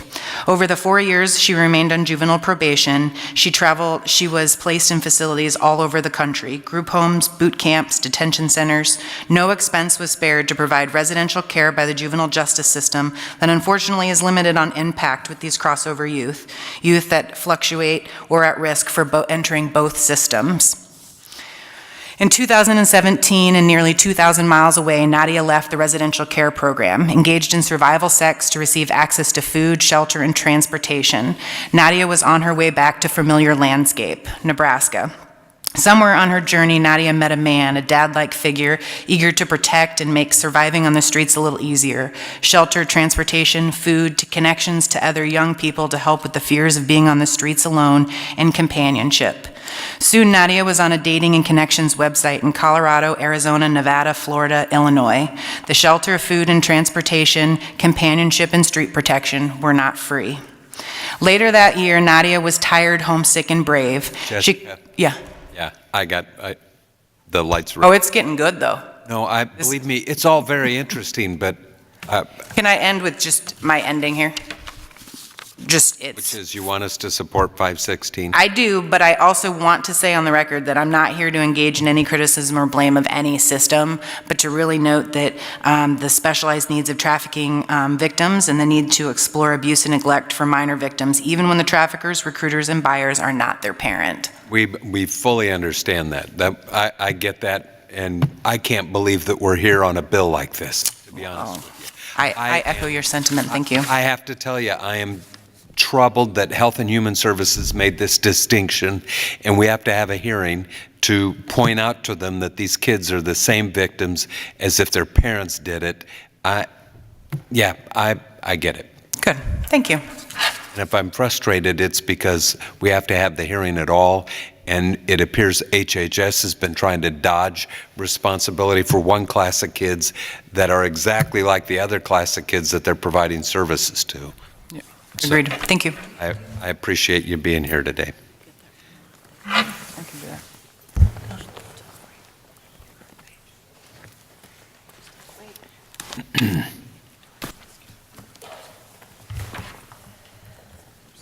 Good afternoon, evening. Good evening, Chairman Lathrop and members of the Judiciary Committee. My name is Colleen Roth, Colleenroth. I'm a Senior Director at Project Harmony Child Advocacy Services. As part of our core services at Project Harmony, we conduct forensic interviews of alleged trafficking minor victims for the FBI, Homeland Security, local law enforcement, PROMISHIP, and DHS. In 2018, we conducted only 10 forensic interviews on suspected minor victims of sex trafficking, and I believe there are many more victims of sex trafficking that are slipping through the cracks. I give a lot of national statistics and explain my opinion by all the reports that we have reviewed at Project Harmony involving these youth that I'm going to skip through and just jump to the problem that this bill addresses. Currently, the department only accepts kids with signs of trafficking if there is an alleged caregiver. I'd like to share with you an actual case example of the type of case we see with signs that youth is at risk for sex trafficking by someone other than a caregiver. These signs include missing vulnerable youth, contact with older men, prior CPS history, youth participating in sexual acts in exchange for shelter, drugs, money, food, or any other item of value. We recently reviewed a non-accepted DHS report on a 14-year-old on January 28th of 19. This youth was missing 18 times. She has 14 prior CPS intakes. Her parents often don't know where she is and don't report her missing. There's allegations that older male provides her with cigarettes and marijuana. She has multiple mental health diagnoses. She's been seen with expensive items, and she also claims that she is pregnant. This is a does not meet definition intake. Currently, the only agency receiving a report on this youth is law enforcement through a missing juvenile report. Law enforcement will investigate any elements of a crime from a DHS report, and when the investigation is complete, they are done. It is not their role to assess youth for safety or provide services to the family. These youth are at the highest risk for sexual exploitation and trafficking, and they are slipping through the cracks. They deserve the same coordinated investigative response between DHS, law enforcement, and the child advocacy centers as any other alleged child abuse victim. So on behalf of Project Harmony, we respectfully support LB 516. Thank you. You're welcome. I see no questions.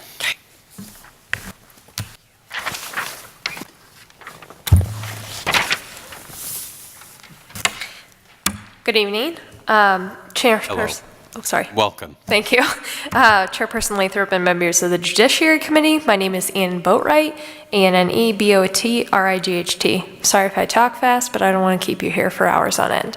I'm a registered nurse and the State Forensic Nursing Coordinator with the Nebraska Attorney General. I come here today as the representative for the Attorney General's Office in support of 516. Over my more than 12 years as a forensic nurse, I've served over 350 victims of sexual assault, trafficking, and domestic violence.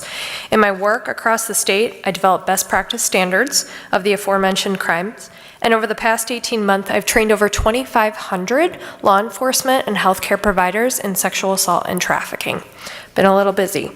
I recently have also trained each child abuse and neglect hotline employee regarding trafficking, and the Attorney General's Office was very grateful for this opportunity. While working with dozens of children who could meet definition of victims of sex trafficking across our state, I have seen the need that exists to provide them with appropriate care and services. We know many services are needed to appropriately serve these victims. We also are cognizant of the concerns of the Department of Health and Human Services, but are willing to collaborate to resolve all issues. Some examples I would like to share in relation to the victims that highlight the needs are as follows. I would also like to stress to the committee that these examples did occur within the last 6 months and have been resolved prior to my training of hotline staff in December.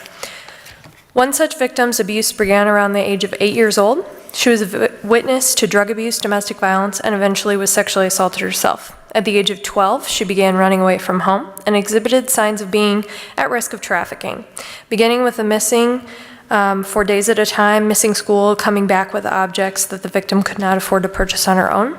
Those continued to escalate over the next 4 years. By the time of her 16th birthday, she had over 21 intakes to the hotline. After running away for the last time, she was missing for care for 6 months. When she was found, she was adjudicated as a delinquent and is currently under the supervision of probation in an appropriate foster care setting. Evidence existed she was trafficked across our state, but the investigation of her buyers and traffickers is ongoing. Another example is of a 14-year-old who presented at a hospital 9 months pregnant. She had a 2-year-old child also in her care. She was seen in a hospital parking lot being threatened by a male who was approximately 30 to 40 years old, standing over her, threatening to punch her. When she went to the hospital, care was provided, notification of DHHS and law enforcement was made. The victim was discharged, the male was not identified. They quickly left the area. After the victim left, local law enforcement notified me of the potential trafficking of this minor. I called every hospital along I-80 with the description of the victim, an adult male. Luckily, the victim presented at a different hospital on the other side of the state. Law enforcement, DHHS, and I were notified of the victim's arrival. The adult male was arrested, and the minor victim and her children were placed in foster care. These are two personal examples from my own personal experience within the last 6 months that illustrate that we as a state need to examine how we provide necessary services to children who are reported to be trafficked. LB 516 is one step to ensure this. Thank you, and I'd welcome questions. Sorry. I do not see any questions. Thank you. Thank you. Yes.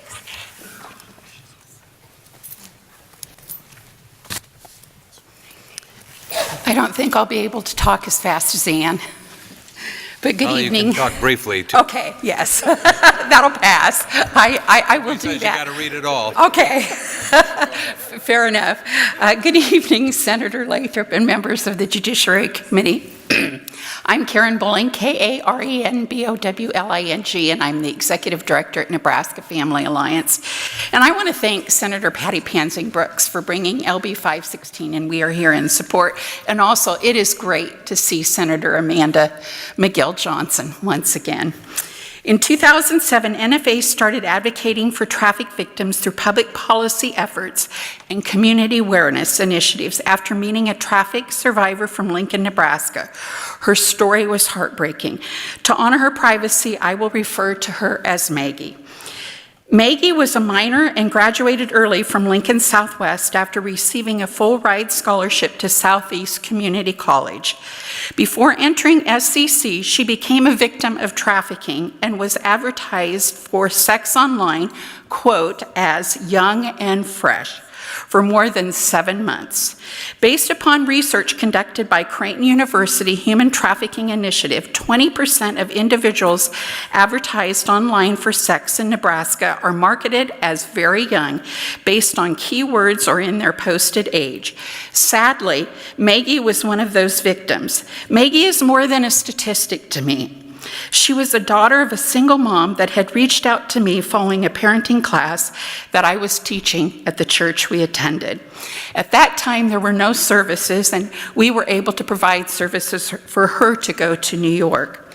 Though there is no standard profile of child sex trafficking victim, several risk factors make certain children more susceptible. Reports indicate that traffickers often target children and youth with a history of sexual abuse, dating violence, low self-esteem, and minimal social support. There is also a strong correlation between sexually exploited youth and childhood sexual abuse and chronic maltreatment and neglect. Research findings estimate that between 33 and up to 90% of victims of commercial child sex exploitation have experienced these types of abuses, according to the Journal of Child and Adolescent Trauma.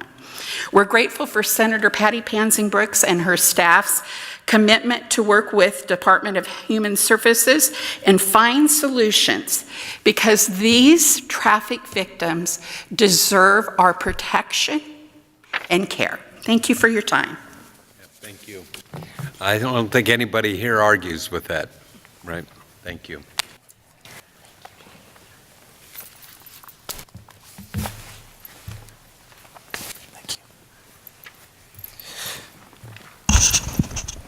Good evening, Chairman Lathrop and members of the Judiciary Committee. My name is Tom Venzer, T-O-M-V-E-N-Z-O-R, and I'm the Executive Director of the Nebraska Catholic Conference, and we're here today to support Senator Pansing Brooks' LB 516 on behalf of the conference. I'll sort of skip over here the first couple paragraphs of my testimony, which is mostly just talking about some of the statements that Pope Francis has made, very strong condemnations of human sex trafficking, and really just it being an open wound on the body of contemporary society and a violation of the human dignity of these children.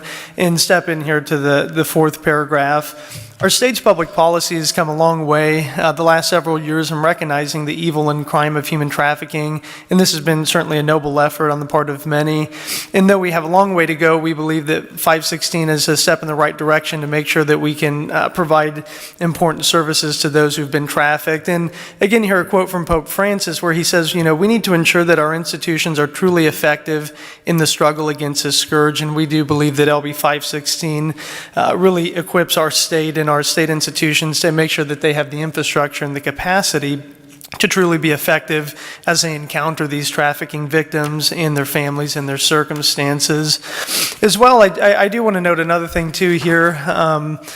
We just really want to recognize, obviously, all those who have their boots on the ground and work day in and day out on this effort to end trafficking, but also most especially those, we recognize the courage of those who are survivors, because it's their witness that is an inexhaustible source of support for even the new victims, and our ability to listen to their stories and to meet their needs, and to meet the needs of those victims who will be assisted in the future by the Department of Health and Human Services through this legislation will help, I think, further inform our abilities to encounter the suffering that they have, to meet their daily needs, and to help put them on the path of restoration. So we appreciate this legislation, and thank you for your time. No, thank you.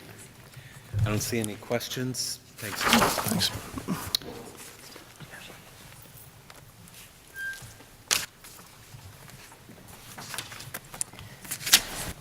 Good evening again. My name is Angie Lauritsen, A-N-G-I-E-L-A-U-R-I-T-S-E-N, and I currently serve on the Board of Directors for Survivors Rising. The very first thing that I would like to say is that I appreciate the deletion of the word prostitution. Prostitution over the years has taken on a social meaning for which sexual acts performed are consensual. I want to be perfectly clear about something by the very definition of why we are here. Children cannot provide consent to perform a sexual act. Sex without consent is rape, and rape of a child by any definition is considered child abuse. For example, when I was 4 years old, my uncle was babysitting my brother and I. He was 14 and told me that he had a new game that he wanted to try out. He said that we needed to go back into one of the bedrooms and he would show me the game. He said that I had to pull my pants down and lean over the bed, and at that point, that is when he entered me from behind. I, of course, made a noise, and he said that the game was over and to pull my pants back up and to not mention it to anyone.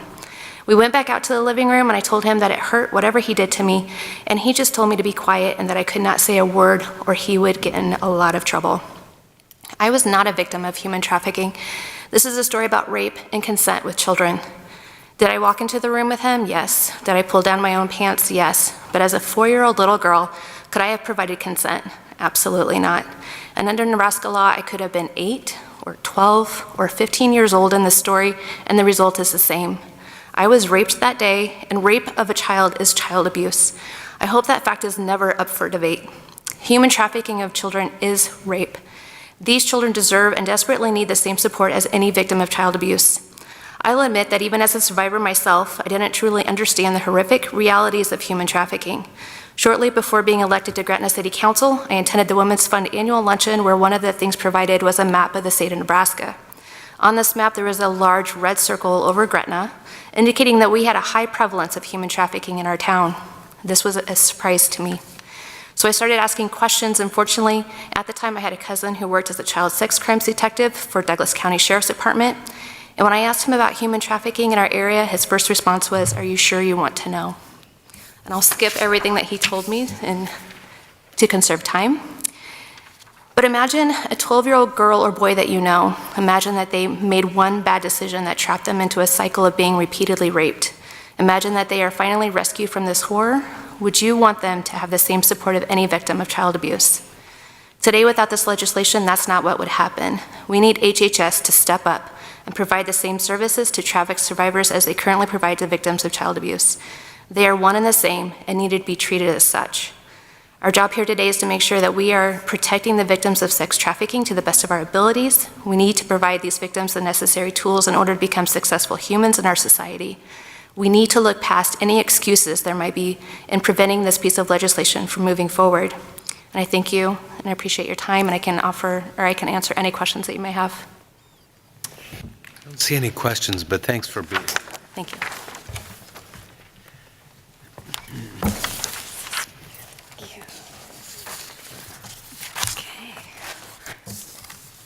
Good evening. Good evening, Chairman Lathrop and members of the Judiciary Committee. My name is Sarah Forrest, S-A-R-A-H-F-O-R-R-E-S-T, and I am the Special Projects Coordinator at the Nebraska Alliance of Child Advocacy Centers, where my work focuses on the response to commercial sexual exploitation of children. I'm testifying on behalf of the Nebraska Alliance in support of LB 516 today, which will make important improvements to our state's ability to prevent, identify, and respond to the trafficking of minors in our state. My written testimony provides details and some sort of facts and figures on some of the gaps in Nebraska's approach to trafficking of minors that the Nebraska Alliance is seeing. I want to emphasize that these gaps, in our opinion, are not due to the failing of any particular agency per se. Rather, it's really rather new in Nebraska and the United States to consider sex trafficking a form of child abuse, and it's taking time for our statutes and our systems to catch up and implement effective responses. We strongly believe that LB 516 is an important step forward in this regard. First of all, this bill provides a consistent statewide response by DHHS, the expert agency in responding to child abuse, to all reports of suspected sex trafficking. I do want to say that it's actually quite common in other states across the nation as well, where you'll have a different response for trafficking of minors based on who is the trafficker, whether it be a caretaker or someone outside of the family home. And so that's been a real effort place where federal and state laws have been shifting and really trying to get child welfare systems to step up and begin addressing these problems in new ways. And I think LB 516 is part of that national move because we realize these cases are special and we need a special response to them, and we need to help fill in this gap, which again is not, this is just a system gap that really has spanned across the United States. Currently, as you've heard, we have a patchwork system where too many child victims are missed or end up in the juvenile justice system because we are relying on law enforcement agencies alone to investigate many of these cases. In our reading of the law, DHHS must respond to trafficking only when a law enforcement custody has taken a child into custody or a child has been made a state ward. LB 516 allows children and families to access services in many different, less restrictive ways. Through an assessment process, children and families can be put in contact with community-based services, which would actually save money and resources. And we think also would help in those situations where maybe a child's very at risk of trafficking, but has not actually yet been trafficked. And this would be similar to what DHHS already does for other child abuse and neglect cases. Something else I want to point out is the important change in substantiating reports. Currently, unless you can prove a specific perpetrator abused a child, a case cannot be considered substantiated under Nebraska law. This would basically allow cases where there's evidence that a child has been exploited, perhaps through sexual abuse images or online postings, for that case to still be considered substantiated as opposed to unfounded. And so that way we can have a better and more accurate count of child victims of sex trafficking and labor trafficking as well, which is included in this bill. I will just wrap it up and say this is very important. I also have some thoughts on the fiscal note if anyone cares to ask me any questions. Thank you. I do not see any questions. Hey, thank you. Safe drive home. Thanks, Sarah. Any other supporters of 516? Any opponents?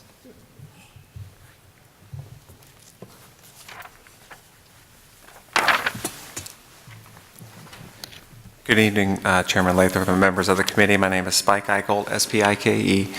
Last name is E-I-C-K-H-O-L-T, appearing on behalf of the Nebraska Criminal Defense Attorneys Association. We are opposed to a very narrow portion of the bill. No one's testified to it. Senator Pansy Brooks mentioned it in opening, and that's on page 11, lines 25 to 26. Part of what this bill does, and it's a small part. It eliminates the statute of limitations for a couple of different crimes. Our association has traditionally opposed that. To be consistent, we continue to do so. That's the only focus, that's our only position on this bill. Having said that, though, when Senator Pansy Brooks began to legislate in this area, our association also opposed some of the other things she did in years past with respect to increasing penalties and so on. But one observation I would just make is that I think it was her clear legislative intent to provide services for all victims of human and sex trafficking. I don't think that was ever negotiated, debated. It was always assumed what she was doing, what the committee did, and the disagreements that we had nothing to do with that. It does not have anything to do with that. So that's our only position, just on page 11, those 2 lines. Okay, your opposition is duly noted, and I don't see any questions.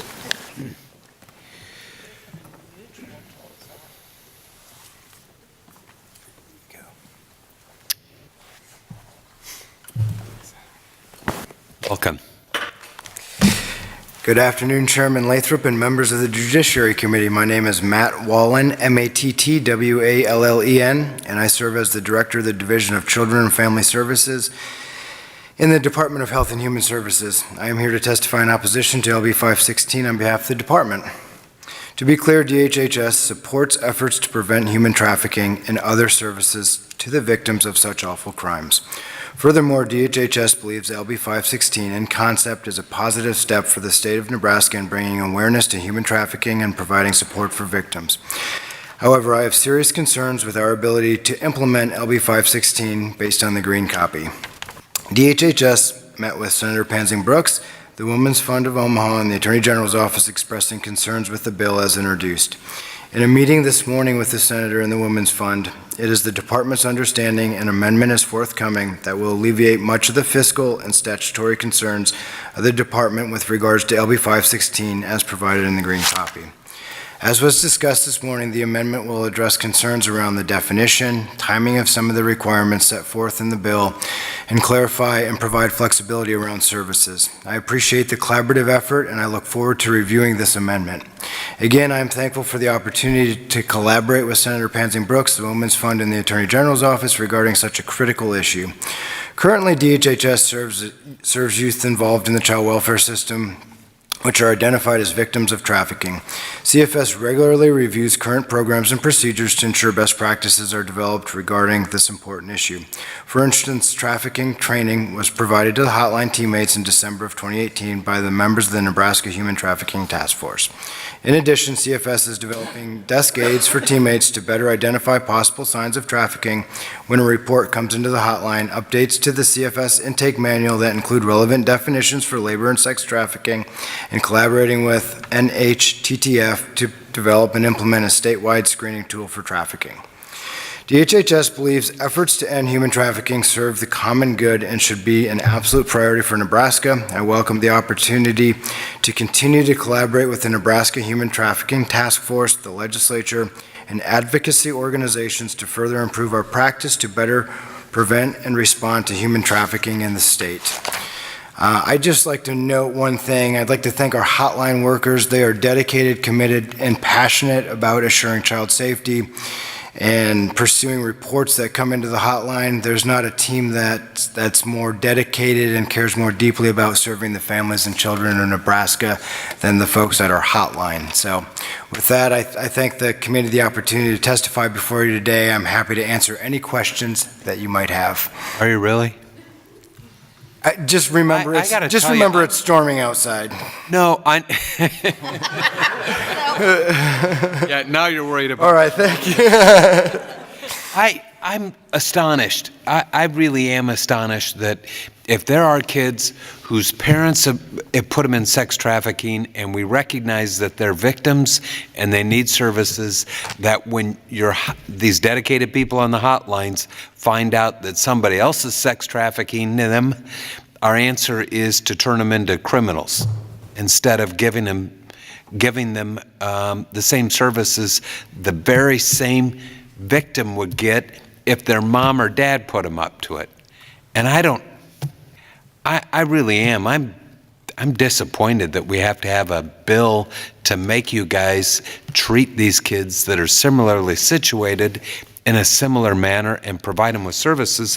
And then I get that there's something in the bill about at-risk instead of identified as victims, but that $17 million fiscal note looks like we don't want to bother with this to me. No, that's not the case. And to address kind of your first concern around... Yeah, go ahead. I mean... And you got to do it briefly because it's sleeting out. Right. I mean, our teammates at the hotline aren't trying to criminalize victims in any way. But they weren't getting the care. What they're doing is following a policy from 2016 that identifies that when it's not the parent or the caregiver, it's a referral to law enforcement to pursue from a criminal perspective, whether there's criminal activity that's taking place there. Don't you think they need the same care as the ones who's... No, absolutely. And oftentimes, not always, but oftentimes when a law enforcement referral is made, law enforcement will contact us back and say this family needs some sort of assistance, and we will go out and provide some sort of necessary assistance. Well, you think that would make the fiscal note a lot less than 17 million if you're already doing it.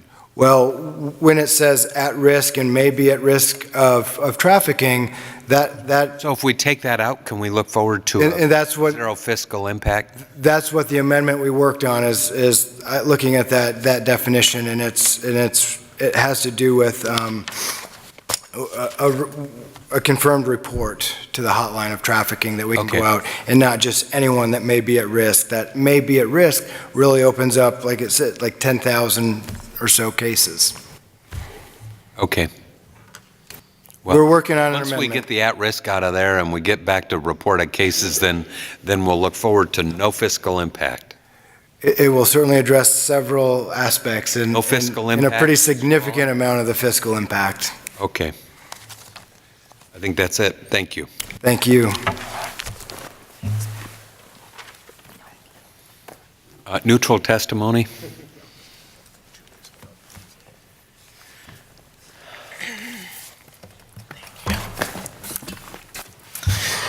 Chairperson Lathrop and members of the Judiciary Committee, my name is Julie Rogers, Julierogers, and I serve as your Inspector General of Nebraska Child Welfare.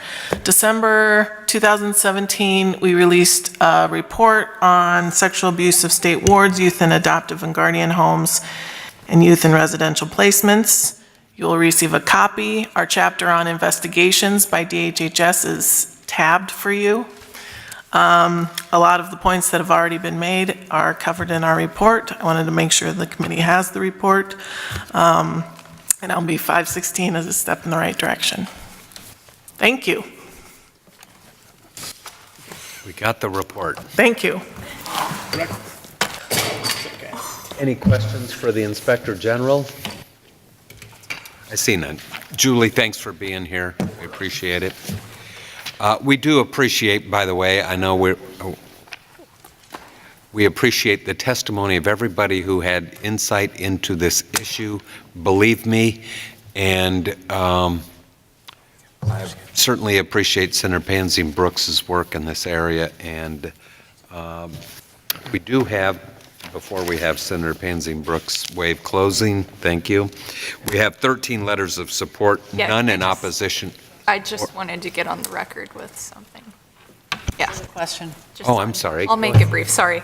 So I'd really just like to echo on the record Senator Lathrop's frustration on the treatment of these victims differently. The testimony we've heard today has exposed what I see as an appalling gap in how we're treating these child human trafficking victims.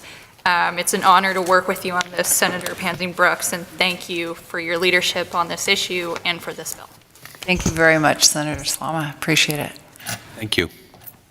That will close our hearing on LB 516 and our hearings for this evening.